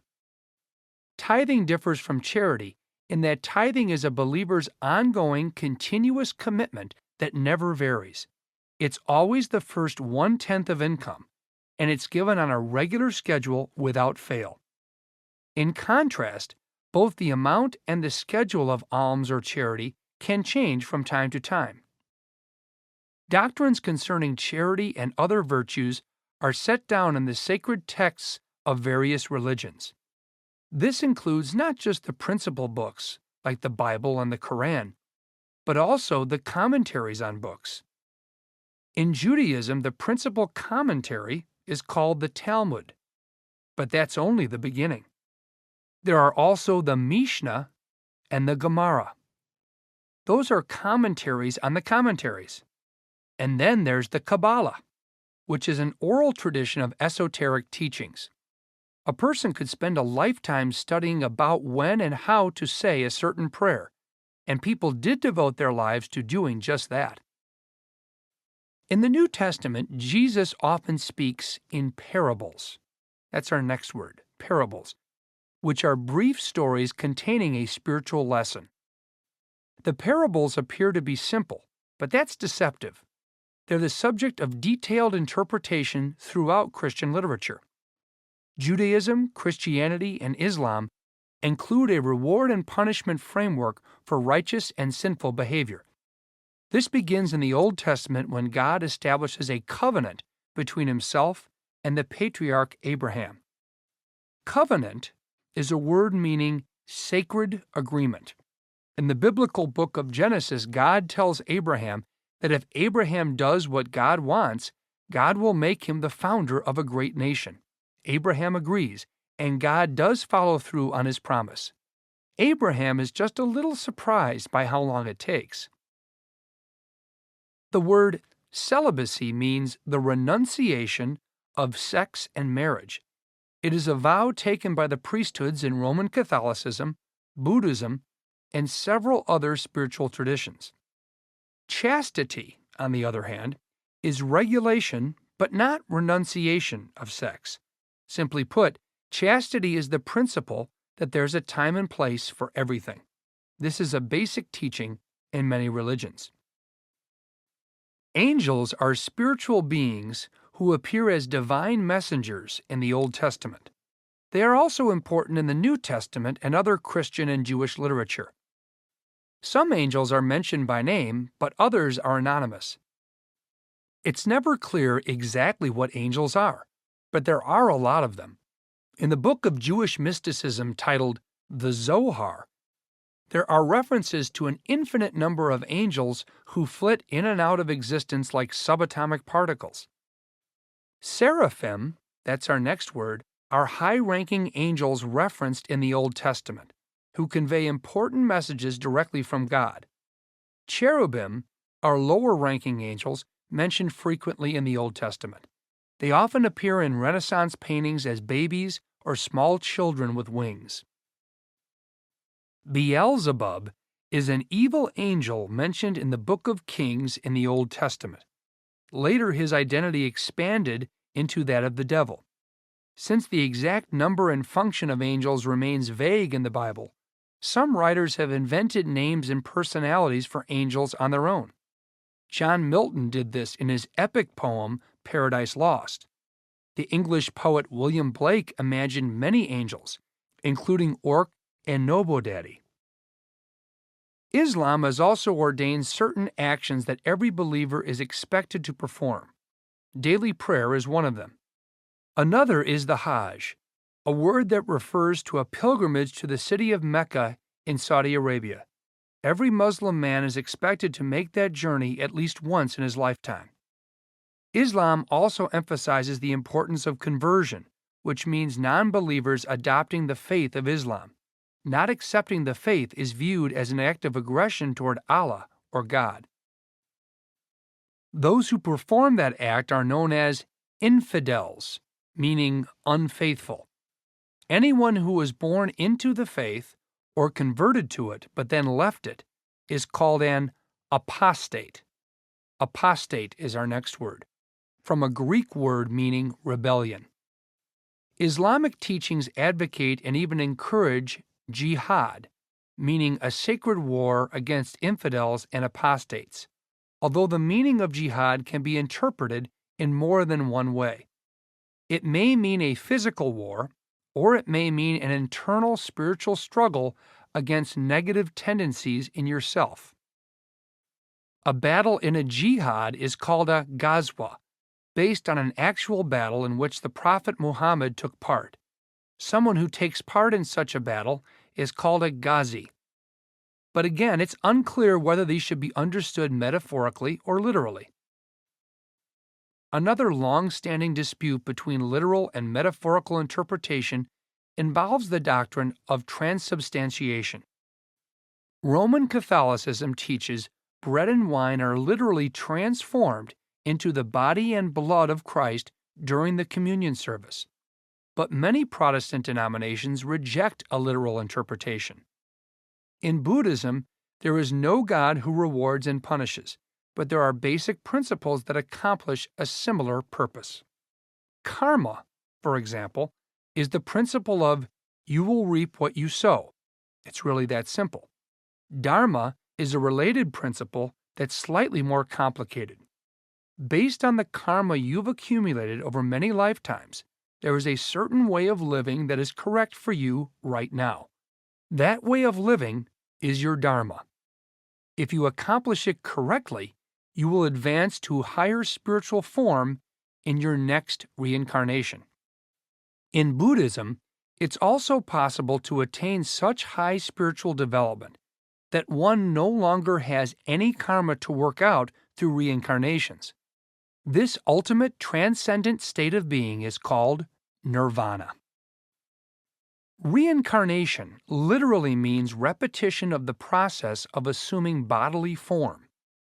Over the centuries, its importance as a dogma has varied in different religions, but it's a clear foundation principle in Buddhism and Hinduism.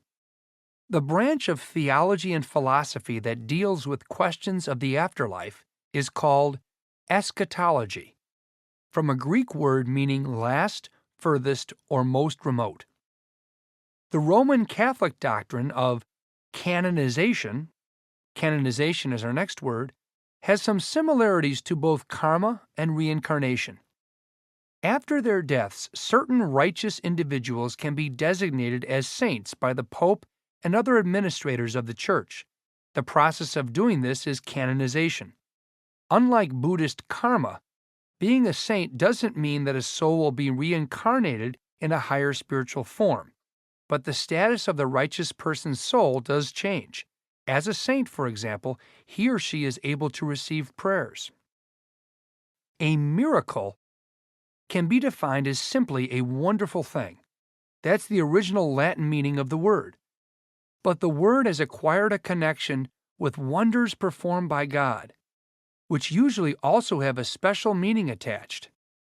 In the Old Testament, when Sarah and Abraham give birth to Isaac after they're 100 years old, this was a miracle that symbolized the Hebrew people's unique spiritual destiny.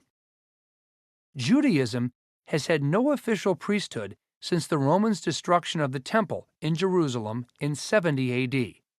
The word rabbi originally meant scholar or teacher, but it has come to mean a clergyman who presides over a Jewish congregation. Women are also rabbis in some progressive Jewish communities, although women rabbis are controversial elsewhere. In Islam, an imam is the leader of prayers in a mosque and may also be recognized as an authority on Islamic theology and law. There are no female imams. A caliph is the political leader of an extended Islamic community known as a caliphate. Since caliphs are regarded as successors of Muhammad, they also have spiritual authority. At the present time, there was no one specifically identified as a caliph, and the last caliphate ended in 1924. And our final term, the Holy See, also known as the Vatican, is the smallest sovereign nation in the world. It is the home of the Pope and of the central administration of the Roman Catholic Church. It officially gained independence from Italy in 1929. We have come to the end of Session 8. We've covered a number of different words in our diverse world of spirituality and religion.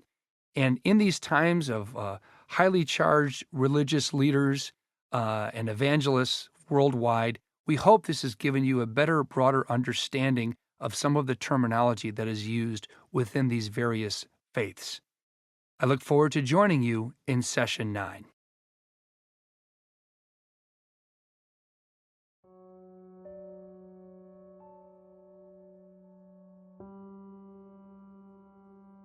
Good morning. Today we'll review the first 25 words from Session 8 of the program. Session 8's topic is the vocabulary of religion. Religion is an organized set of beliefs concerning the origin, nature, purpose, and final end of humanity and the universe. Spirituality is interest in or devotion to concepts outside a purely materialistic view of life and the world. An atheist is someone who rejects belief in a God or a higher form of intelligence. Agnostics are people who don't take a position on the existence of God. Faith is a high level of belief that doesn't depend on logic or evidence. Blasphemy is a disrespectful or impious speech or action against a particular religious tradition. An apostate is a member of a religion who renounces that belief. Heresy is an opinion or a teaching in a religion that deviates from established doctrine. Manichaeism was an offshoot of early Christianity that depicted good and evil as separate, opposing forces. Henotheism is the belief in one God without denying the existence of others. Monotheism is the belief that there is only one God. Polytheism is the acceptance that more than one God exists, and even the worship of more than one God. Anathema is a prohibition in Roman Catholicism that forbids any contact by church members with the anathematized individual or teaching. Syncretism is the attempt to resolve differences or even contradictions among different systems of belief. Secularism teaches that people should concern themselves only with questions that can be tested and answered by our direct life experiences. A cult is a religious or spiritual group with certain well-defined characteristics, including extreme beliefs that exclude outsiders and the leadership of a charismatic individual whose will can't be questioned by the cult members. Dogma is the overall beliefs and regulations of a religion concerning matters of faith, morality, and observance. Doctrine is the application of dogma to a specific question or situation. Alms refers to money given to the poor. Charity can include alms, but can also include other forms of service to those in need. Tithing is a religious tradition of donating the first 1/10 of any income to the religion itself. The Talmud is a book of Jewish teachings and biblical commentary. Parables are stories containing a hidden spiritual lesson. A covenant is a sacred agreement with God. Celibacy is the renunciation of both sex and marriage. It is a vow taken by priesthoods in Roman Catholicism, Buddhism, and several other spiritual traditions. Now we've reached the end of this morning's review. Take a few more moments to relax. When you feel ready, it's time to start your day. This evening, just before you sleep, we'll review the remaining words from Session 8.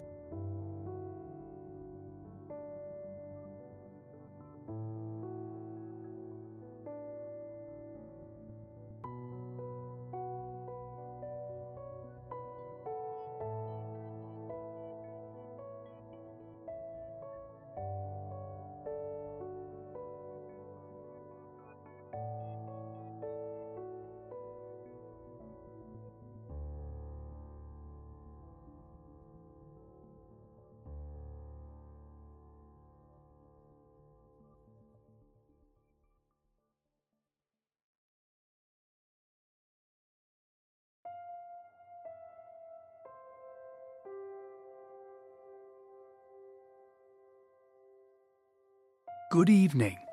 We're about to continue our review of words from Session 8 of the program on the vocabulary of religion.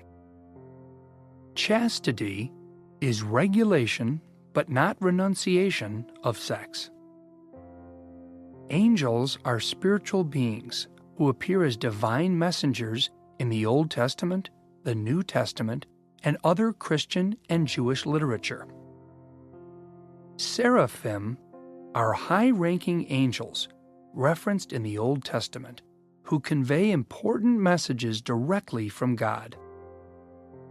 Cherubim are lower-ranking angels mentioned frequently in the Old Testament. Beelzebub is an evil angel mentioned in the Book of Kings in the Old Testament. Later, his identity expanded into that of the devil. Nobodaddy is the name of an angel in the poetry of the 19th century author William Blake. Zohar is a book of mystical Jewish biblical commentary. Hajj is a word that refers to a pilgrimage to the city of Mecca in Saudi Arabia. Every Muslim man is expected to make that journey at least once in his lifetime. Infidels are non-believers, especially as seen by Islam. Jihad in Islam is a sacred war against infidels.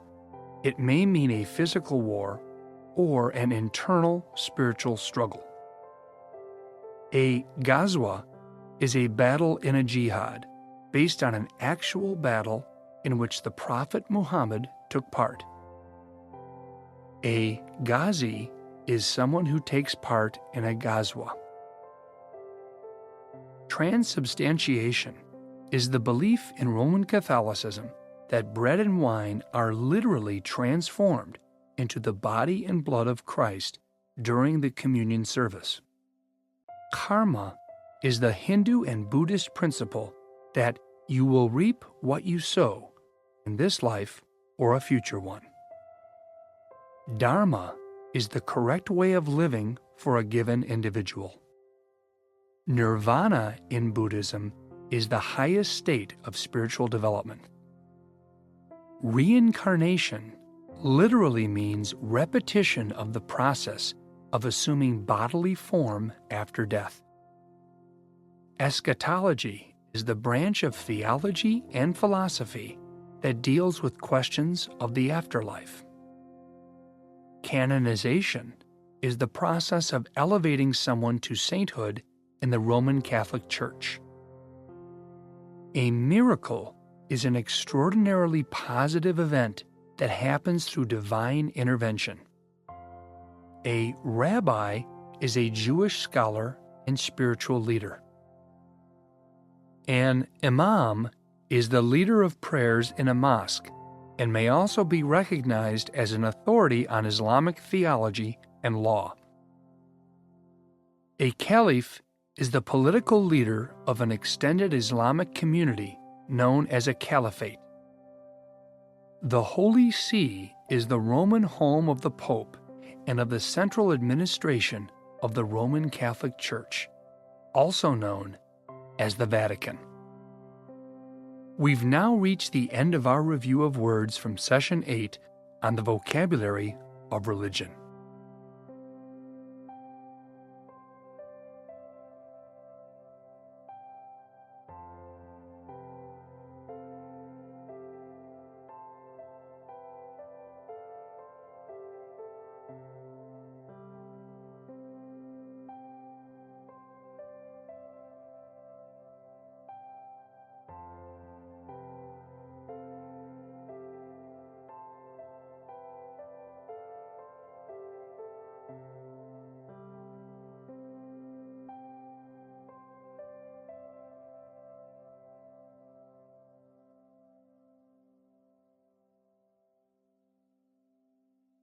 Session 9, Health and Nutrition.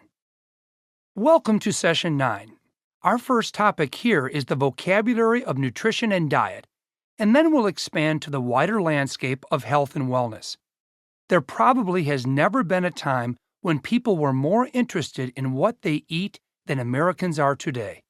Food may have been a matter of survival throughout history, but now it's a resource for health and longevity. It's a fashion statement. It's an opportunity for pleasure. And it's also potentially dangerous or even fatal if you're not careful about what you eat.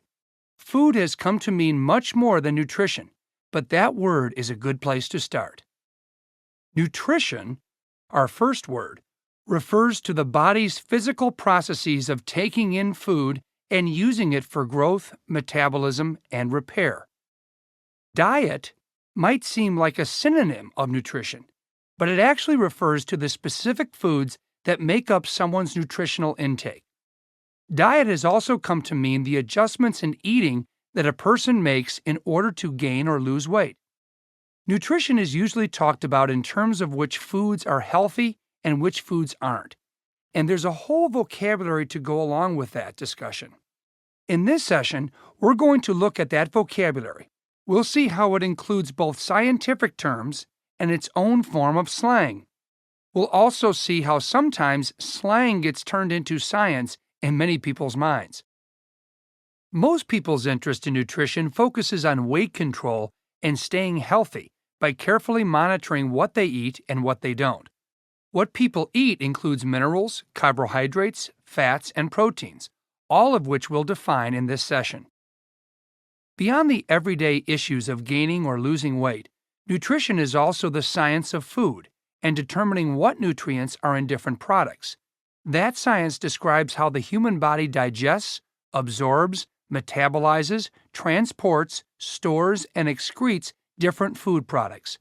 Nutritional science also evaluates what physical effects different nutrients have on the body. Nutrients are the components of the nutritional process. Basically, nutrients are the goods you eat. Nutritionists group them into two subclasses called macronutrients and micronutrients. Macronutrients form three major portions of dietary consumption and include carbohydrates, fats, and protein. All other nutrients are consumed in smaller amounts, and they're described as micronutrients. Diet is a subcategory of nutrition. When people think of diet, they usually focus on the number of calories in different foods. A calorie, our next word, is a measurement of energy. 1 calorie is defined as the amount of energy required to raise the temperature of 1 cubic centimeter of water by 1 degree centigrade. Calories are the most common measure of the amount of energy in food. In order to gain weight, more calories need to enter your body you use up. If you want to lose weight, you need to use more calories than you take in. Some people are able to lose weight more quickly and easily than others, but anyone will lose weight if they burn up more calories than they eat. So to lose weight, you need to create an energy deficit by eating fewer calories or by increasing the number of calories you burn through physical activity. The different nutritional categories, fats, carbohydrates, starches, and proteins, contain calories. Some of them typically have more calories than others, so many diets are based on restricting or eliminating those high-calorie groups. Our next word, carbohydrates, for example, are a group of chemical substances that can provide a large amount of energy in an average diet. So there are a lot of calories in foods that are high in carbohydrates, but you've got to use that energy or your body will store the calories in the form of fat. Since carbohydrates contain so many calories, low-carb diets are popular for losing weight. That means limiting grains, breads, sweets, and pastas. Most low-carb diets emphasize protein instead. Our next word, protein, is another nutritional category, and it's the main structural component of the human body. Organs, muscles, blood, cell membranes, and the immune system are all made up of protein. A low-carb, high-protein diet is generally considered safe for weight control, but only for a limited period of time. 6 months or less is what's usually recommended. The human body also requires a relatively high volume of protein to maintain muscles and to provide the body with long-term energy. Poultry, red meat, and fish are sources of protein, but it can also come from vegetarian sources, such as tofu, eggs, or beans. The risks of using a high-protein diet with carbohydrate restriction have been extensively studied.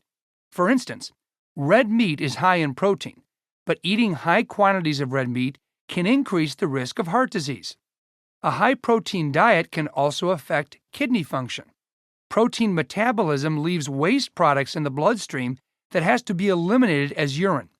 That puts stress on the kidneys, especially if someone's kidneys are weak to begin with. Vitamins are a group of nutrients that are needed in small amounts to maintain physical processes. Most vitamins cannot be made by the body and therefore have to be obtained through the diet. Our next word, fiber, is the indigestible part of a food that can benefit the process of digestion. Research suggests that most people are not meeting their recommended intake of fiber. Amino acids are the building blocks of proteins. Of the 20 different amino acids, 11 can be manufactured in the body. The other 9 must come from diet. They're referred to as the essential amino acids. Fat is a word that has mostly negative connotations, but it's actually a nutrient that supplies energy and promotes growth. It can also be a carrier of vitamins. Oils are a form of fat that is liquid at room temperature. These are higher in unsaturated fats and lower in saturated fats than solid fat. Our next term, saturated fats, are solid at room temperature, such as the fat in meats, poultry skin, and foods made from whole milk. Taken in excess, they increase blood cholesterol levels and the risk of heart disease. Unsaturated fats are liquid at room temperature. They include the fat in vegetable oils, nuts, fish, and olives. Now, our next term you've heard a lot about. Trans fats are formed when liquid oils are made into solid fats, such as shortening and margarine. Trans fats are found in some processed foods such as crackers, cookies, snack foods, fried foods, and baked goods. They increase blood cholesterol levels and elevate the risk of heart disease. Trans fats are considered by many doctors to be the worst type of fat you can eat. Unlike other dietary fats, trans fat raises levels of cholesterol that can increase risk of heart disease. Some meat and dairy products contain small amounts of naturally occurring trans fats, but most trans fats are formed through an industrial process that adds hydrogen to vegetable oil, which causes the oil to become solid at room temperature. Foods made with partially hydrogenated oil have a longer shelf life, and that's an important commercial benefit of trans fats. Some restaurants also use partially hydrogenated vegetable oil in their deep fryers because it doesn't have to be changed as often as other oils. Triglycerides are the major form of fat stored by the body. A triglyceride consists of 3 molecules of fatty acid combined with a molecule of the alcohol glycerol. Elevated triglyceride levels are also considered a risk factor for heart disease. Our next word, cholesterol, is a waxy substance present throughout the body. Cholesterol is produced in the liver and is also obtained from animal products in the diet. In the bloodstream, cholesterol combines with fatty acids to form high-density and low-density lipoproteins. The low-density forms are considered harmful since they can form plaque deposits on the walls of blood vessels. Most doctors recommend that everyone over the age of 20 should have their cholesterol levels measured at least once every 5 years. Knowing your cholesterol numbers is important because they are one part of an equation that can help determine your risk of heart problems or strokes. Metabolism refers to biochemical processes that break down nutrients and convert them into energy. Our next term, basal metabolism, is the amount of energy an individual needs to maintain life while at complete rest. Even when you're at rest, your body needs energy for functions such as breathing, circulating blood, adjusting hormone levels, and growing and repairing cells. The number of calories your body uses to carry out these basic functions is known as your basal metabolic rate. A person's basal metabolism seems to stay fairly consistent and isn't easily changed. Your basal metabolic rate accounts for about 70% of the calories you burn every day. Antioxidants are chemical substances that help protect against cell damage from free radicals. They are naturally occurring in some foods, or they may be added synthetically. Our next term, free radicals, are byproducts from the body's use of oxygen in normal metabolism. They are also associated with smoking, air pollution, and fried foods. Because free radicals can damage human cells, they are an increased risk of many chronic diseases. So limiting the presence of free radicals has received a lot of attention as a way of maintaining health. Specifically, controlling free radicals has been promoted as a way of slowing the process of aging. The free radical theory of aging suggests that the damage to our cells could be why our bodies age. When we're young, our cells have a defense system against that damage. But as people get older, that system does not work as well. Free radicals have also been implicated in a number of diseases and conditions that become more common as we age, including dementia, cancer, and heart disease. Enzymes are complex proteins that enable chemical reactions to occur in the body. Digestive enzymes assist in breaking down food into chemical compounds that the body can absorb. Malabsorption is a weak intestinal absorption of nutrients. Its causes include colitis, Crohn's disease, celiac disease, and many others. Minerals pertaining to nutrition are inorganic elements that are essential for health. Minerals are divided into two categories. Major minerals include calcium, potassium, and sodium. Trace minerals include iron, iodine, manganese, molybdenum, nickel, selenium, and zinc. Our next word, selenium, is an essential trace mineral that has been shown to activate enzymes that may help protect the body from cancer. One study found that men with high levels of selenium in their diet developed 65% fewer cases of prostate cancer than men with low levels of selenium intake. Sodium is a mineral found in salt. It helps to maintain blood volume and to regulate the balance of water in the cells, but most Americans consume much more sodium than is needed. 1 teaspoon of salt contains 4 times the amount the body requires per day. A vegetarian is our next word, is someone who excludes meat, fish, and poultry from the diet. There are several subcategories of vegetarians. Ovoactive vegetarians, for instance, allow themselves to eat eggs and dairy products. A vegan is someone who abstains from the use of animal products in any form, and especially in diet. Our next word, gluten, is a composite of proteins that's found in wheat products and barley. No human being can really digest gluten, and some people are sensitive to its presence in their diets. For them, gluten can damage the ability of the large intestine to control food substances that enter the bloodstream. If gluten does enter the bloodstream of a sensitive person, it can stimulate an immune response that leads to a wide variety of symptoms. Since gluten began to attract attention, it's gained a huge amount of publicity. Billions of dollars of gluten-free products are now on the market. Entire sections of supermarkets are devoted to those products. But there's still controversy about whether gluten is actually as dangerous as it's been portrayed. Our next term, celiac disease, is a digestive illness that has very convincingly been related to gluten. It's a serious immune reaction to gluten consumption, and it's rapidly becoming more widespread.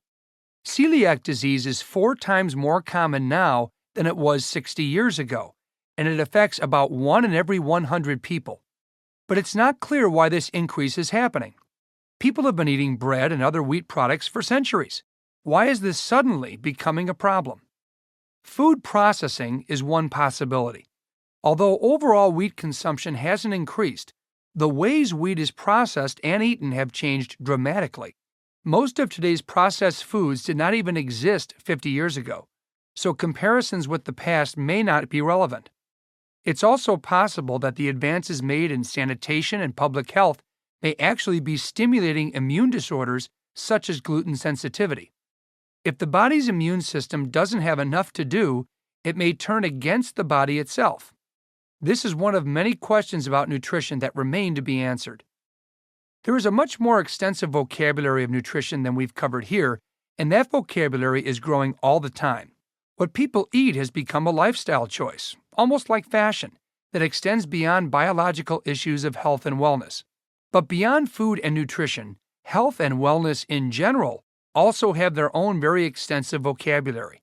We can look at some interesting terms from that vocabulary now, even though we'll only be able to scratch the surface. The word homeostasis is a condition of natural balance within the body. It's loosely synonymous with health. Allopathic is a word that is sometimes used to describe mainstream Western medicine. It means an approach that creates an environment that is incompatible or antagonistic to whatever condition we want to cure. So if a disease is caused by a specific bacteria, an allopathic treatment uses an antibiotic that is hostile to that bacteria.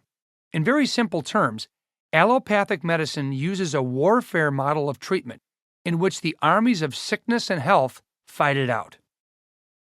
In contrast to allopathic medicine, homeopathic treatments are based on the idea that like cures like. The same substance that causes a disease can cure the disease, if that substance is properly administered. Although it has some popularity around the world, there is no scientific evidence that homeopathy actually works. Holistic is our next word. Holistic healthcare is treatment that addresses not only the biology, but also the physical, emotional, and spiritual well-being of patients. In cancer treatment, for example, there is evidence that patients who participate in support groups have improved outcomes just from talking among themselves. Alternative therapy and complementary therapy are methods of treatment used in place of conventional medicine. They are often highly controversial. Complementary treatments are used along with conventional approaches. Alternative treatments reject and exclude all forms of mainstream medicine. Palliative is a word that denotes any measures taken to treat symptoms such as pain, but without an intention to cure a disease. The word idiopathic means without recognizable cause. It's any medical condition that is self-originating. Acupuncture is a technique in traditional Chinese medicine. The skin is punctured at specific points with needles to relieve pain and treat disease. The National Institutes of Health defines acupuncture as a family of procedures involving penetration of the skin by thin, solid, metallic needles which are manipulated manually or by electrical stimulation. In order to bring acupuncture into conventional practice, mainstream medicine has tried to find scientific evidence that the treatment has benefits. In many areas of healthcare, including treating the side effects of chemotherapy, acupuncture is gaining acceptance as a valid medical practice. The word analgesia is an inability to feel pain while still conscious. It can be caused by a disease, or it may be induced in a medical procedure. Anesthesia is inability to feel sensation, especially pain, while unconscious. Anesthesia can also refer to drugs used to bring on that inability. An antibody is substance formed by the body to produce immunity to an agent of infection such as a bacteria. An antigen, our next word, is a substance that causes the body to produce antibodies. Bacteria are one-celled microorganisms found throughout the environment and also in the human body. Many are beneficial to health and others cause disease.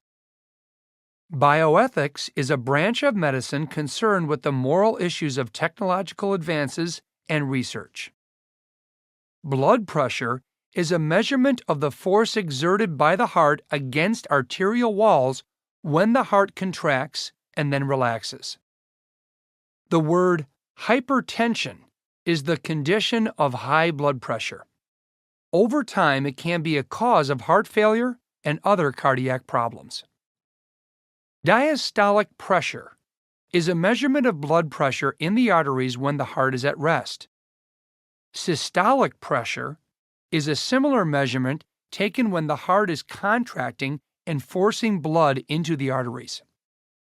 The word cancer is a large group of diseases characterized by abnormal cell division and the migration of abnormal cells across the body. Cancer most often expresses itself as tumors, also called neologisms. Cancer takes the lives of approximately 8 million people annually around the world. Physicians who specialize in cancer research and treatment are called oncologists. Our next word, metastasis, is the process by which cancer cells spread from one location in the body to another. This is a very important area of research because if cancer could be restricted to one location, it could be manageable in many cases. Cancer mortality is mainly due to metastasis, and only 10% of cancer deaths are caused by the primary tumors. Chemotherapy is the treatment of a disease, especially cancer, using chemical agents. Diabetes is a metabolic disease caused by an insufficient production or use of insulin, leading to excessive sugar in blood and urine. Insulin is a substance secreted by the pancreas to regulate blood sugar level. It's essential for the metabolism of blood sugar. Insulin shock is a condition that can occur in people with diabetes where there is excess insulin and a low level of sugar in the blood. An electrocardiogram is an instrument that produces a graphic tracing of the electrical activity of the heart. In a similar way, an electroencephalogram records electrical activity in the brain. The word genome refers to the total mass of genetic instruction that individuals inherit from their parents.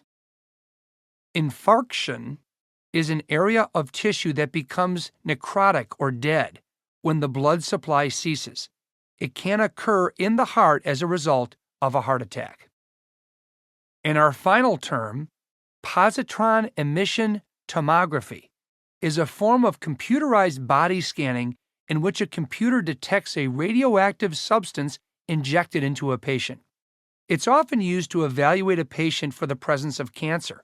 Although a PET scan, as it's called, is a highly technical procedure, it's based on a relatively simple fact that's not unrelated to nutrition, except it's not human nutrition.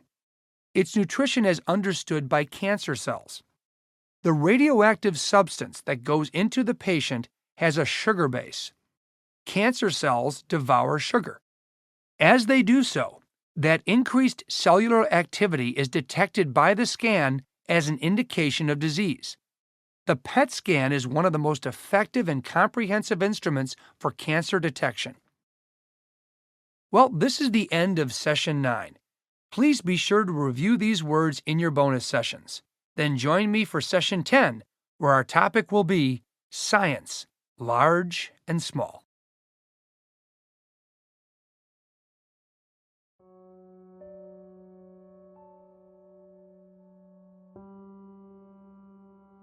Good morning.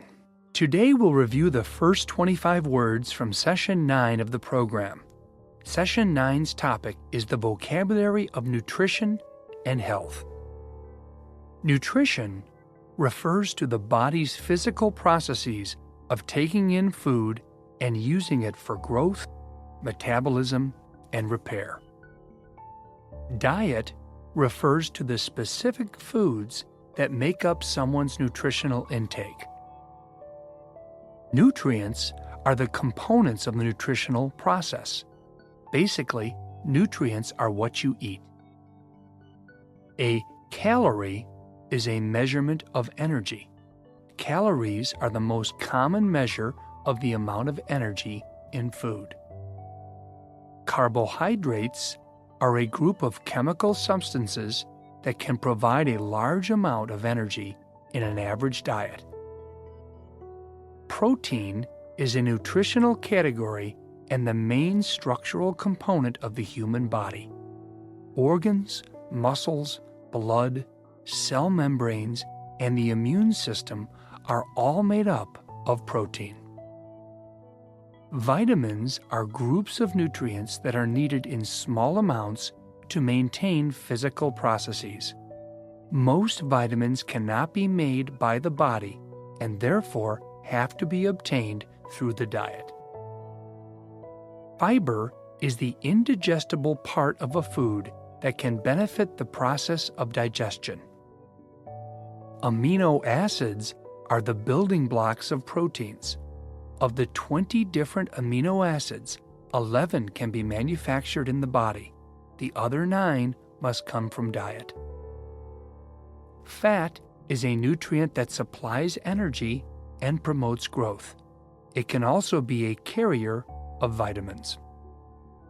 Saturated fats are solid at room temperature, such as the fat in meats, poultry skin, and foods made from whole milk.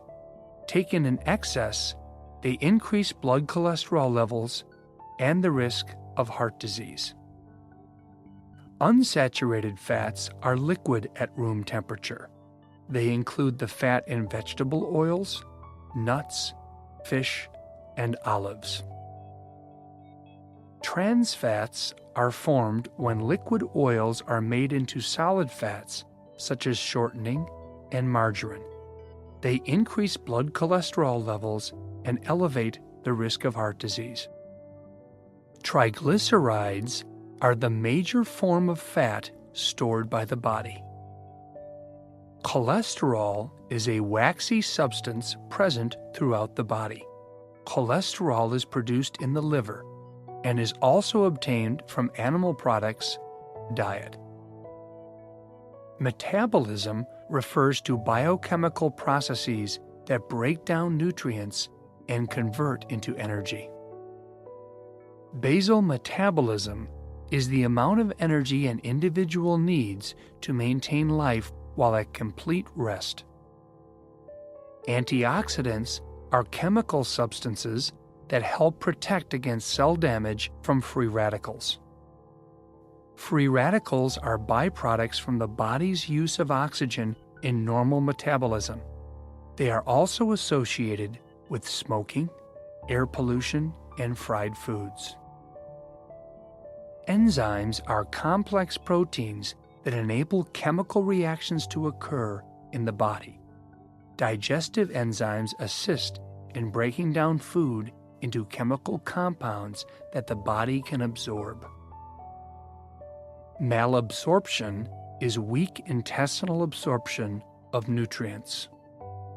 Minerals pertaining to nutrition are inorganic elements that are essential for health. Selenium is an essential trace mineral that has been shown to activate enzymes that may help protect the body from cancer. Now we've reached the end of this morning's review. Take a few more moments to relax. When you feel ready, it's time to start your day. This evening, just before you sleep, we'll review the remaining words from Session 9.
Good evening.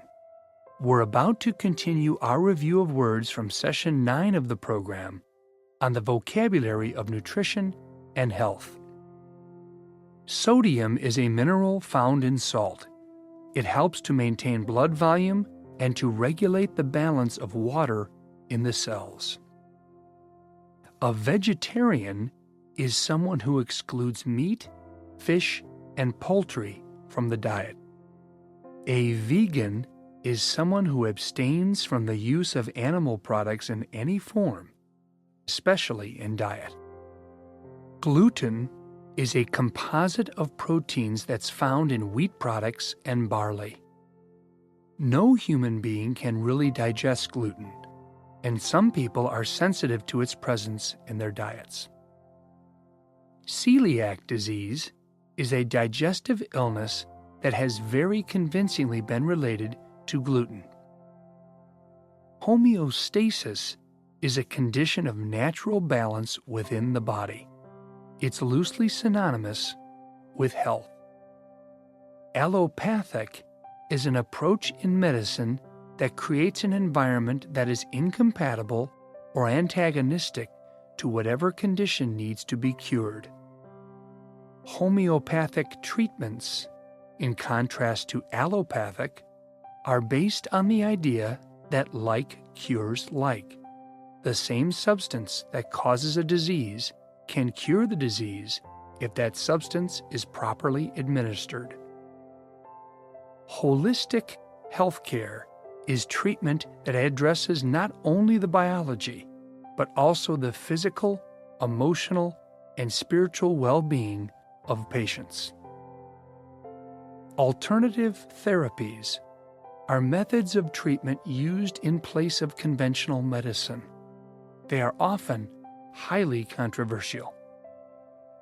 Palliative is a word that denotes any measures taken to treat symptoms such as pain, but without an intention to cure a disease.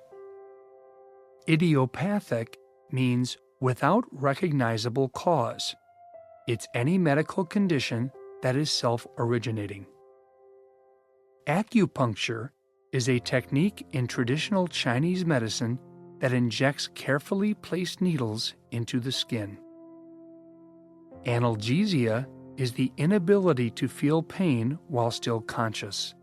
It can be caused by a disease, or it may be induced in a medical procedure. Anesthesia is an inability to feel sensation, especially pain, while unconscious. Anesthesia can also refer to drugs used to bring on that inability. An antibody is a substance formed by the body to produce immunity to an agent of infection, such as a bacteria. An antigen is a substance that causes the body to produce antibodies. Bacteria are one-celled microorganisms found throughout the environment and also in the human body. Many are beneficial to health and others cause disease. Bioethics is a branch of medicine concerned with the moral issues of technological advances and research. Blood pressure is a measurement of the force exerted by the heart against arterial walls when the heart contracts and then relaxes. Hypertension is a condition of high blood pressure. Over time, it can be a cause of heart failure and other cardiac problems. Diastolic pressure is a measurement of blood pressure in the arteries when the heart is at rest. Systolic pressure is a similar measurement of blood pressure when the heart is contracting and forcing blood into the arteries. Cancer is a large group of diseases characterized by abnormal cell division and the migration of abnormal cells across the body. A neologism is a tumor, often a cancerous tumor. An oncologist is a physician who specializes in cancer research and treatment.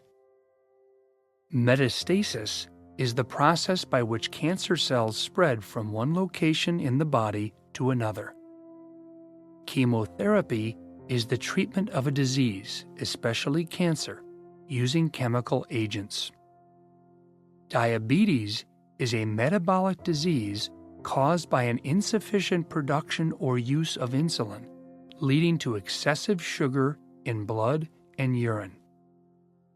Insulin is a substance secreted by the pancreas to regulate blood sugar level. It's essential for the metabolism of blood sugar. An electrocardiogram is an instrument that produces a graphic tracing of the electrical activity of the heart. An electroencephalogram records electrical activity in the brain. Genome refers to the total mass of genetic instruction that individuals inherit from their parents. Infarction is an area of tissue that becomes necrotic or dead when blood supply ceases. It can occur in the heart as a result of a heart attack. Positron emission tomography is a form of computerized body scanning in which a computer detects a radioactive substance injected into a patient. It's often used to evaluate a patient for the presence of cancer. We've now reached the end of our review of words from Session 9 on the vocabulary of nutrition and health.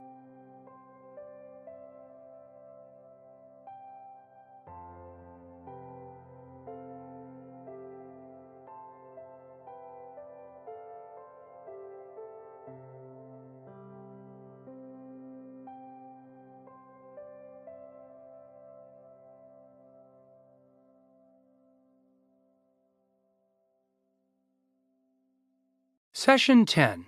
Science, Large and Small. Welcome to Session 10, where we'll look at a very unique vocabulary that few people understand, yet it describes where we are and what we are at the most fundamental level.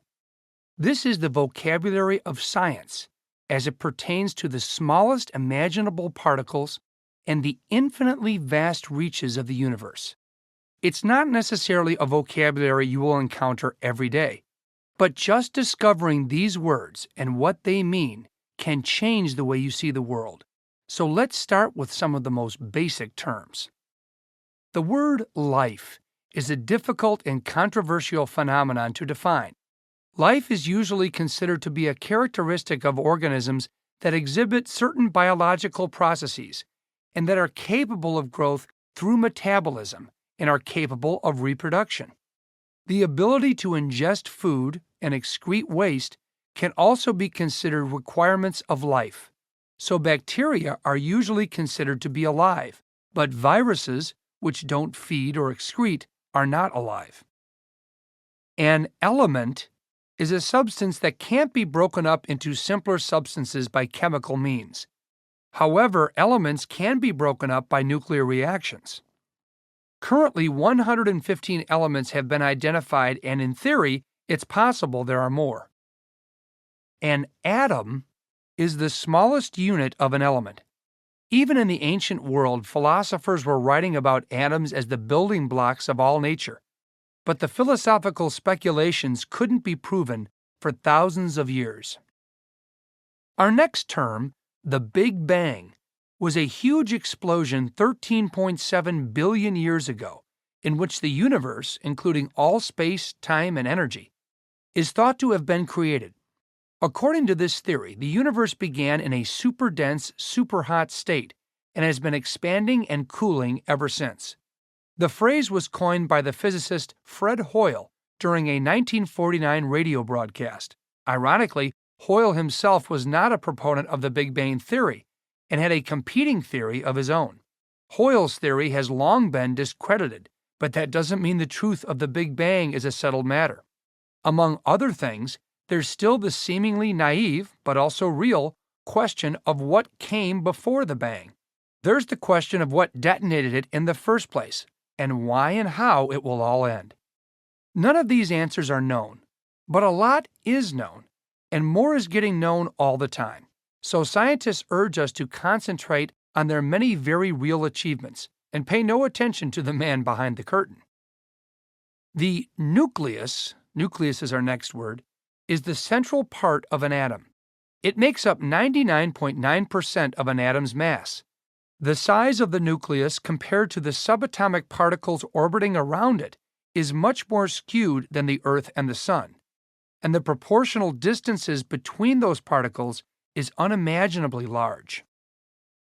Our next term, the Copernican principle, states that there is nothing special about our position in the universe.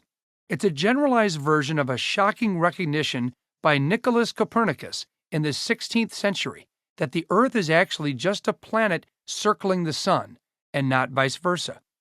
We're very special to ourselves, but in the larger scheme of things, maybe we're not as special as we think. Quarks are elementary particles that combine to form particles such as protons and neutrons, which are the components of an atom's nucleus. A proton is a positively charged particle, and a neutron has no charge. The word charge is the amount of electricity carried by any entity. Charge can be negative, as in an electron, or positive, like a proton. Objects with opposite charges attract one another. Objects with like charges repel one another.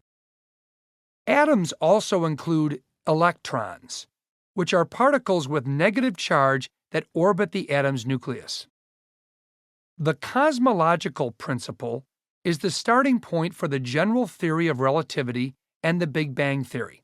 It proposes that, averaged over large distances, one part of the universe looks approximately like any other part, and that, viewed on sufficiently large distance scales, there are no preferred directions or preferred places in the universe. Stated in scientific terms, the universe is homogeneous and isotropic. The term conservation of energy is also known as the first law of thermodynamics. This is the principle that energy can never be created or destroyed, but only converted from one form to another. The chemical energy of gasoline, for example, can be converted into a car's energy of motion. So the total amount of energy in any isolated system, or in the universe as a whole, always stays constant. The multiverse is a hypothetical set of multiple universes, including our own, which exist parallel to each other. Our universe would then be just one of an enormous number of separate and distinct parallel universes, the vast majority of which would be dead and uninteresting. They would lack a set of physical laws to allow the emergence of stars and planets, and certainly not life. Matter is defined as an entity that can exist in the form of a solid, liquid, or gas. Liquid is a matter in a state with volume, but no definite shape. Gas is matter with neither shape nor volume. A solid has both volume and shape. Our next term, colloidal suspension, is matter in a condition that has properties of more than one state. Jello, for instance, has properties of both a solid and a liquid. The word mass is the measure of the amount of matter an object possesses. Gravity is the force of attraction that exists between any two masses, whether they're stars, microscopic particles, or any other bodies with mass. It is by far the weakest of the four fundamental forces, but since it's a consistent force operating on all bodies with mass, it's basic to the formation of galaxies, stars, planets, and black holes. It was approximately described by Sir Isaac Newton's law of universal gravitation in 1687, and more accurately described by Albert Einstein's general theory of relativity in 1916. Antimatter are particles with charges opposite that of ordinary matter. In antimatter, protons have a negative charge, while electrons have a positive charge. Dark matter is a term used to describe matter in the universe that cannot be seen, but can only be detected by the effect of its gravity on other bodies. Dark matter makes up a large percentage of the universe. The term the strong force is one of the four basic forces in nature. The others are the weak force, gravity, and electromagnetic force. The strong force holds together the protons and neutrons of an atom's nucleus. The weak force is another of nature's four basic interactions. It governs the radioactive decay of subatomic particles. Electromagnetism is a type of physical interaction that occurs between electrically charged particles. The term space-time is a mathematical model that combines space and time into a single construct. Time is traditionally considered to be different than the three dimensions of space, because time can only go forward and not back. But in Einstein's general theory of relativity, space and time are seen to be essentially the same thing, and can therefore be treated as a single entity. A quantum is the smallest chunk into which something can be divided in physics. Some quanta take the form of elementary particles, such as photons, which are the quanta of the electromagnetic field. Quanta are typically measured on the order of 10 meters to the negative 35th power. The physical laws related to quanta are known as quantum mechanics. The word non-locality is the mysterious ability of objects in quantum theory to instantaneously know about each other's quantum state, even when separated by large distances. This seems to contradict the principle of locality, under which distant objects can't have direct influence on one another. A neutrino is a fundamental particle produced by the nuclear reactions in stars. Neutrinos are very hard to detect because they're so tiny. They can pass through dense elements like lead, or even through entire planets, without interacting with any other particles. The number of neutrinos observed to be coming from the Sun is much less than the number predicted based on our understanding of the Sun's inner workings. This discrepancy is known as the solar neutrino problem. Our next word, cosmology, is the branch of science that studies the origin, structure, and nature of the universe. It shouldn't be confused with astronomy, which studies the physics, chemistry, and evolution of planets, stars, and galaxies. The word physics is the study of matter, energy, and force. A star is an astronomical ball of hot gas that creates and emits its own radiation through nuclear fusion. A galaxy is a large grouping of stars bound together by gravity. Hundreds of billions of galaxies are known to exist in the observable universe. Gravity will someday cause Earth's galaxy, the Milky Way, to collide with Andromeda, another galaxy that's relatively nearby. Most galaxies are many light years apart. A light year is an astronomical measure equal to the distance light travels in 1 year. That's about 5.8 trillion miles. Absolute zero is the temperature at which the motion of all atoms and molecules stops and no heat is given off. Absolute zero is reached at 0 degrees Kelvin or negative 273 degrees Celsius. A black hole is the collapsed core of a massive star. Stars that are very massive will collapse under their own gravity when their fuel is exhausted. The collapse continues until all matter is crushed out of existence in what is called a singularity. The gravitational pull of a black hole is so strong that not even light can escape. An event horizon, our next term, is the invisible boundary around a black hole past which nothing can escape its gravitational pull, not even light. A quasar is an unusually bright object found in the remote areas of the universe. Quasars release incredible amounts of energy and are among the oldest and farthest objects in the known universe. They may be the nuclei of ancient but still active galaxies. A Kelvin is a scientific temperature scale that begins at absolute zero, where there is no molecular movement.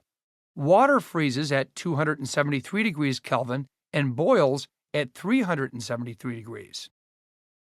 A wormhole is a hypothetical tunnel through space-time that connects widely distant regions. It provides a shortcut through space-time. There is no observational evidence for wormholes, but they are accepted as valid concepts under the general theory of relativity. The term wave-particle duality is the mysterious principle that light, and in fact all matter and energy, is both a wave and a particle at the same time. Sometimes it behaves one way and sometimes the other. This is a central concept of quantum theory.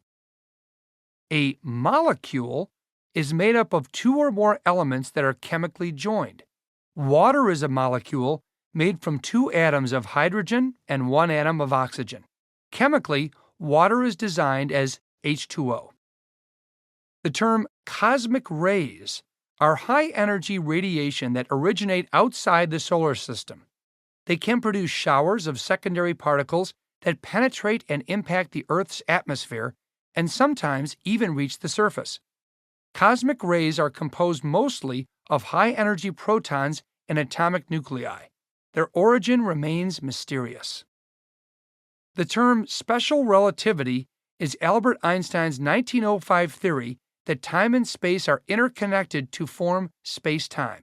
Height, width, length, and time make up the dimensions of space-time.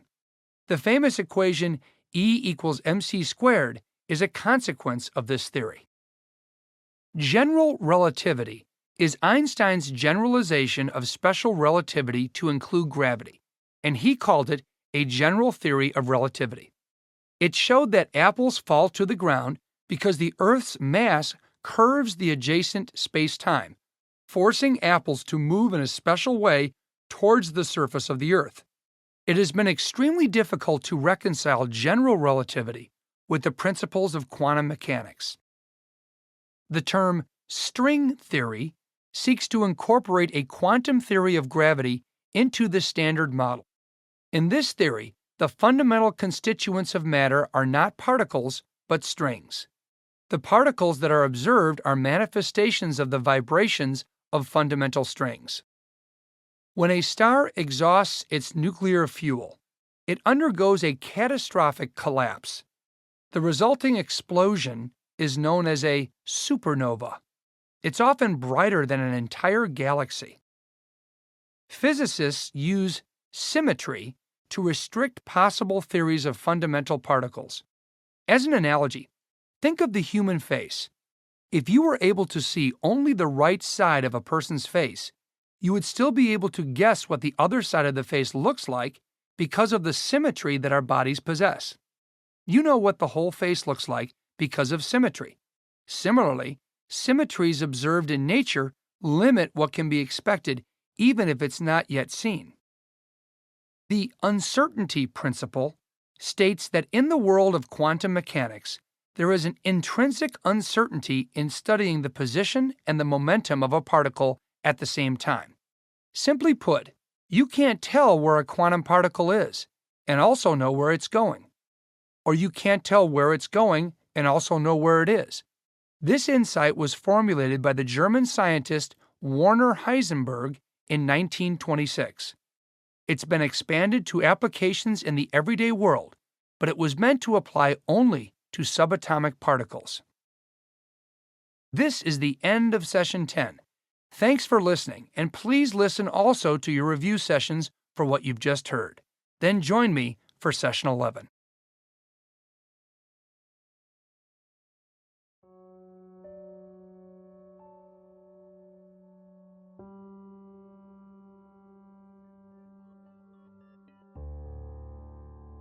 Good morning.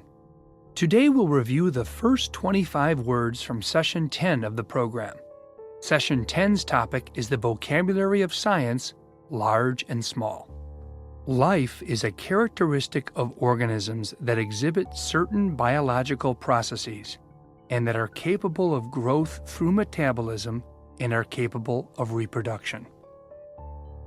An element is a substance that can't be broken up into simpler substances by chemical means. An atom is the smallest unit of an element. A molecule is made up of two or more atoms that are chemically joined. The Big Bang was a huge explosion 13.7 billion years ago, in which the universe, including all space, time, and energy, is thought to have been created.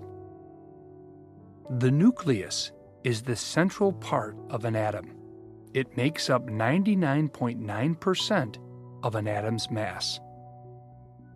The Copernican principle states that the Earth is a planet circling the Sun, and not vice versa. Quarks are elementary particles that combine to form large particles, such as protons and neutrons, which are the components of an atom's nucleus. A proton is a positively charged particle. A neutron is a particle with no charge. Electrons are particles with a negative charge. Charge is the amount of electricity carried by any entity. Charge can be negative, as in an electron, or positive, like a proton. The cosmological principle proposes that, averaged over large distances, one part of the universe looks approximately like any other part, and that, viewed on sufficiently large distance scales, there are no preferred directions or preferred places in the universe. Conservation of energy is the principle that energy can never be created or destroyed, but only converted from one form to another. The multiverse is a hypothetical set of multiple universes, including our own, which exist parallel to each other. Matter is defined as an entity that can exist in the form of a solid, liquid, or gas. Liquid is matter in a state with volume but no definite shape. Gas is matter with neither shape nor volume. A solid has both volume and shape. Colloidal suspension is matter in a condition that has properties of more than one state. Mass is the measure of the amount of matter an object possesses.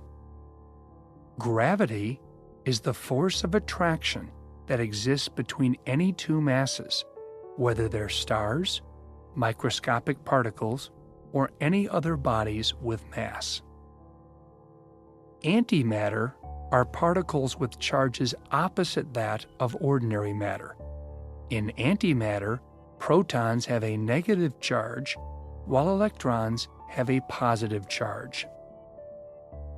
Dark matter is a term used to describe matter in the universe that cannot be seen, but can only be detected by the effect of its gravity on other bodies. Dark matter makes up a large percentage of the universe. The strong force is one of the four basic forces in nature. The strong force holds together the protons and neutrons of an atom's nucleus. The weak force is another of nature's four basic interactions.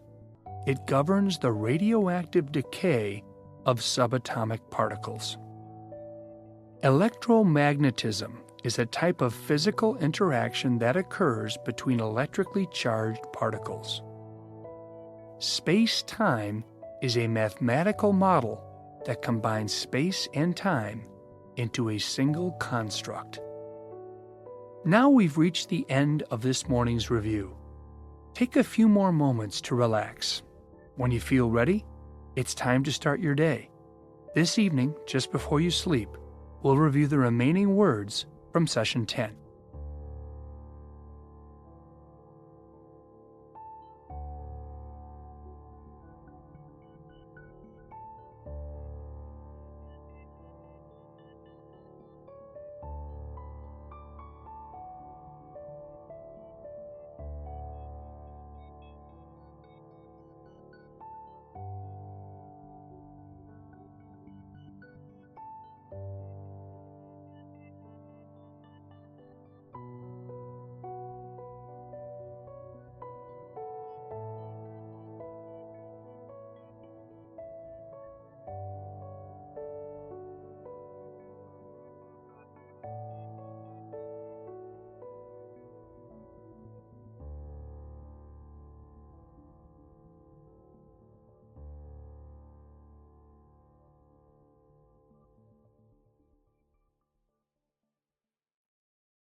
Good evening. We're about to continue our review of words from Session 10 of the program on the vocabulary of science, large and small. A quantum is the smallest chunk into which something can be divided in physics. Non-locality is the mysterious ability of objects in quantum theory to instantaneously know about each other's quantum state, even when separated by large distances. A neutrino is a fundamental particle produced by the nuclear reactions in stars. Neutrinos are very hard to detect because they're so tiny. The solar neutrino problem refers to the fact that the number of neutrinos observed to be coming from the Sun is much less than the number predicted based on our understanding of the Sun's inner workings. Cosmology is the branch of science that studies the origin, structure, and nature of the universe. Astronomy studies the physics, chemistry, and evolution of planets, stars, and galaxies. Physics is the study of matter, energy, force. A star is an astronomical ball of hot gas that creates and emits its own radiation through nuclear fusion. A galaxy is a large grouping of stars bound together by gravity. Hundreds of billions of galaxies are known to exist in the observable universe. A light year is an astronomical measure equal to the distance light travels in 1 year, about 5.8 trillion miles.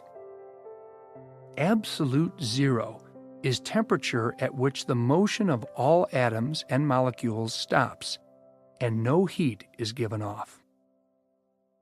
A black hole is the collapsed core of a massive star.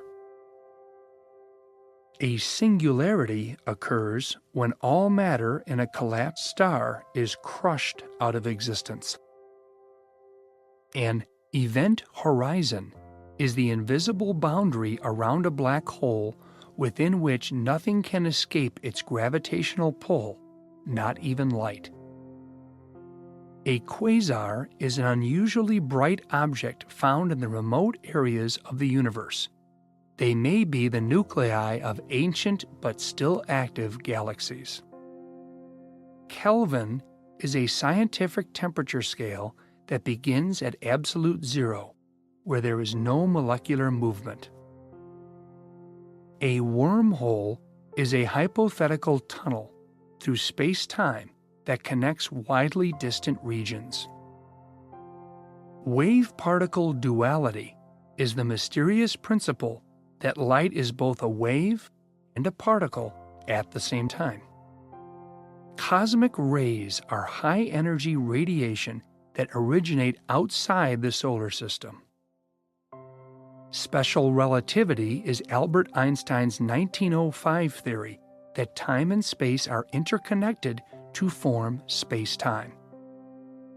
General relativity is Einstein's generalization of special relativity to include gravity. String theory seeks to incorporate a quantum theory of gravity into the Standard Model. A supernova is an explosion that occurs when a star exhausts its nuclear fuel and undergoes a catastrophic collapse.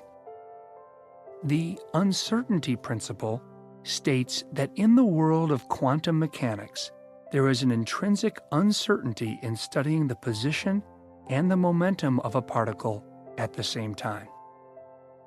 We've now reached the end of our review of words from Session 10 on the vocabulary of science, large and small.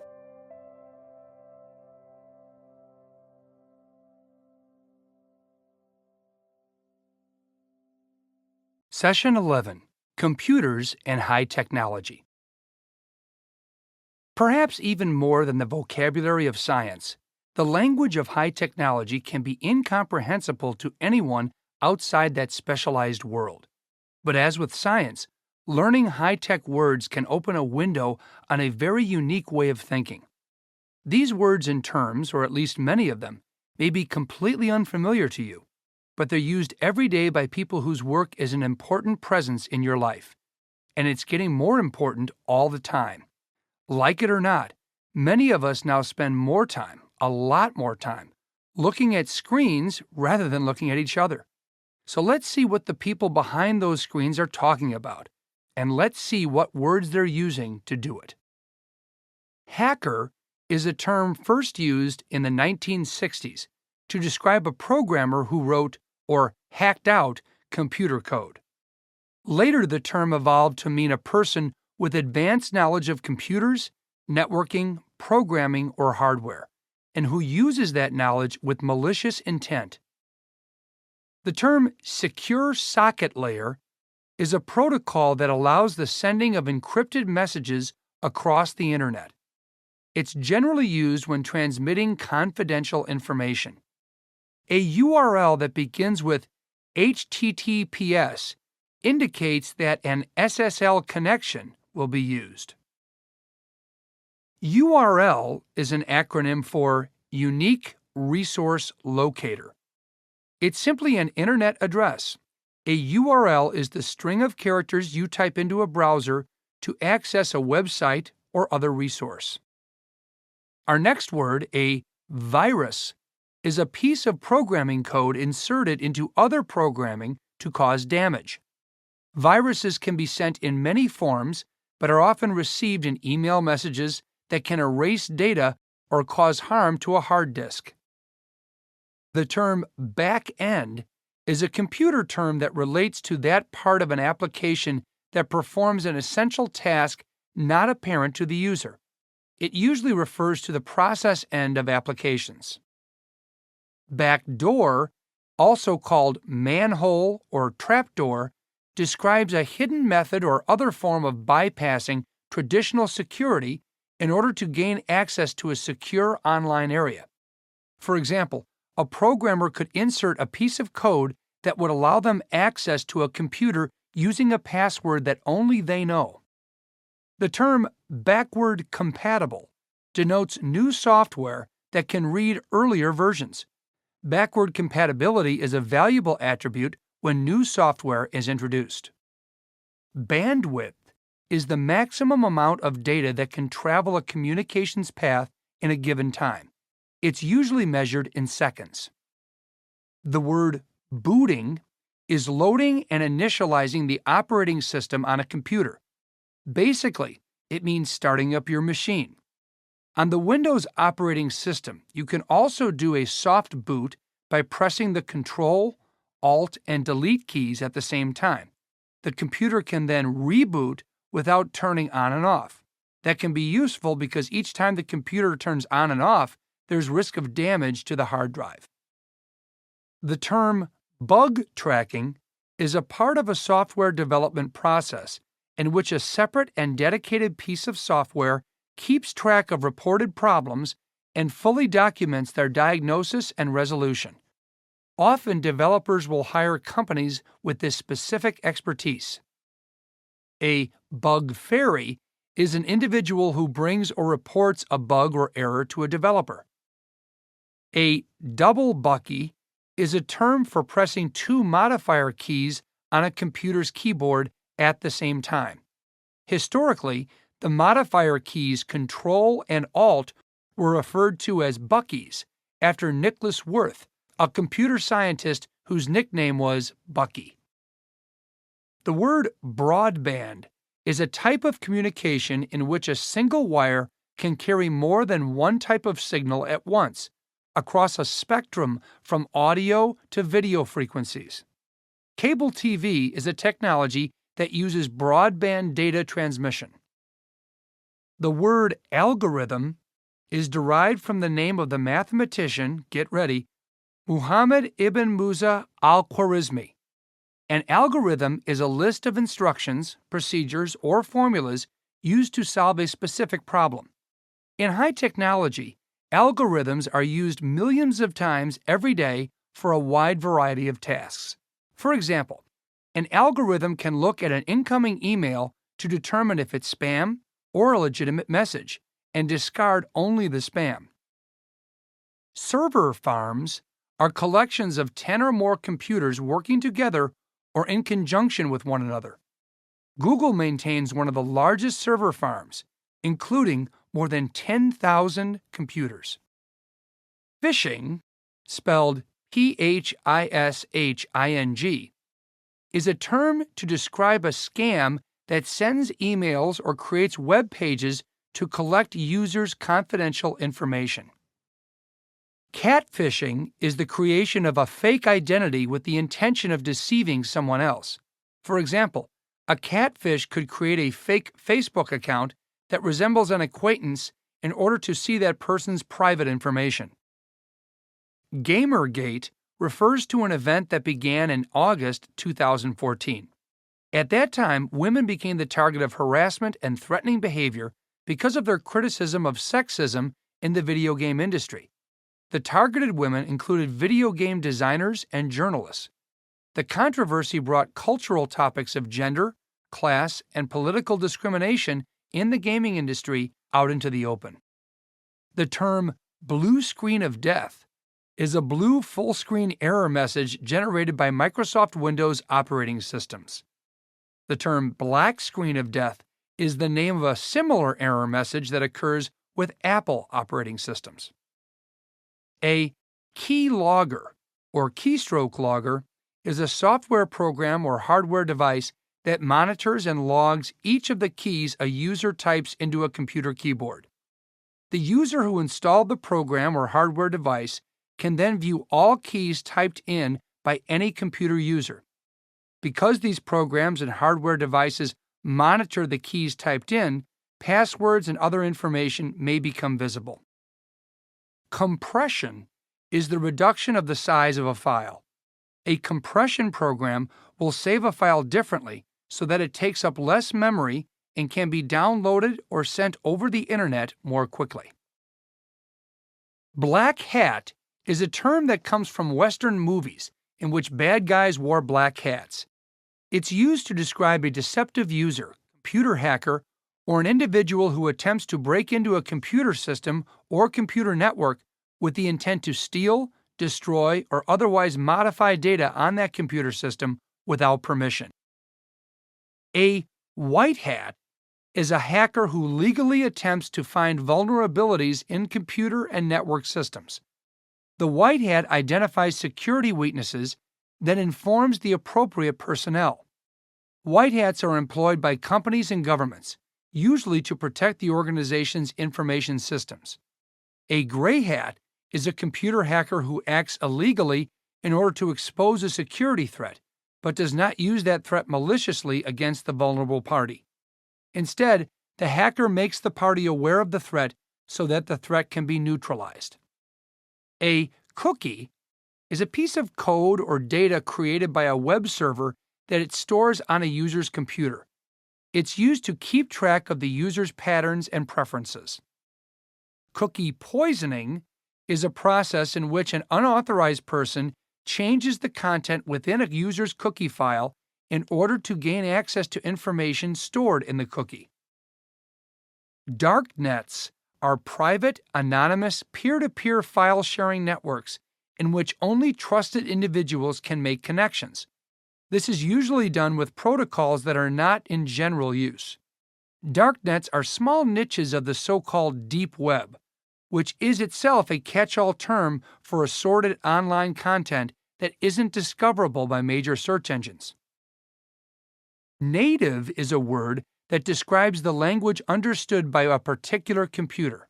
In programming terminology, native code is code that is written to run on a specific processor. In order to run the code on a different processor, an emulator has to be used to trick the program into thinking it has the processor that's compatible.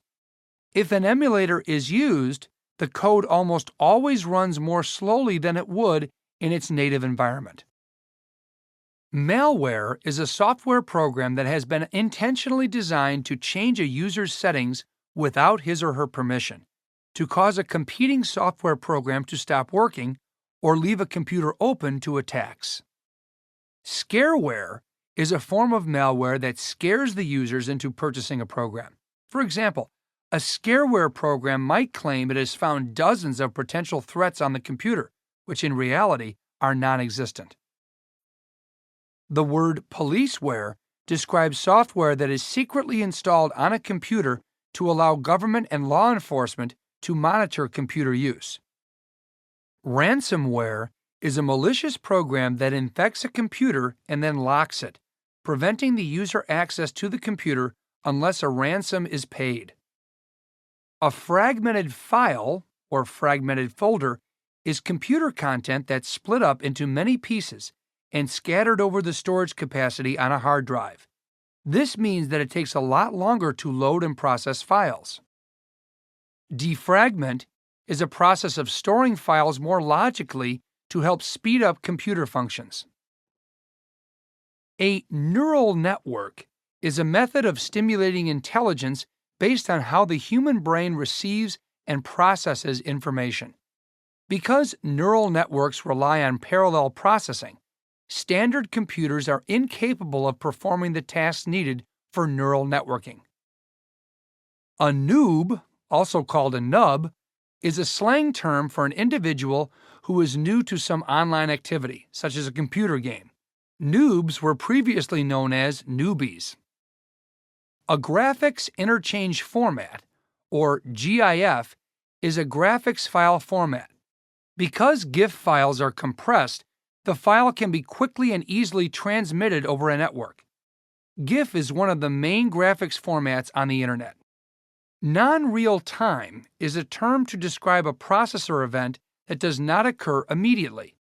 For example, an online forum could be considered non-real time since responses often do not occur immediately and can sometimes take hours or days. Snarfing is a term for someone obtaining any computer data or other personal information illegally or without permission. The word noise is any disturbance that interferes with data transmission and corrupts the quality of a signal.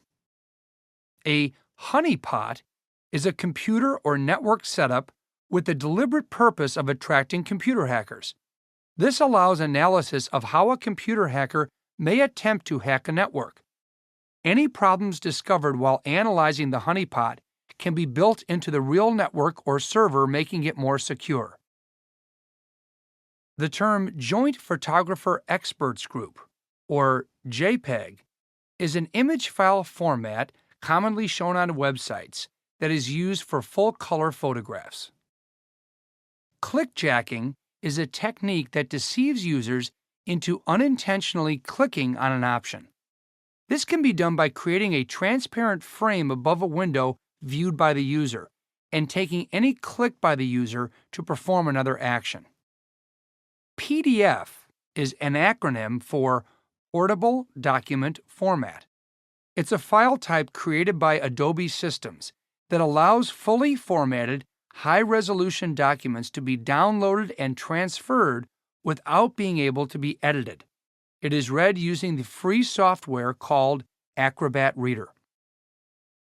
A processor is the brain behind your computer. It's responsible for performing calculations and tasks that make programs work.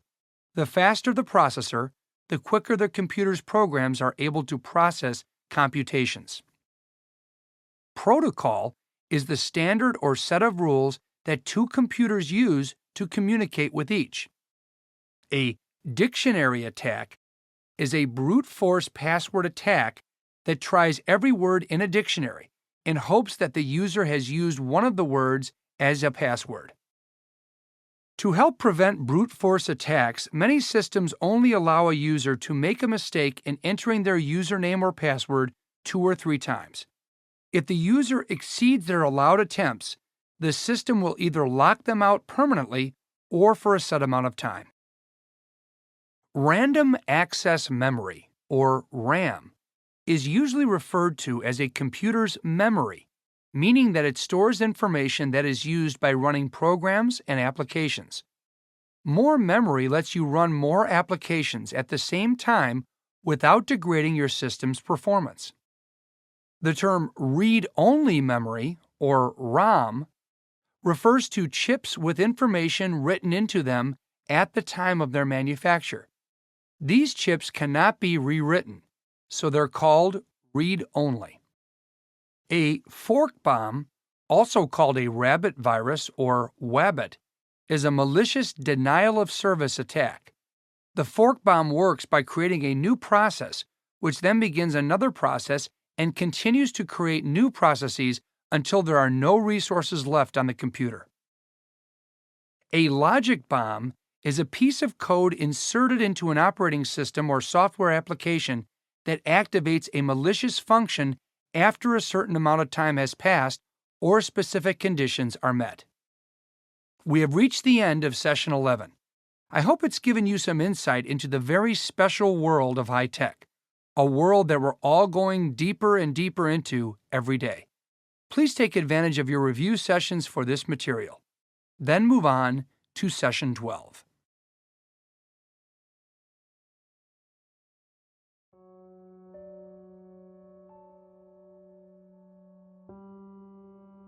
Good morning.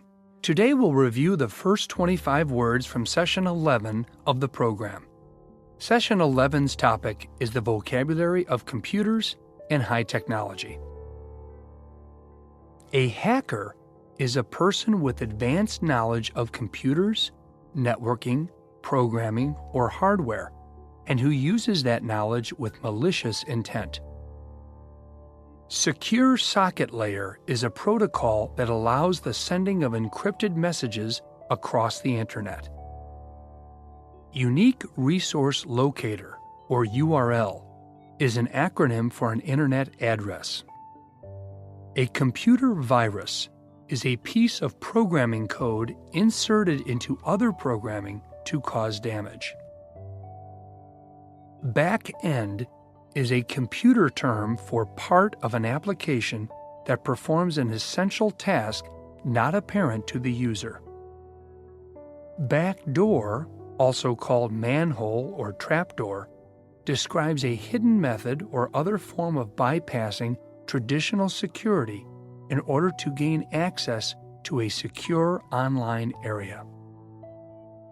Backward compatible denotes new software that can read earlier versions. Backward compatibility is a valuable attribute when new software is introduced. Bandwidth is the maximum amount of data that can travel a communications path in a given time. Booting is loading and initializing the operating system on a computer. It means starting up your machine. Bug tracking is a part of a software development process in which a separate and dedicated piece of software keeps track of reported problems and fully documents their diagnosis and resolution. A bug fairy is an individual who brings or reports a software bug or error to a developer. A double bucky is a term for pressing two modifier keys on a computer's keyboard at the same time. Broadband is a type of communication in which a single wire can carry more than one type of signal at once across a spectrum from audio to video frequencies. Cable TV uses broadband data transmission. An algorithm is a list of instructions, procedures, or formulas used to solve a specific problem in technology. Server farms are collections of 10 or more computers working together or in conjunction with one another.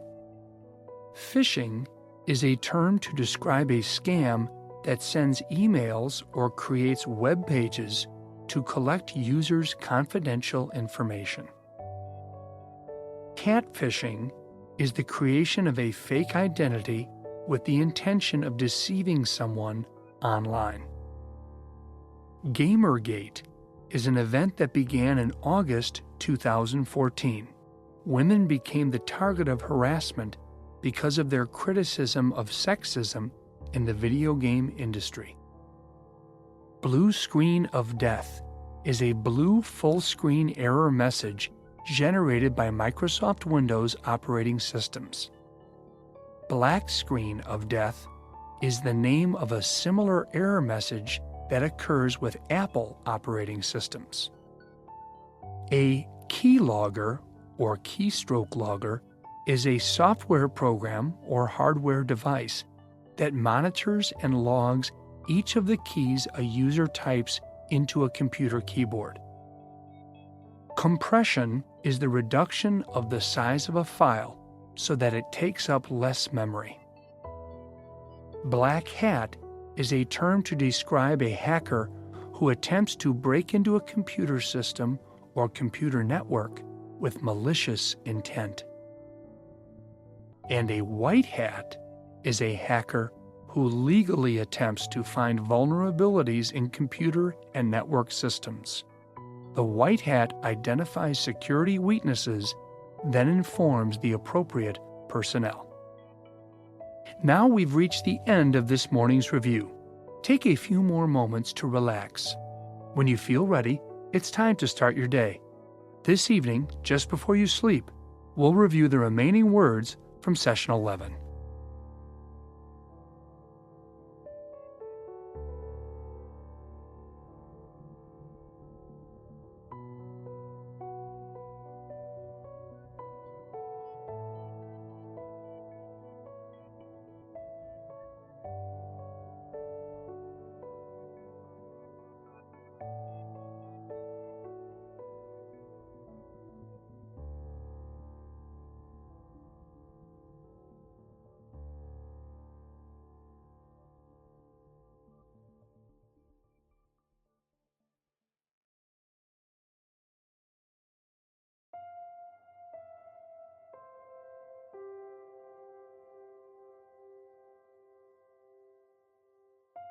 Good evening. We're about to continue our review of words from Session 11 of the program on the vocabulary of computers and high technology. A cookie is a piece of code or data created by a web server that is stored on a user's computer. It keeps track of the user's patterns and preferences. Cookie poisoning is a process in which an unauthorized person changes the content within a user's cookie file in order to gain access to information stored in the cookie. Darknets are private, anonymous, peer-to-peer file-sharing networks in which only trusted individuals can make connections. Native is a word that describes the language understood by a particular computer. Native code is code that is written to run on a specific processor. Malware is a software program that has been intentionally designed to change a user's settings without his or her permission. Scareware is a form of malware that scares the users into purchasing a program. Policeware is software that is secretly installed on a computer to allow government and law enforcement to monitor computer use. Ransomware is a malicious program that infects a computer and then locks it. A fragmented file is computer content that's split up into many pieces and scattered over the storage capacity on a hard drive. A neural network is a method of simulating intelligence based on how the human brain receives and processes information. A noob, also called a nub, is a slang term for an individual who is new to some online activity, such as a computer game. Noobs were previously known as newbies. A graphics interchange format, or GIF, is a compressed graphics file format. Non-real-time is a term to describe a processor event that does not occur immediately. Snarfing is obtaining any computer data or other personal information illegally or without permission. Noise is any disturbance that interferes with data transmission and corrupts the quality of a signal. A honeypot is a computer or network created with the deliberate purpose of attracting computer hackers. Joint Photographer Experts Group, or JPEG, is an image file format that is used for full-color scanned photographs shown on websites. Clickjacking is a technique that deceives users into unintentionally clicking on an option. PDF is an acronym for Portable Document Format. It's a file type that allows fully formatted, high-resolution documents to be downloaded and transferred, but not edited. A processor is the brain of a computer. It's responsible for performing calculations and tasks that make programs work. Protocol is the standard or set of rules that two computers use to communicate with each other. A dictionary attack is a brute force password attack that tries every word in a dictionary in hopes that the user has used one of the words as his password. Random access memory, or RAM, is a computer's memory in which it stores information that is used with running programs and applications.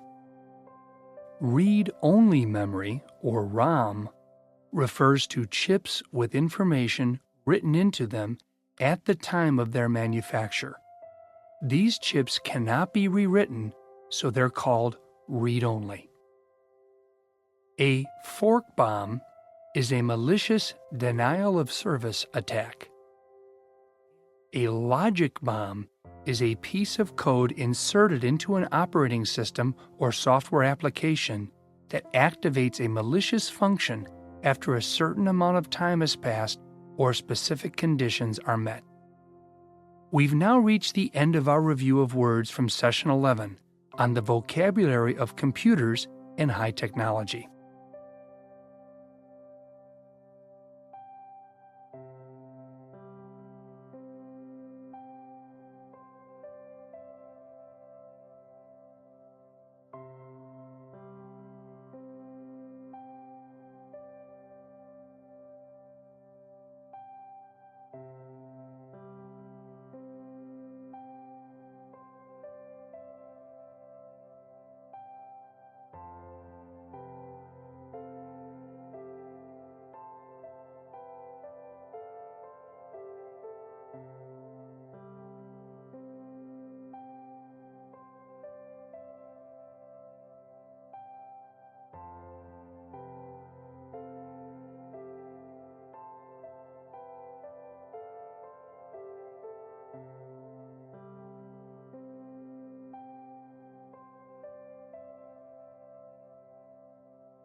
Session 12, Philosophy and Wisdom. Philosophy means love of knowledge.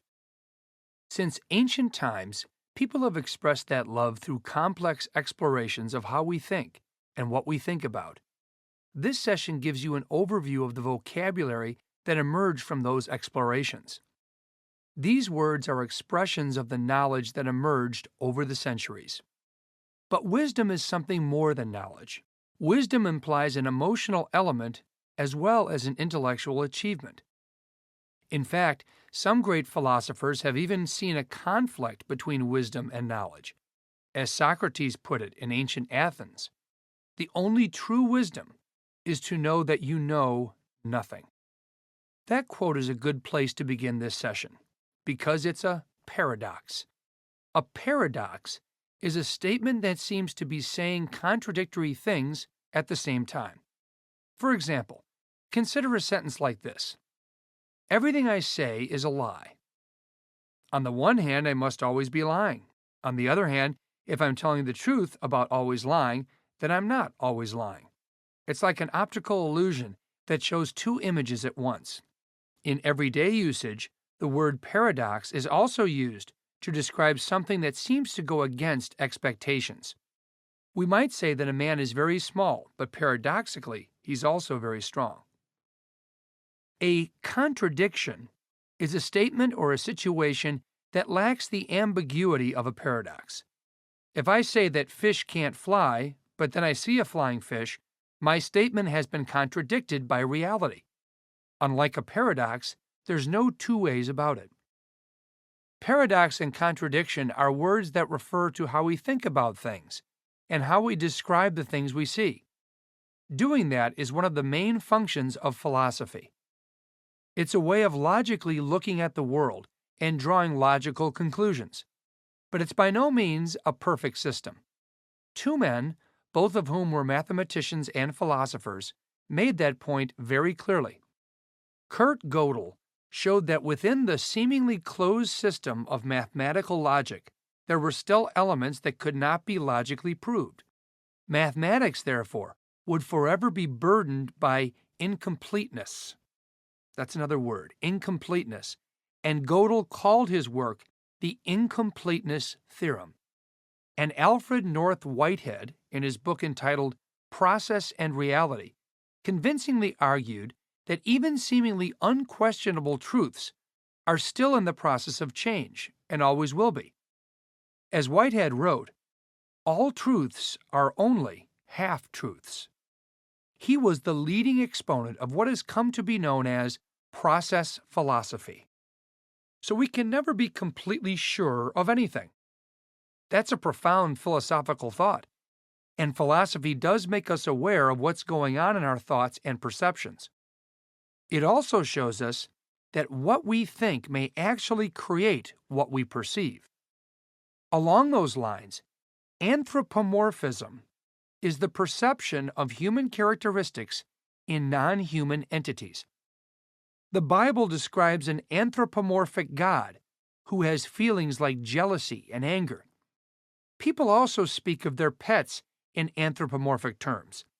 That doesn't mean it's factually wrong to say that your cat's in a bad mood or that God is angry. Maybe that's exactly what's happening. But you're still thinking of your cat and God in anthropomorphic terms.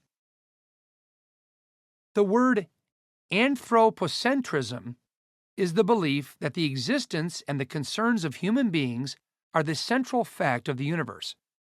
Unlike anthropomorphism, this is more than just a metaphorical way of thinking. It was the whole basis of politics and religion in Europe until it was overturned by the discoveries of Galileo and other scientists of the Renaissance. The word absolutism is the belief that some types of action are strictly prohibited by morality, no matter what the specific facts are in a particular case.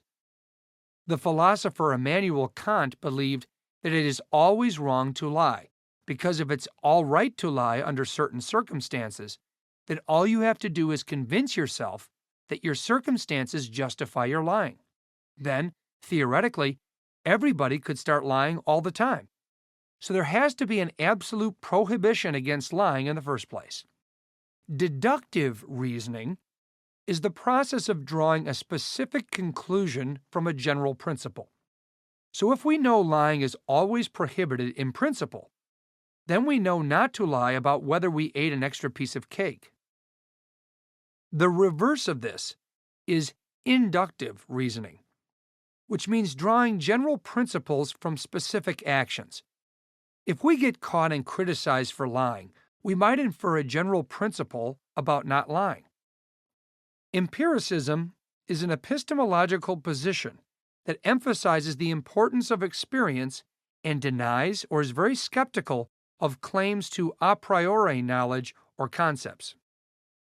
The word behaviorism is the idea that all we can understand about other beings is what they actually do.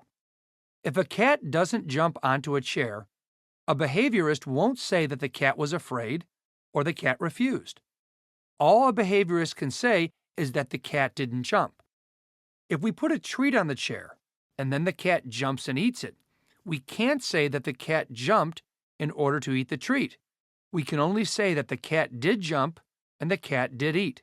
So behaviorism raises philosophical issues of causation. That's another word, causation, or cause and effect. Behaviorism doesn't let us infer cause and effect relationships. If the cat jumps on the chair 1,000 times and eats the treat, we still can't say that it jumped in order to eat. We can just say that those two things happened one after the other. And maybe, if we really go out on a limb, we might be able to predict that it would happen again. Consequentialism, on the other hand, accepts cause and effect as reality and teaches that the only way to judge the morality of an action is by the consequences it causes. Regardless of what our intentions may have been, the impact we have is the only thing that counts. An extension of consequentialism is utilitarianism. That philosophy teaches that we should minimize actions that have bad consequences or no consequences, and maximize actions that have a positive impact. That seems simple enough, except it's not always easy to know what impact your actions will actually have. The word contingency is the idea that certain facts exist only because other facts preceded them.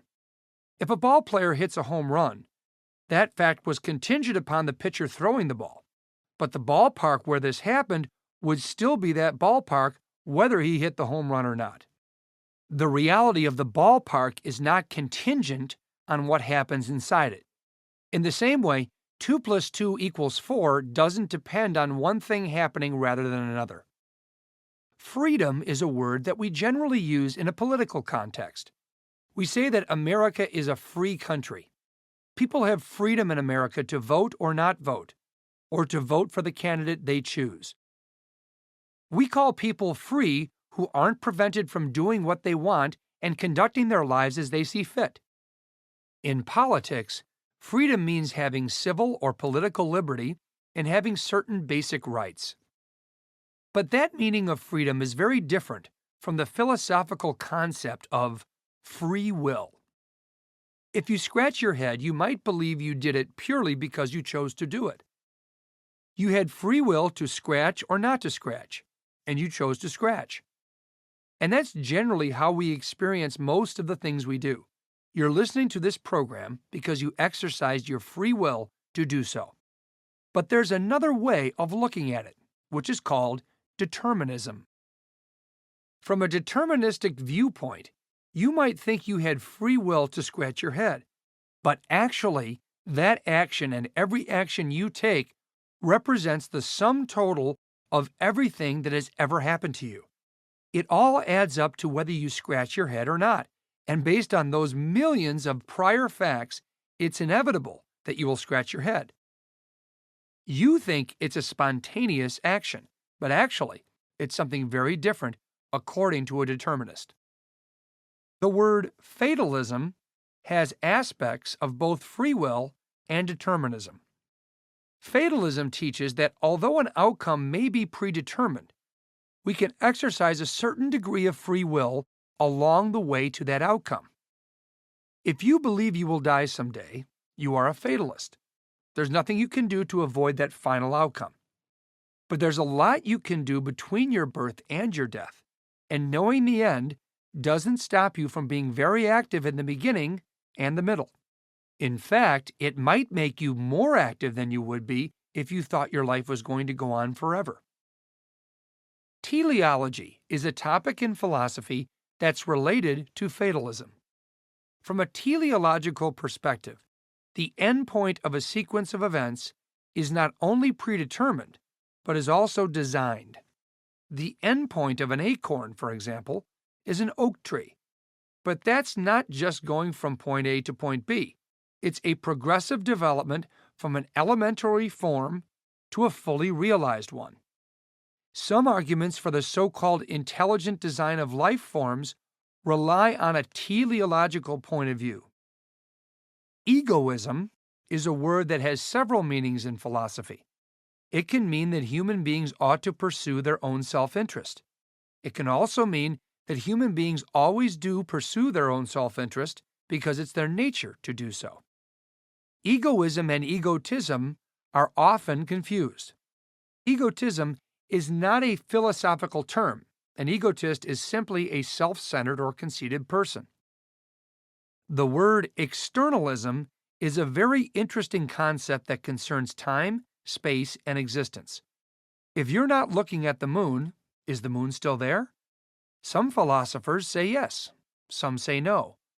Most people would say yes, because we believe that something still exists even though it doesn't exist here in space. But do dinosaurs still exist? Most people would say no, but why do we accept remote existence in space and not remote existence in time? That's one question externalism asks. Presentism is the philosophical opposite of externalism. According to a presentist, when dinosaurs became extinct, they didn't just cease to exist now or later. They ceased to exist altogether. From a presentist point of view, they never existed, because existence can only be in the present. The word evil is a difficult word to explain because what's evil to one person is not evil to another.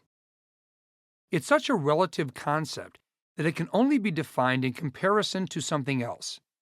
We can't say what south is, but we can say it's the opposite of north. If we can't say what evil is, we have to say it's the opposite of good. The word materialism is the doctrine that reality consists of material objects and their physical properties and relationships. We ourselves are material objects, and everything that we experience, including our thoughts and feelings, have a material basis. Even the thought that we don't have a material basis has a material basis itself, somewhere in the neural pathways of our brain. The word illusion has a special meaning in philosophy. Even if we accept a materialist viewpoint, it can be argued that when we perceive material things, what we really perceive are illusions and not the things themselves.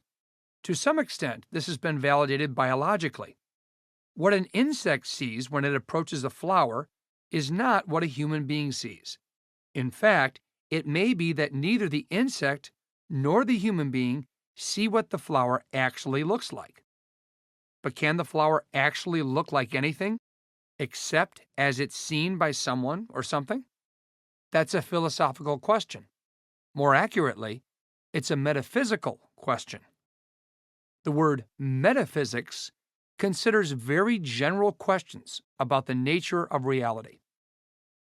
Omnipotence is a word that denotes one of the traditional attributes of God.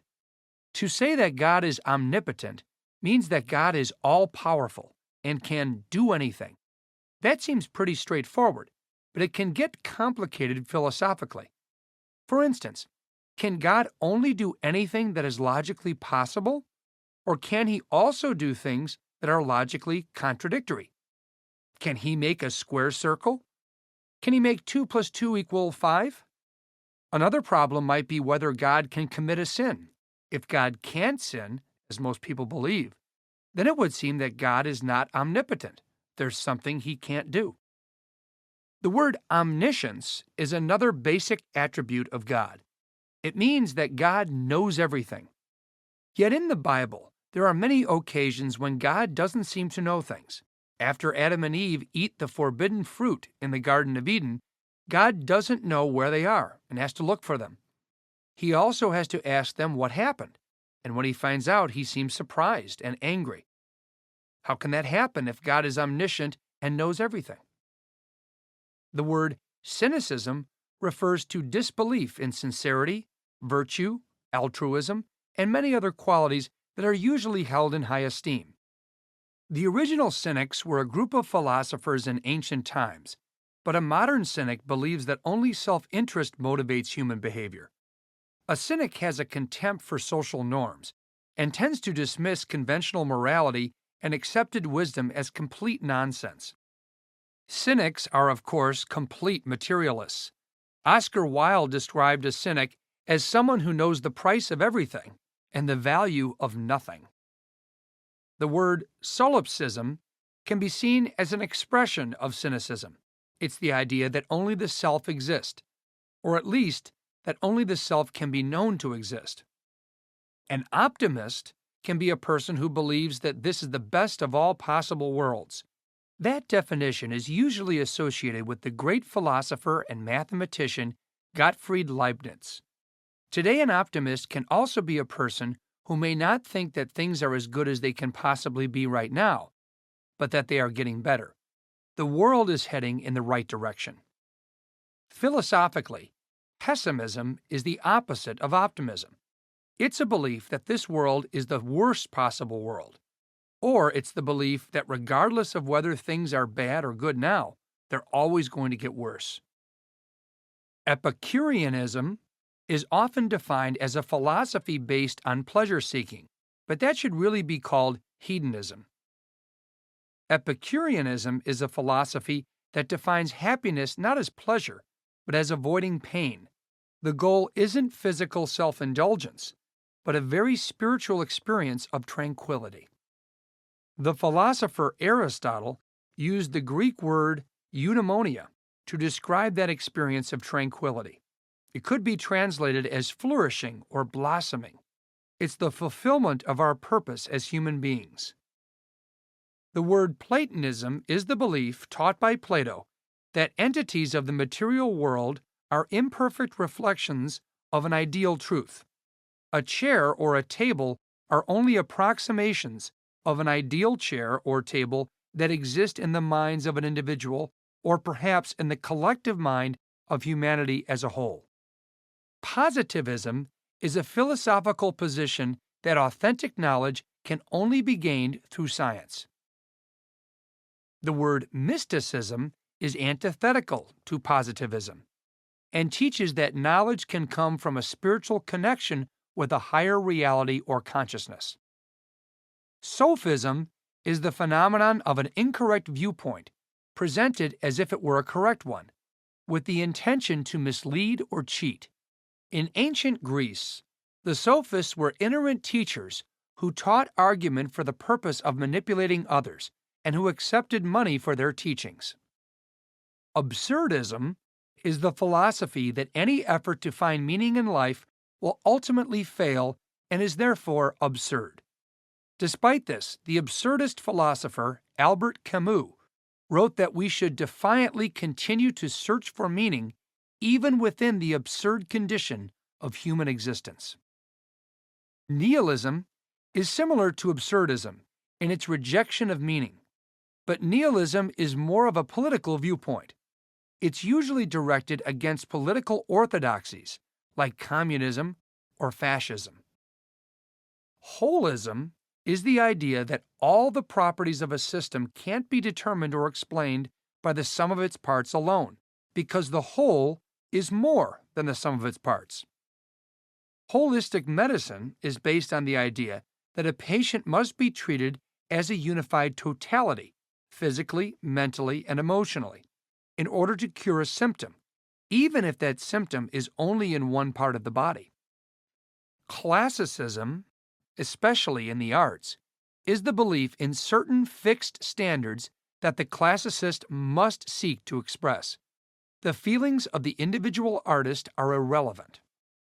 Romanticism, on the other hand, is a philosophy that sees art as an emotional experience of the artist that he or she then brings to the world.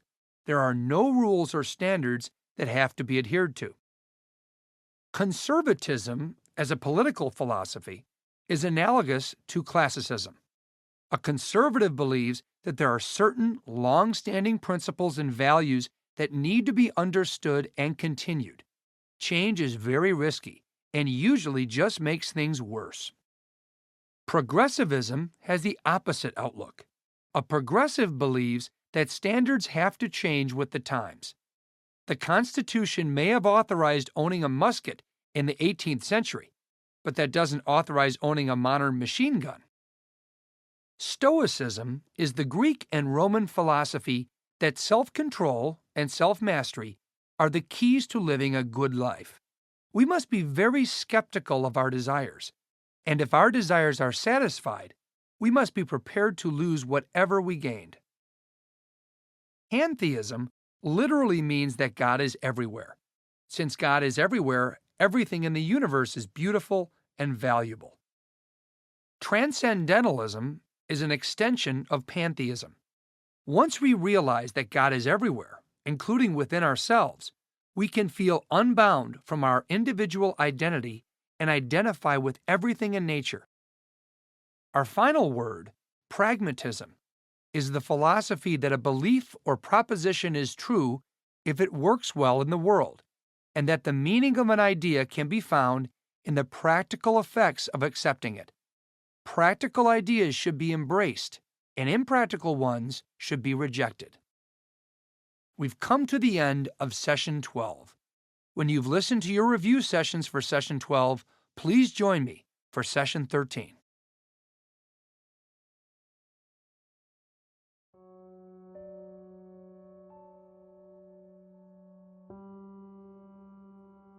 Good morning. Today we'll review the first 25 words from Session 12 of the program. Session 12's topic is the vocabulary of philosophy and wisdom. A paradox is a statement that seems to be saying contradictory things at the same time. A contradiction is a statement that lacks the ambiguity of a paradox and really is contradictory. Incompleteness is the title of a theorem by the mathematician Kurt Gödel that demonstrates why certain truths in math cannot be proven. Process philosophy is a school of thought led by Alfred North Whitehead in his book entitled Process and Reality, arguing that even seemingly unquestionable truths are still in the process of change and always will be. Anthropomorphism is the perception of human characteristics in non-human entities. Anthropocentrism is the belief that the existence and the concerns of human beings are the central fact of the universe. Absolutism is the belief that some types of action are strictly prohibited by morality, no matter what the specific facts are in a particular case. Deductive reasoning is the process of drawing a specific conclusion from a general principle. Inductive reasoning draws general principles from specific actions. Empiricism is a theory of knowledge that emphasizes the importance of experience. Behaviorism is the idea that all we can understand about other beings is what they actually do.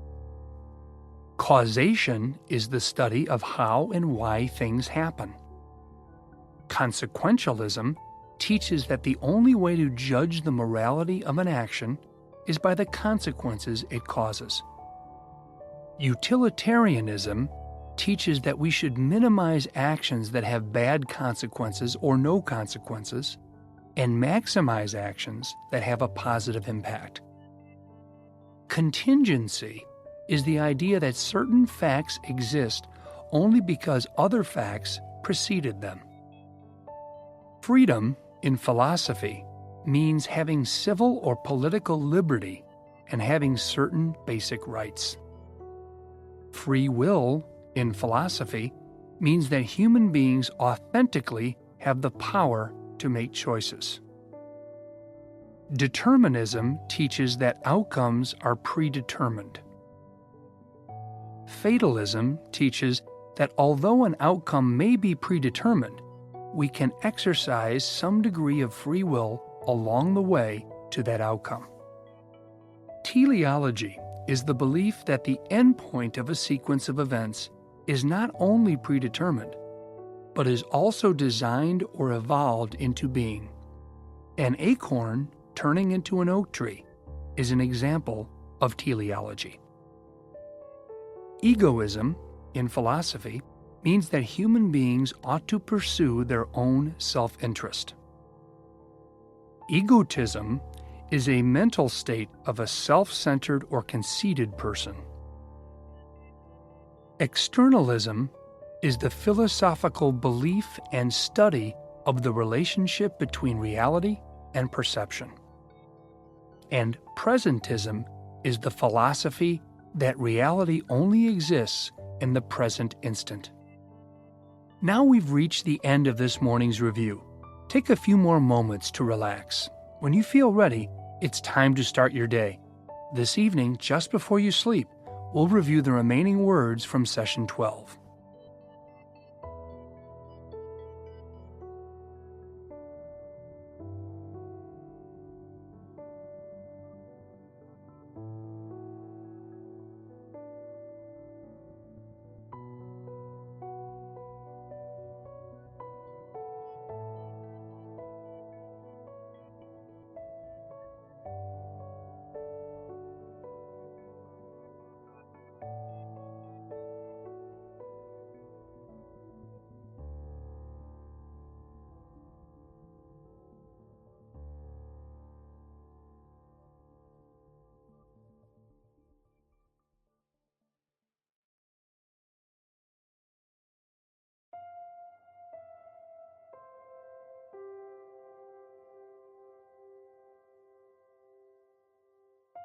Good evening.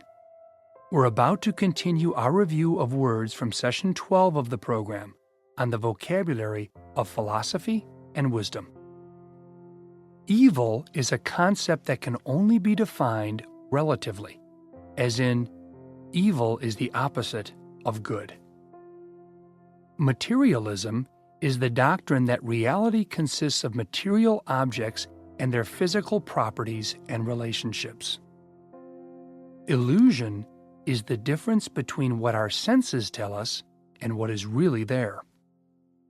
Metaphysics is a branch of philosophy that asks general questions about the nature of reality. Omnipotence is the idea that God is all-powerful and can do anything. Omniscience is the idea that God knows everything. Cynicism is disbelief in sincerity, virtue, altruism, and many other qualities that are usually considered good and held in high esteem. Solipsism is the idea that only the self exists, or at least that only the self can be known to exist. An optimist is a person who feels things are good and getting better. Pessimism is the belief that regardless of whether things are bad or good now, they're going to get worse. Epicureanism is a philosophy that defines happiness not as pleasure, but as avoiding pain.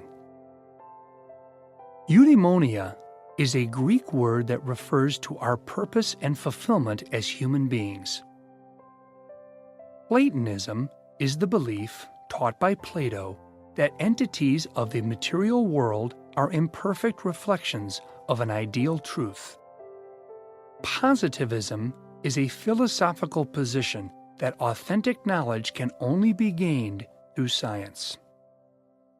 Mysticism is antithetical to positivism and teaches that knowledge can come from a spiritual connection with a higher reality or consciousness. Sophism is the phenomenon of an incorrect viewpoint presented as if it were a correct one, with the intention to mislead or cheat. Absurdism is the philosophy that any effort to find meaning in life will ultimately fail and is therefore absurd. Nihilism is similar to absurdism in its rejection of meaning, but nihilism is more of a political viewpoint, usually directed against orthodoxies like communism or fascism. Holism is the idea that all the properties of a system can't be determined or explained by the sum of its parts alone. Classicism is the belief in certain fixed standards that the classicist must seek to express. Romanticism is a philosophy that sees art as an emotional experience of the artist, and that he or she then brings those feelings into the world. There are no classical rules or standards. Conservatism, as a political philosophy, is analogous to classicism. A conservative believes that there are certain long-standing principles and values that need to be understood and continued. Progressivism as a political philosophy believes that standards and interpretations have to change with the times. Stoicism is the Greek and Roman philosophy that self-control and self-mastery are the keys to living a good life. Pantheism literally means that God is everywhere. Since God is everywhere, everything in the universe is beautiful and valuable. Transcendentalism is an extension of pantheism. Once we realize that God is everywhere, including within ourselves, we can feel unbound from our individual identity and identify with everything in nature. Pragmatism is the philosophy that a belief or proposition is true if it works well in the world, and that the meaning of an idea can be found in the practical effects of accepting it. We've now reached the end of our review of words from Session 12.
Session 13. Parenting. The drive to reproduce one's species seems to be universal throughout nature, but no species has made the realization of that drive as complex and mysterious as we ourselves have done. Furthermore, parenting seems to be getting more complicated than ever in the contemporary United States, and as the father of 3 teenagers, I can honestly say I have no answers, so I'm looking forward to this session as well. It seems to be hard to agree on anything as far as parenting is concerned, and there are words and terminologies for every point of view. You're going to learn many of them in the next few minutes, but let's start with some basic definitions. A nuclear family is a family group consisting of a married father and mother and any number of children who share the same living quarters. It's generally part of an extended family that includes uncles, aunts, cousins, grandparents, and sometimes more. Co-parenting is the sharing of parenting responsibilities outside marriage with someone other than a blood relative. It could be an ex-wife or an ex-husband, a stepmother or a stepfather, or another appointed guardian.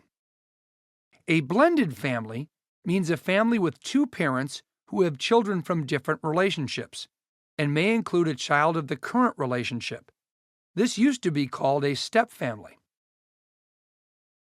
Our next term, alternative family, is a newer terminology that can refer to any number of possible arrangements, including co-parenting arrangements for mothers and fathers who don't live together, divorced couples who live together with new spouses, and many more possibilities. The whole meaning of the word family is radically changing. Adoption is a form of alternative parenting that has existed around the world since ancient times. Different cultures and different historical periods have seen adoption in a wide variety of ways. Even in the modern United States, the prevalence of adoption and attitudes toward it have shifted back and forth, until relatively recently, closed adoption was the mainstream approach in America. Closed adoption meant no contact between the birth mother, the child, and the adopting parents once the transfer had been made. For a variety of reasons, mostly related to the emotional experiences of the people involved, open adoption, our next term, was introduced and has become the mainstream approach in some parts of the country. In an open adoption, there is some level of continuing interaction between the birth parents, the adopted child, and the adopting family. The nature of that interaction is worked out on a case-by-case basis by the parties themselves. The term the good enough parent is a concept based on the work of D.W. Winnicott, an eminent British child psychologist. Winnicott taught that striving to be a so-called perfect parent was futile and could even be destructive. Instead, the vast majority of people can be excellent parents simply through intuition and common sense.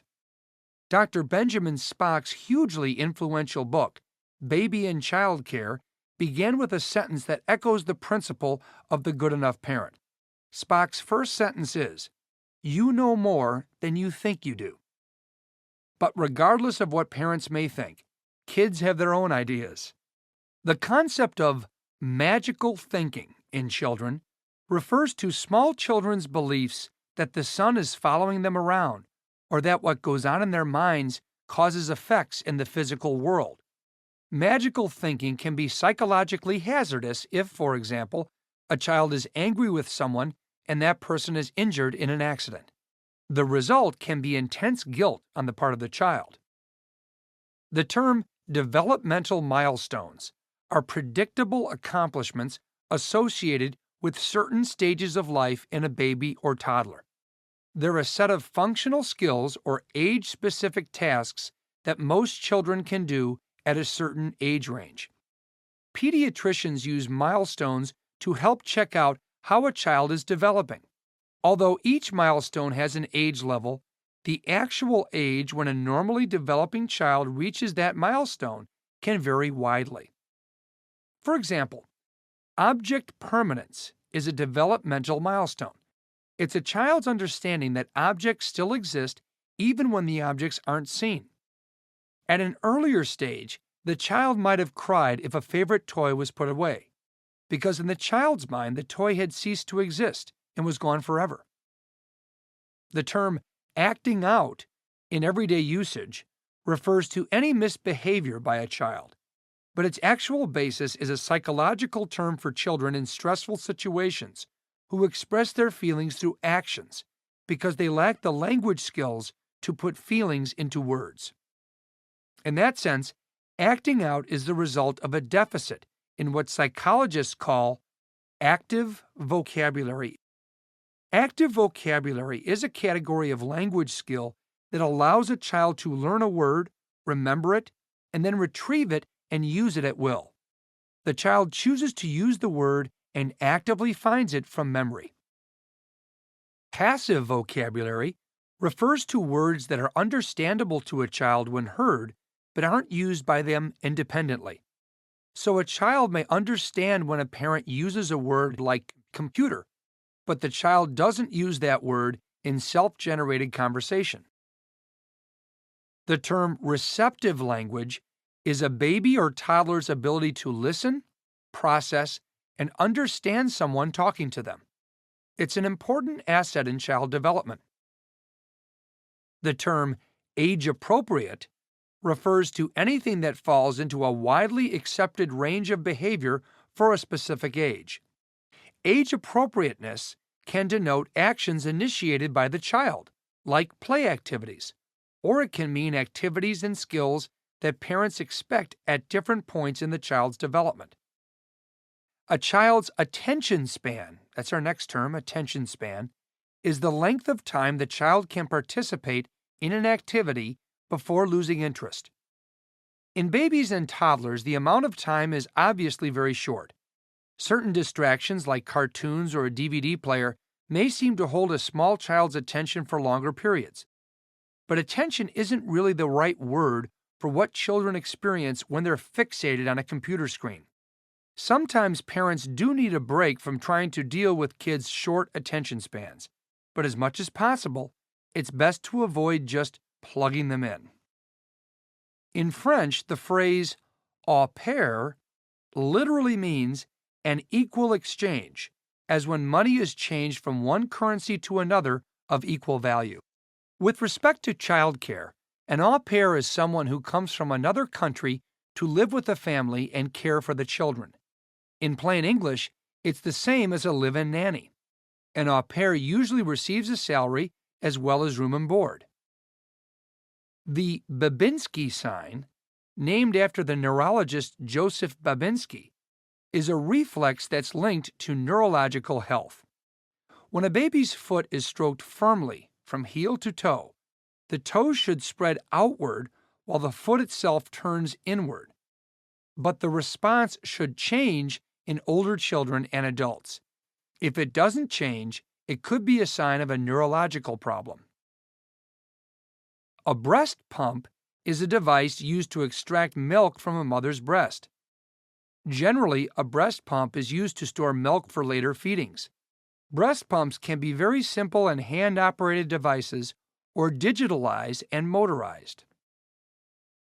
The term café au lait spots are irregularly shaped flat patches of skin that are darker than the surrounding skin. They're a tan color, like coffee with cream. A large percentage of small children have them with no related health issues, but sometimes that indicate neurological disorders. Prospective parents often think that changing diapers is going to be a challenge, but changing diapers is nothing compared to installing a car seat and getting a baby into it. To help with that, a CCPST is a Certified Child Passenger Safety Technician. Becoming a CCPST involves completing a 5-day class and passing both a written and a practical exam. Then you're qualified to assist with proper car seat installation, including how to use safety restraint systems and seat belts. Developmental domains is a general term that references the major areas of a child's growth, including gross motor development, fine motor skills, and language development. What is a toddler? There are different opinions about when this stage of childhood actually begins and ends. Most believe it's from a child's first birthday to the 3rd birthday. Gross motor skills use the child's large muscles in the arms and legs. Toddlers at a year of age are usually able to crawl or even pull themselves up on a piece of furniture. As a child gets closer to 2 years, gross motor skill includes tasks like bending over to pick up a toy, running, climbing steps, and kicking or throwing a ball. At 3, children begin to master jumping or balancing on one foot. Skills like climbing stairs and ball throwing show big improvement. Fine motor skills relate to tasks that use the small muscles of a child's body, like those in the fingers. Kids around a year of age are usually able to hold a cup or a spoon, or put small objects into a container. Around 2 years, fine motor skills include drawing with a crayon or stacking objects like blocks. At 3 and 4 years of age, children begin to master skills like zipping up a jacket or buttoning a shirt. Language development refers to much more than the number of words children might know. In fact, other elements of language development are more important than words in the early years. For example, language development includes how children respond to changes in their parents' voices, as well as their own inflection and tone. At a year old, most kids are able to use 1 or 2 words in addition to mama and dada. They're also able to use body language or sounds to indicate wants and needs. This is a step beyond using crying as the primary way of communicating. At 2 years, speech will become clearer, and at 3 or 4, even strangers should be able to understand much of what a child is saying. After that, language quickly grows into sentences and conversations. The term school readiness is a well-defined state of development in which a child is ready to engage in and benefit from first-grade learning experiences. Generally, this refers to 5 arenas: physical development, emotional development, language development, cognition, and enthusiasm to begin schooling. The term birth defect refers to any problem that happens while a baby is developing in the mother's body. Most birth defects take place during the first 3 months of pregnancy. A birth defect may affect how the body looks, works, or both. It can be found before birth, at birth, or any time after birth. Most defects are found within the first year of life. Some birth defects are easy to see, but others are found using special tests. Birth defects can vary from mild to severe. Some birth defects can cause the baby to die. Babies with birth defects may need surgery or other medical treatments. If they receive the help they need, these babies often lead full lives. Cleft lip and palate is a not uncommon birth defect that usually occurs early in pregnancy. The lip and the roof of the mouth form an incomplete closure. Usually surgery is required to correct this condition. Down syndrome is a condition in which extra genetic tissues results in varying degrees of developmental delay. Those issues can be both mental and physical, sometimes specifically including heart problems. Down syndrome is named after a 19th century British doctor who wrote the complete description. The word circumcision is the surgical removal of the foreskin of the penis. It's a controversial issue that has religious, social, and medical overtones. If a circumcision is done, it usually happens within the first few weeks after birth. Although it can be done later or even much later, pain becomes more of a problem as time goes by.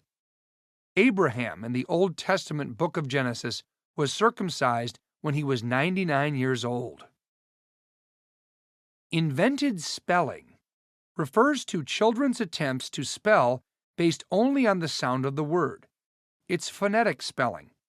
Most educators agree that kids should be encouraged to write and spell however they want. For beginners, the act of writing itself is more important than the correct spelling. Sooner or later, a child will learn correct spelling. Metacognitive skills are skills used by children to think about their own learning. It can involve remembering or reflecting on their work and their current strategies for a certain task or activity. It's a child's ability to think about her own thinking. The word scaffolding is a term describing how adults support and guide children's learning.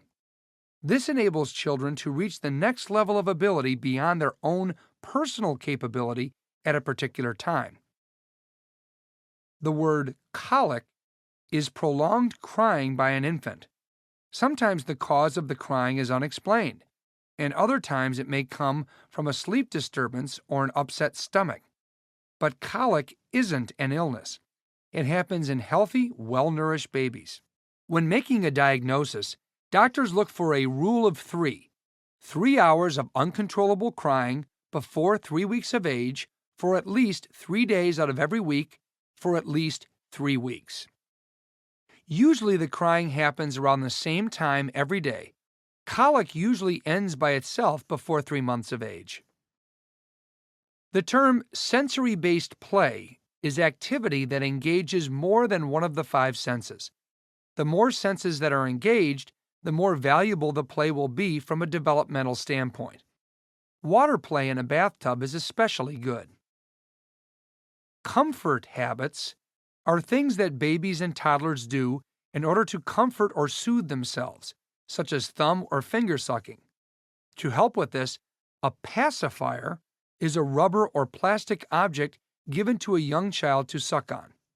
At the same time, but much more significantly, many kids have a transitional object. That's our next term, transitional object. It can be a blanket, a stuffed animal, or a doll that the child is deeply attached to. Often a transitional object will continue to be important into the grade school years or even longer. Transitional objects can be helpful to parents because they help a child feel relaxed and calm. The downside is, if the transitional object gets lost, a backup needs to be available, or it will be a long night. Autonomy means independence. It's one of the major objectives in parenting a child. But autonomy can only take place when there's a solid foundation of bonding and attachment, especially in the child's first year. Everyone seems to agree on that, but exactly how to achieve it is a subject of intense debate. One focus of that debate in recent years is attachment parenting. It's an approach that eliminates basic parenting features of the past, like cribs, strollers, fixed bedtimes, and weaning from the breast at a specific age. Instead, parents are guided by the child's own behavior in determining what should be done and when. The theory is, for example, that children will go to sleep when they're sleepy, and they'll wake up when they're ready. This theory is controversial, partly because it is a theory, and it may sound good as a theory, but putting it into practice can be something different. One of the main goals of attachment parenting is to eliminate separation anxiety, which is our next term. Although parents can also experience separation anxiety, it mainly refers to a child's discomfort when distance takes place from the primary caregiver. Then there's fear of change, even minor change, expressed by behaviors like crying and clinging. Those behaviors generally occur in babies between 8 and 12 months old and usually disappear by the age of 2. Sometimes separation anxiety continues into grade school and the teenage years. It's then considered to be a psychological diagnosis called separation anxiety disorder. The term baby wearing is an element of attachment parenting. It means wearing your child over your shoulder in a sling or other carrier. As the term suggests, the sling becomes another piece of clothing in which a baby can spend many hours, either asleep or awake. Baby wearing has the effect of permanently eliminating strollers from the parenting process. The term baby-led weaning is also part of attachment parenting. There's no fixed age in which children should stop breastfeeding, and there's no reason why breastfeeding can't go on indefinitely, even to ages 5 or 6. If and when a child begins to show an interest in eating solid food, the opportunity can be made available. Some children will do this later than others. Sleep training is another important area where theories of child development clash. Attachment parenting asserts that children can and should sleep with their parents for as long as they want. That's the theory of the family bed, our next term. There are no cribs, and there is no separate room for a child until he or she is completely comfortable with it. That may happen relatively soon, or it may not even happen at all. The doctrine of the family bed goes completely against what was and still is the mainstream approach to sleep training. That approach was described by the pediatrician Dr. Richard Ferber in his 1985 book entitled Solve Your Child's Sleep Problems. Starting at 3 to 5 months of age, Ferber believes that parents should begin to create a reassuring bedtime ritual for their baby. This should eventually involve putting the baby into his or her crib, perhaps even in a separate room, and allowing the baby to self-soothe until sleep comes. There will be a stage in which the baby cries, but parents should resist the temptation to bring the baby into their own bed. They can comfort the baby with touch or words, but the focus should be on helping babies go to sleep on their own. If this is done correctly, Dr. Ferber wrote, sleep training can be completed in an amazingly short period of time. This method has become so closely identified with its creator that it's now called Ferberizing. The upset associated with sleep training, separation anxiety, or almost anything in the hectic life of a child can sometimes turn into a tantrum. As almost everyone knows, a tantrum is a child's all-out meltdown, featuring crying, screaming, foot stamping, and anything else the child can think of. Very few children never have meltdowns, although some have them more than others. No one in history has found a way to completely prevent these unpleasant episodes or to quickly bring them to an end. Silently repeating the phrase, "This too shall pass" is always a good idea. Strange as it may seem, for thousands of years, becoming a parent was a practical matter. Most people had children in order to help with farming or shopkeeping. The rich had children to cement alliances or to create heirs. There may have been different styles of parenting, but they probably didn't have names. Today, we have terms like tiger mothers, who demand Harvard acceptance from their kids and nothing less. We have the term helicopter parents, who hover over their offspring day in and day out. And we have the term snowplow parents, who want to create an obstacle-free existence for their children. There are probably dozens of other categories as well. Which ones are you? As with many important areas of life, it's hard to know the truth about things we're closest to. You'll have to ask your children about your parenting style, as I will one day. But wait at least 20 years before you do. This is the end of Session 13. We have only one more vocabulary session left. Join me for that session on politics and history. But first, please complete your bonus session on parenting vocabulary.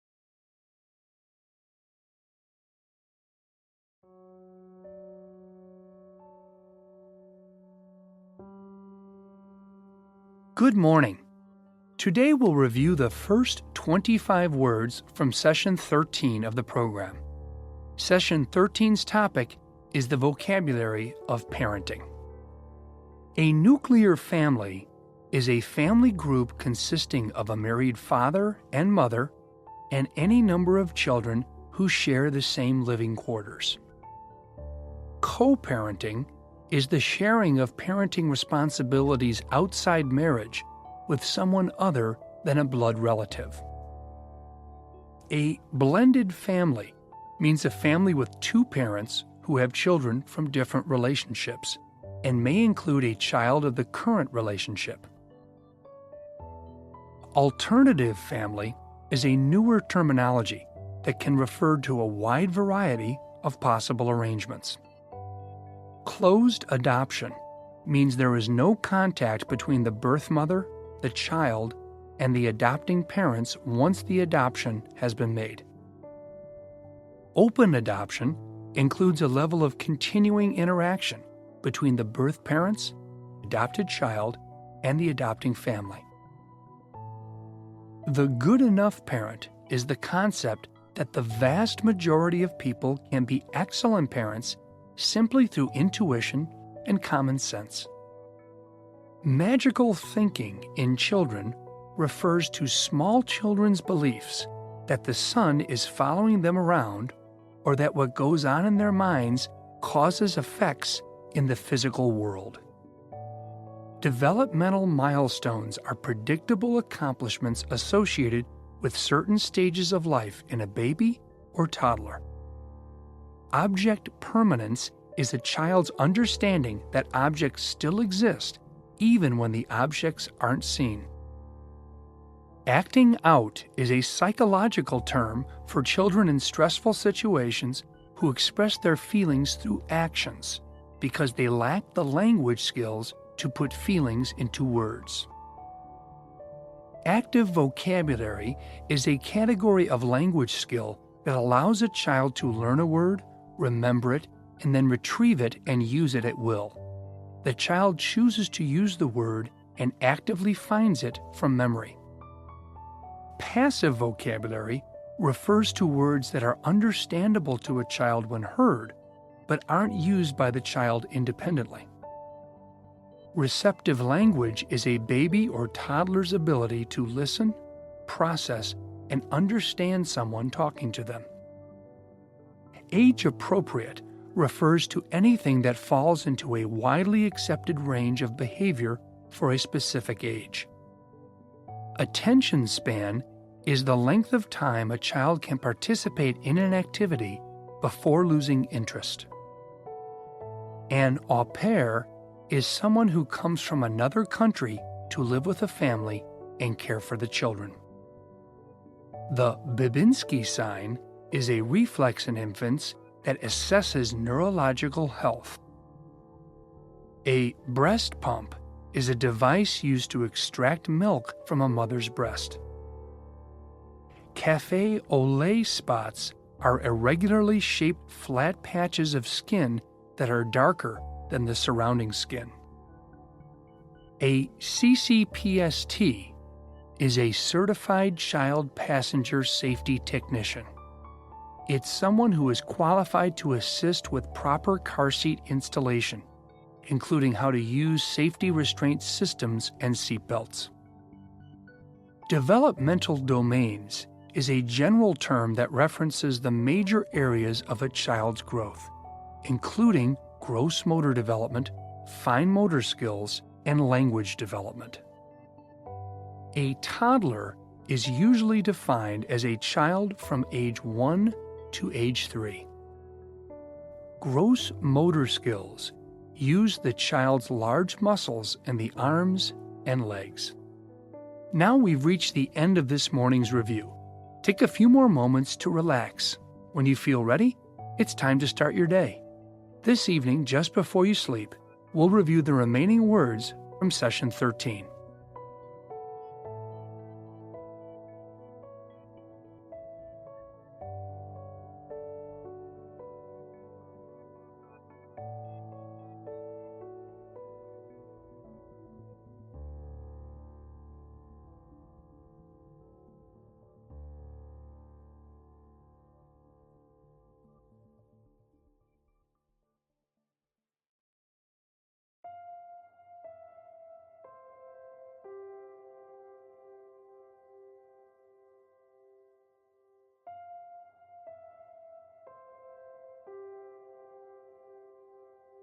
Good evening. We're about to continue our review of words from Session 13 of the program on the vocabulary of parenting. Fine motor skills relate to tasks that use the small muscles of a child's body, like those in the fingers. Language development refers to all aspects of a child's relationship to language, not just the ability to speak. School readiness is a well-defined state of development in which a child is ready to engage in and benefit from first-grade learning experiences. A birth defect is any problem that happens while a baby is developing in the mother's body. Most birth defects take place during the first 3 months of pregnancy. Cleft lip and palate is a not uncommon birth defect that usually occurs early in pregnancy. The lip and the roof of the mouth form an incomplete closure.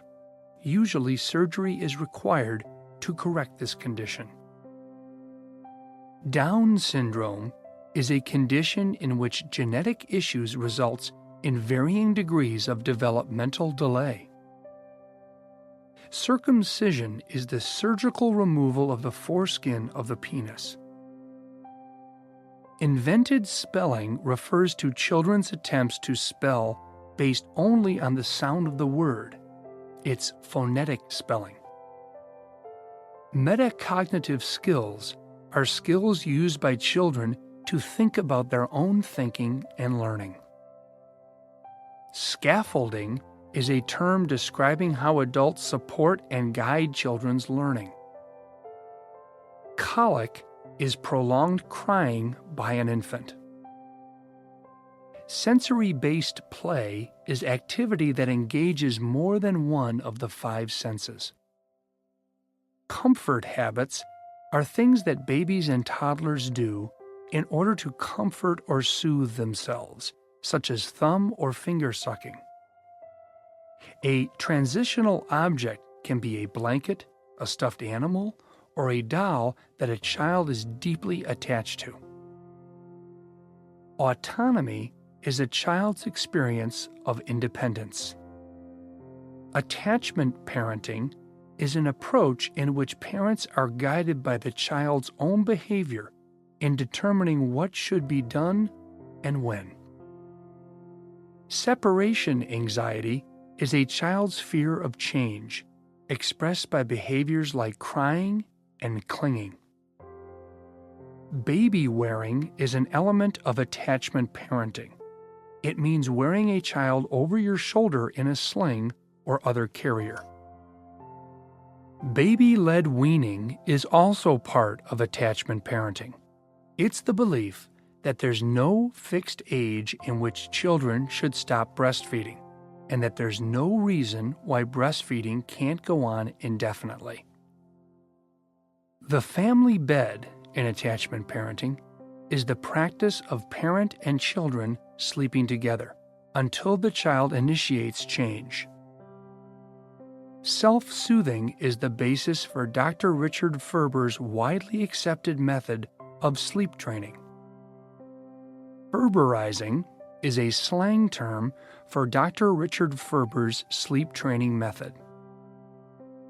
A meltdown is a term from the nuclear power industry to describe a child's tantrum. Tiger mothers are strict parents who expect high achievement from their kids and nothing less. Helicopter parents hover over their offspring day in and day out. And snowplow parents are parents who want to create an obstacle-free existence for their children. We've now reached the end of our review of words from Session 13 on the vocabulary of parenting.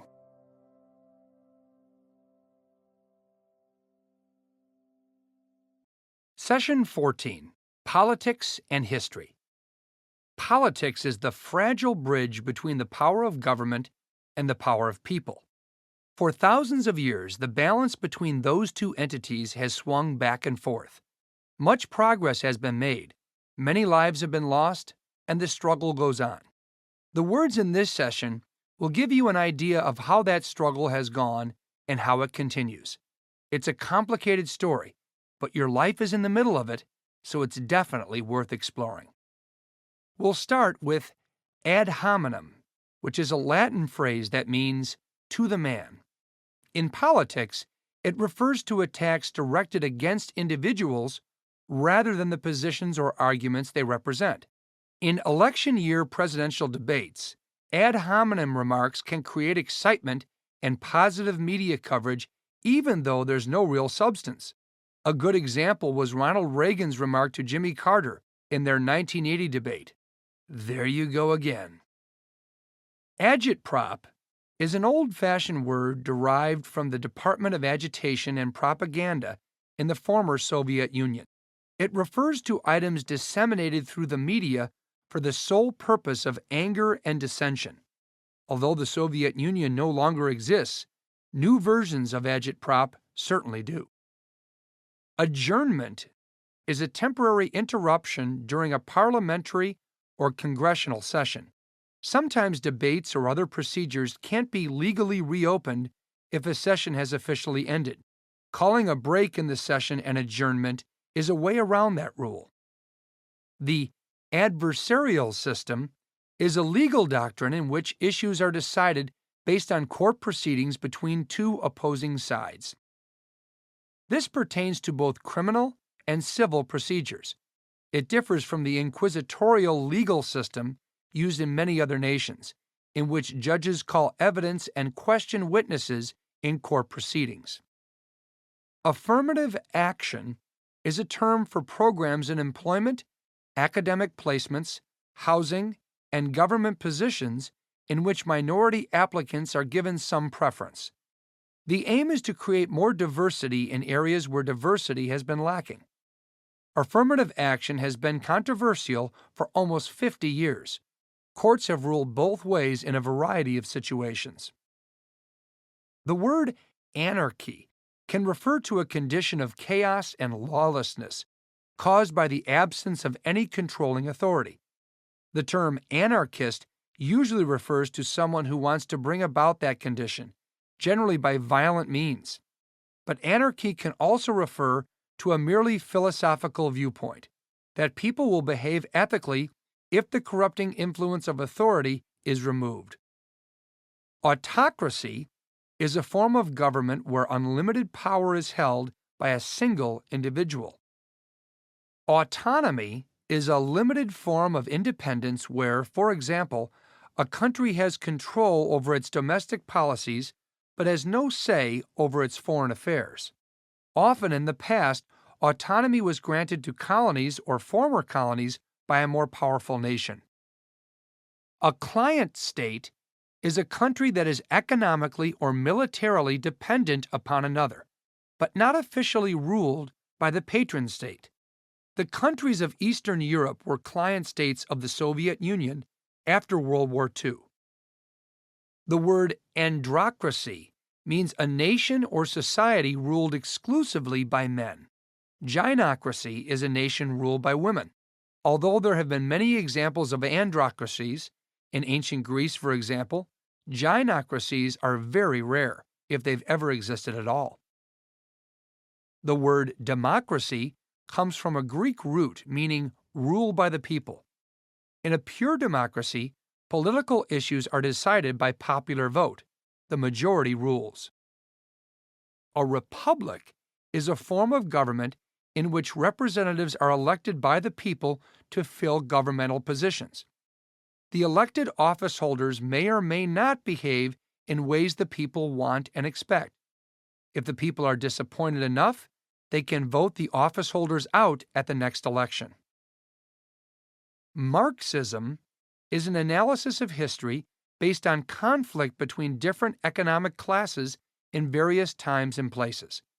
It was the life's work of Karl Marx, a 19th century German philosopher who lived most of his life in England. With respect to the industrial society of his time, Marx identified three economic classes whose interests were in conflict. Capitalists were the ruling class who owned the raw material and the means of industrial production. They owned the mines and factories. They also essentially controlled the governments of industrialized nations because of their economic power. The bourgeois class, in Marxist terminology, were shopkeepers, small business owners, and professionals like lawyers and doctors. They had a certain amount of wealth and economic influence, but their power was superficial compared to that of the capitalists, who controlled the economic foundations of society.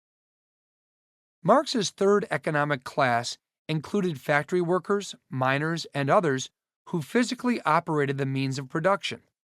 Marx called these people the proletariat. He believed that the proletariat would eventually instigate a violent revolution against the capitalists. But this couldn't happen until the proletariat came to understand how society really worked. Marx believed that a proletarian revolution was not only possible, but was inevitable. The only question was when. Communism was and is a system that uses Marxist terminology to impose a tightly controlled governmental dictatorship. This features government ownership of the means of production, which is ostensibly justified by the elimination of the capitalist class. During the 20th century, communist governments in Europe and Asia were responsible for more deaths by far than any other system, including the fascist regimes. Which brings us to the term fascism. Fascism is an authoritarian form of government that gained power in Germany under Adolf Hitler and elsewhere. Under fascism, the means of production remained privately owned, but the owners and the government are so closely aligned that they function as a single unit. Fascism also typically includes cultural and social features, including glorification of the military, racism, and an all-powerful dictator such as Hitler in Germany or Francisco Franco in Spain. An apparatchik was a member of the Communist Party bureaucracy in the old Soviet Union. Today, it can refer to any low-level political operative who simply follows orders. The word backbencher is a derogative term for an elected official who simply takes up space in a legislative body without any real power, leadership, or initiative. Backbenchers sit in the back of the room and keep their mouths shut. A bellwether is a small political entity whose tendencies seem to reflect those of a whole state or nation. Nevada is a bellwether state for presidential elections because, with only one exception, It has voted for the winning candidate for 100 years. The term bellwether refers to a ram wearing a bell in order to disclose the location of a flock in darkness. The term beltway is Interstate Highway 495, which goes around Washington like a belt. Inside the beltway has come to mean a politically and socially insular community of the nation's capital. They're an elite class of people who are out of touch with the needs, thoughts, and feelings of the country as a whole. A bill is a piece of proposed legislation submitted for debate and possible passage into law. In the United States, bills must pass votes in the House of Representatives and the Senate, and then be signed into law by the President. Afterward, laws can still be declared unconstitutional by the Supreme Court. The word bipartisan refers to some level of cooperation between opposing political parties. Bipartisan activity has become increasingly rare in American politics. A boondoggle is a wasteful government finance program developed at a cost much greater than its value. Boondoggles are undertaken for local or political gain. For example, the construction of a large, useless, and expensive national monument in a legislator's district may provide employment paid for by federal money. The legislator then benefits from the boondoggle through votes from people who were employed. The word bicameral, meaning two rooms, is a system of government featuring two legislative bodies. In the United States, they are the Senate and the House of Representatives. In Great Britain, they are the House of Lords and the House of Commons. Other countries, including France, Sweden, and South Korea, have unicameral governments with only one legislative body. Carpetbagger is a negative term describing outsiders taking advantage of a situation in a specific location. A carpetbag was a type of luggage identified with northern opportunists who migrated to the South after the Civil War. Their intention was to profit from the political and social chaos in the South at the time. A caucus is a closed meeting of members of a political party who have some common identity. In the United States, that identity might be based on race, gender, or a particular issue like gun control or the right to own guns. The term coattails effect refers to a popular candidate's ability to draw votes for other candidates who would otherwise not be elected. The coattails effect was very powerful during John Kennedy's presidential election in 1960. A constitution is the set of basic rules by which a country or state is governed. In the United States, the Constitution also has a list of amendments, including a Bill of Rights. The function of the Supreme Court is to determine whether the laws are in accord with the Constitution, and to strike down laws that aren't in accord. The Constitution was deliberately written so as to be very hard to change. Judicial activism is a philosophy advocating an active role by the courts. Under this philosophy, jurists have responsibility to interpret the law in the context of present-day society, which may be very different from the time when the law was written. The word originalism is an opposite philosophy to judicial activism. Originalist judges feel a responsibility to identify and adhere to the original meaning and intent of all laws, especially the United States Constitution. A coup d'etat is a sudden and often violent overthrow of government. The phrase means a blow to the state. State takeovers of this kind are always initiated by the military in a given country. A military faction that initiates a coup d'etat is often referred to as a junta, from a Latin verb meaning to join. The term deficit spending means the government intentionally spends more money than it takes in. Although it might seem to be obviously self-destructive, deficit spending can be effective in creating economic growth. At several points, the United States has had enormous deficits, but growth in the tax base eventually paid them off. The term Keynesianism refers to the principles of the economist John Maynard Keynes, who advocated taxing and deficit spending to keep control on the economy. In times of recession, Keynes advocated high government spending on public works to provide employment and keep small businesses afloat. Laissez-faire, French for allowed to do, is an economic system that advocates free markets and minimum government regulation. It's every man for himself. The term libertarianism is a laissez-faire political philosophy.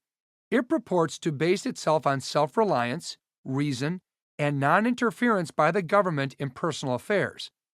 A libertarian might support gun ownership as well as a woman's freedom to choose abortion. Libertarians are neither left-wing or right-wing. They see themselves as free thinkers. The word doublespeak refers to misleading political statements that distort or even reverse authentic meaning.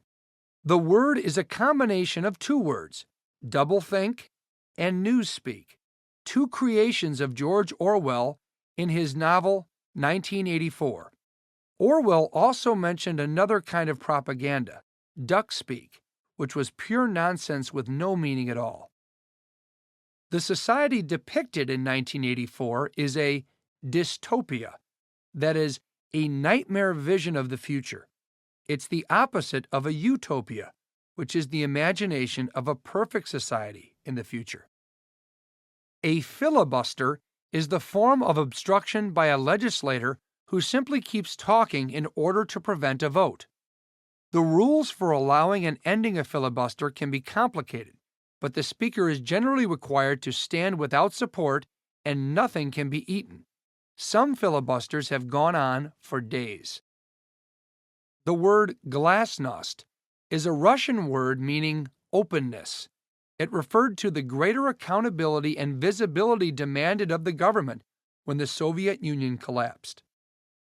The word hegemony is the more or less exclusive dominance of a single entity, which might be a nation, corporation, or even an idea. Following the fall of the Soviet Union, the United States occupied a position of hegemony that was unparalleled in the history of the world. Impeachment is often misunderstood to mean the conviction of a high public official, usually the president. But impeachment is really only an accusation. President Bill Clinton was impeached, but his impeachment was thrown out by the House of Representatives.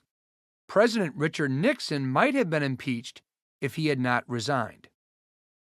The term isolationism is a policy of isolating a country from foreign alliances or other commitments.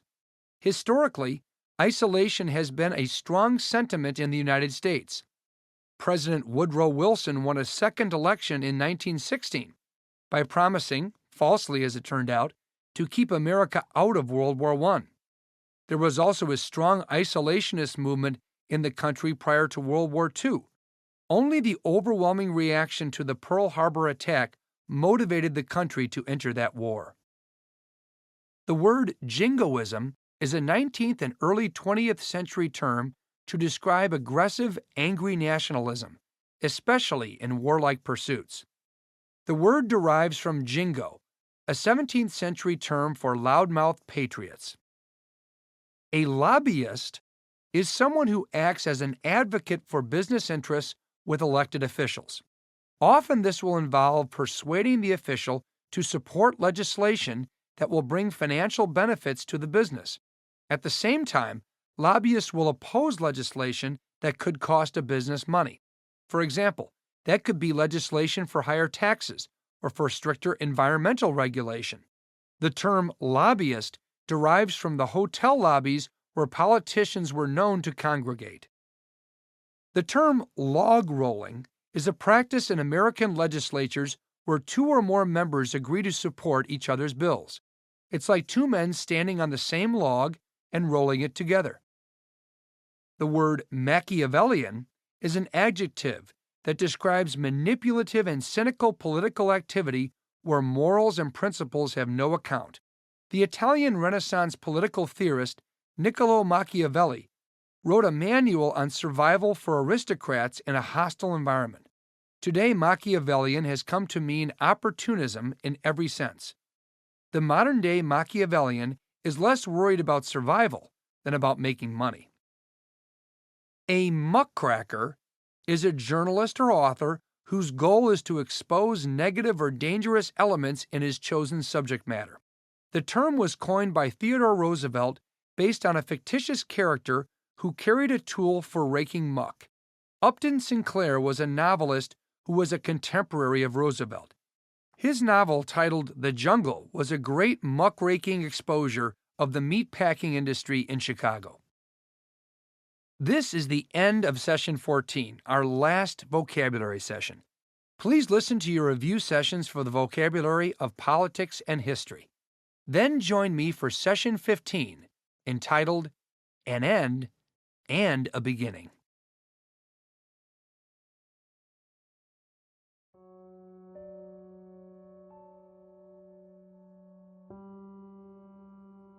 Good morning. Today we'll review the first 25 words from Session 14 of the program. Session 14's topic is the vocabulary of politics and history. Ad hominem is a Latin phrase that means to the man. In politics, it refers to attacks directed at individuals rather than the positions or the arguments they represent. Agitprop is an old-fashioned word derived from the Department of Agitation and Propaganda in the former Soviet Union. It refers to items disseminated through the media for the sole purpose of anger and dissension. Adjournment is a temporary interruption during a parliamentary or congressional session. The adversarial system is a legal doctrine in which issues are decided based on court proceedings between the two opposing sides. Affirmative action is a term for programs in employment, academic placements, housing, and government positions in which minority applicants are given some preference. Anarchy can refer to a condition of chaos and lawlessness caused by the absence of any controlling authority. Anarchy can also refer to a philosophical viewpoint that people will behave ethically if the corrupting influence of authority is removed. Autocracy is a form of government where unlimited power is held by a single individual. Autonomy is a limited form of independence where, for example, a country has control of its domestic policies but has no say over its foreign affairs. A client state is a country that is economically or militarily dependent upon another state, but not officially ruled by the patron state. Androcracy is a nation or society ruled exclusively by men. Gynocracy is a nation ruled by women. Democracy comes from a Greek root meaning rule by the people. In a pure democracy, political issues are decided by popular vote. The majority rules. A republic is a form of government in which representatives are elected by the people to fill governmental positions. Marxism is an analysis of history based on conflict between different economic classes in various times and places. It was the life's work of Karl Marx, a 19th century German philosopher who lived most of his life in England. Capitalists, in Marx's view, were the ruling class who owned the raw material and the means of industrial production. The bourgeois class, in Marxist terminology, were shopkeepers, small business owners, and professionals like lawyers and doctors. The proletariat was Marx's third economic class, including factory workers, miners, and others who physically operated the means of production. Communism was and is a system that uses Marxist terminology to impose a tightly controlled governmental dictatorship. Fascism is an authoritarian form of government in which the means of production remain privately owned, but the owners and the government are so closely aligned that they function as a single unit. An apparatchik was a member of the Communist Party bureaucracy in the old Soviet Union. Today it can refer to any low-level political operative who simply follows orders. Backbencher is a derogative term for an elected official who simply takes up space in a legislative body without any real power, leadership, or initiative. A bellwether is a small political entity whose tendencies seem to reflect or predict those of a whole state or nation. The Beltway is Interstate Highway 495, which goes around Washington like a belt. Inside the Beltway has come to mean a politically and socially insular community of the nation's capital. A bill is a piece of proposed legislation submitted for debate and possible passage into law. And bipartisan refers to some level of cooperation between opposing political parties. Now we've reached the end of this morning's review. Take a few more moments to relax. When you feel ready, it's time to start your day. This evening, just before you sleep, we'll review the remaining words from Session 14.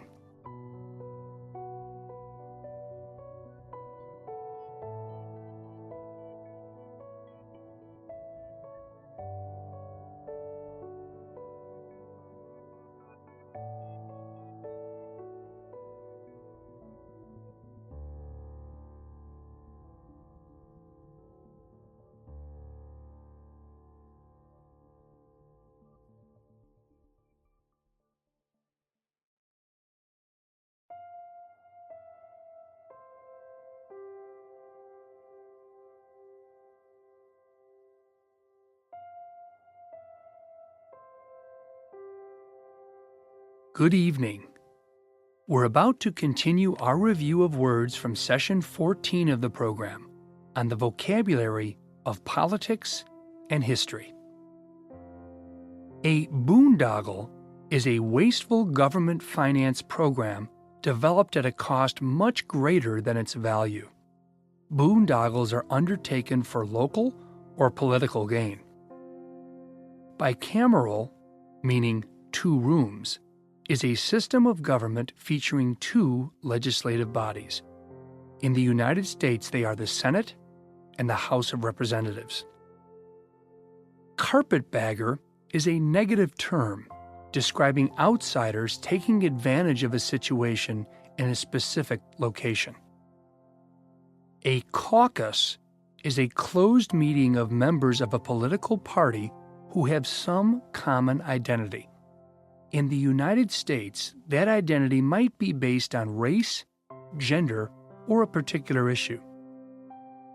The coattails effect refers to a popular candidate's ability to draw votes for other candidates who would otherwise not be elected.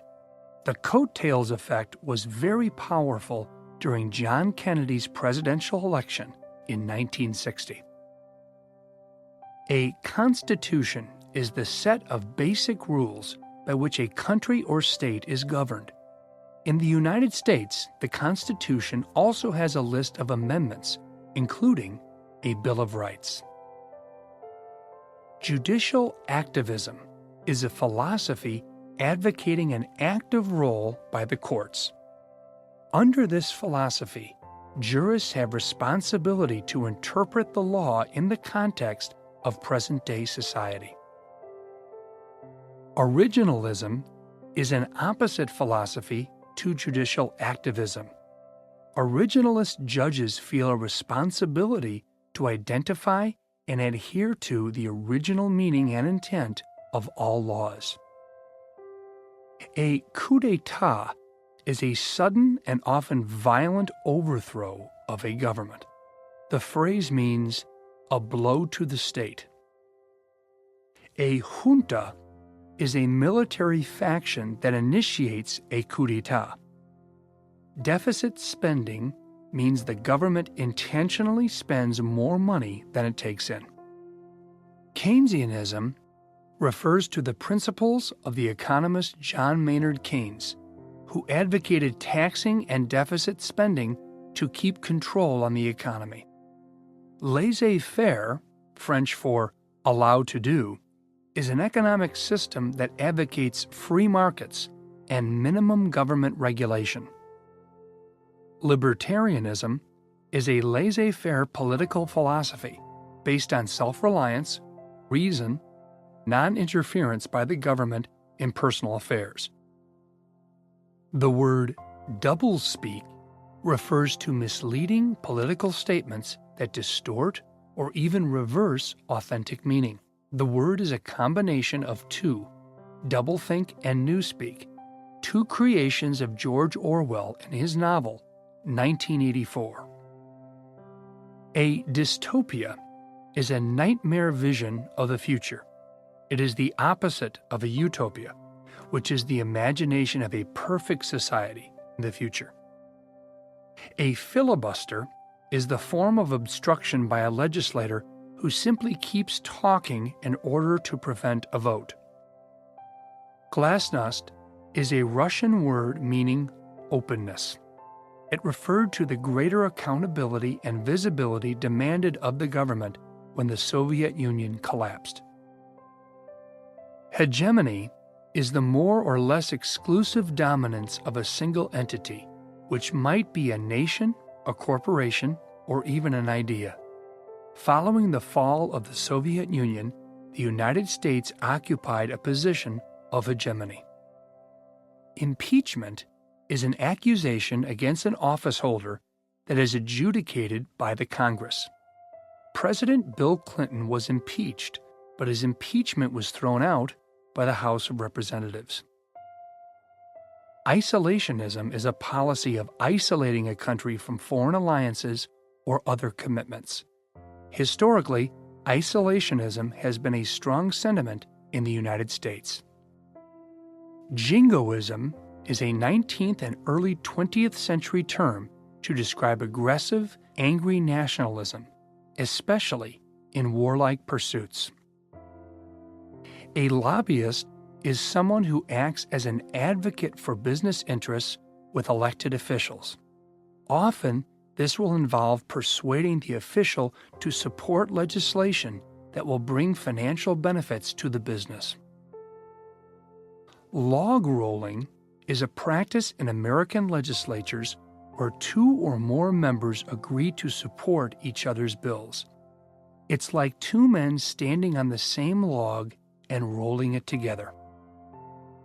Machiavellian is an adjective that describes manipulative and cynical political activity where morals and principles have no account.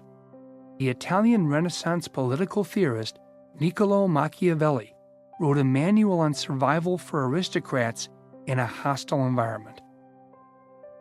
A muckraker is a journalist or author whose goal is to expose negative or dangerous elements in his chosen subject matter. We've now reached the end of our review of words from Session 14 on the vocabulary of politics and history. It's best to fall asleep as soon as possible after completing the review. That will allow the words to become established in your subconscious mind without distraction. Thank you for taking part in this program. You can be confident that you'll reap the benefits for years to come.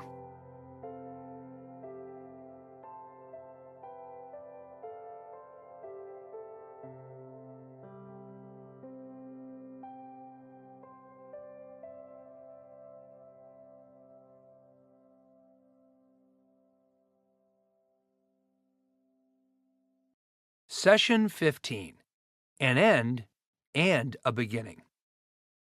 If you've listened to all the sessions in this program, congratulations. For most people, that would involve time and concentrated effort extended over a 30-day period. Now you're near the end of the program, but it's also the beginning of your using what you've heard. So this final session has a few thoughts to help you with that. First, let's quickly review some of the reasons why vocabulary is important and beneficial. A primary reason is that the world will become more interesting and understandable as you learn what more words mean. That's especially true for topics that exert tremendous influence in our lives, but that are incomprehensible to the average person. By getting a taste of the words used in science and technology, as you've already done in this program, you can access whole new landscapes of information. That's something the average person just can't do. Secondly, words are the currency of communication. A well-developed vocabulary benefits all areas of personal interaction: listening, speaking, reading, and writing. As your vocabulary develops, you'll also develop as a friend, a colleague, and as an interesting human being. That will happen by itself. And finally, on a very practical level, an improved vocabulary will give you new confidence and capability to advance in your career. We touched on this in the opening session of the program, so let me just revisit the point very simply. Knowing more words can help you make more money. Over the 30 days of this program, you've been introduced to 500 words and phrases from 10 different categories. That's a much wider range of words than other vocabulary programs, and in a much more concentrated period of time. Other programs teach about 20 words a week, or about 100 a month. Yet research shows that successful people in a wide variety of fields can use between 75,000 to 120,000 words.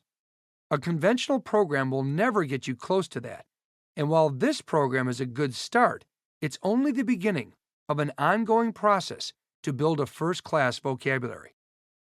Here are 5 suggestions to help you do that. Number 1, continue with formal instruction. Don't make this the last vocabulary program you ever hear. There are many more audio programs and books out there to learn from, and you should take advantage of them. Almost all will have something worthwhile to offer. Number 2, read, read, read. Read anything and everything. Books are the best way to see words in context, and seeing words in context is the best way to build vocabulary. And don't forget, looking up words in a physical dictionary is a hugely beneficial activity. If possible, have a dictionary available when you read. If you're really committed, you can get a paperback dictionary and carry it with you. But it's got to be a physical book. Looking up a word on your cell phone won't have the same benefit. Number 3, use the words you've learned in conversation. Make a conscious effort to use a new word instead of the old one you might have used before. Pick a few words in the morning and commit to using them a few times during the day. It's easier than you think, and with unconventional words, it can be an entertaining game. You've heard many words in that category during this program, so take your choice. Number 4, be on guard for new words and discovering what they mean. See how many unfamiliar words you can discover in the course of a day or a week. Write them down as soon as you can after hearing them, and then look them up when you have a moment. Instead of ignoring a word you don't know, you can change it into a powerful verbal tool. And needless to say, I hope you'll listen to this program again soon, and that you'll continue to use the review sessions for the words you've learned as well as the workbook. That's the best way to really engrave the material in your mind, to genuinely make it a part of you. Once you've done that, you'll be surprised by how accessible even the most obscure words will become. In closing, I hope I've convinced you that building a larger, more dynamic vocabulary can indeed make you smarter and wealthier, 2 benefits that will literally enrich your life. But those 2 benefits pale in comparison to its main benefit, that holy grail of living, increased happiness. Happiness is something so many of us crave, but for most of us it remains elusive. Can building a vocabulary actually make you happier? Is there evidence that joy can be yours by the fundamental act of learning words? The data and simple common sense says absolutely yes. Justin Wolfers, writing in the extremely popular Freakonomics blog, asked the provocative question, "Is ignorance really bliss?" He discussed the General Social Survey, which asks about happiness and also contains a simple vocabulary test, which they use as a proxy for intelligence, as knowledge of mere words can be a reflection of a quick mind. He divided the data from this survey into the top, middle, and bottom thirds of the population in terms of their vocabulary scores. He ranked the population in 3 tiers to study whether the old ignorance is bliss cliché is true. And as it turns out, the top third was the most likely to say they were very happy, and the least likely to say they were not too happy than the other 2 groups. Higher scores reflected a higher rate of self-reported happiness. Wolfers does suggest that further research needs to be done to establish a truly conclusive link, but his research is persuasive. There seems to be a connection between word power and emotional contentment. But again, this link between happiness and greater vocabulary also passes the common sense test. Our experience when we engage the world is that words are everything. Words are the tools by which we paint the mosaic of our lives. Each one links basic concepts to the most complicated ideas. The fewer words we have at our disposal, the more flat, one-dimensional, simplistic, and predictable our mosaic becomes. The fewer words we have reduces our experience to shades of gray. The more words we have increases the variety, the depth, the complexity, wonder, and kaleidoscopic color of our mosaic, making it a true work of art. The more variety, the more vivid the shades. Words are how we communicate with others, as well as ourselves, via our internal self-talk. Words are what make abstractions real. They're the instrument by which we grasp the thoughts of others and influence the way other people think, giving words a great deal of power. Words are flavor and spice. A rich and exciting vocabulary allows deeper internal understanding as well. By improving our ability to communicate our thoughts and feelings, we can improve our self-esteem and our relationships. Better ability to communicate is the key to making ourselves understood as well as understanding others. It's just a matter of taking the time to make your mind the sharpest and most productive it can be. Smarter, wealthier, and happier. Those are 3 great reasons to continue the valuable enterprise you've already begun. I'm Dan Strutzel,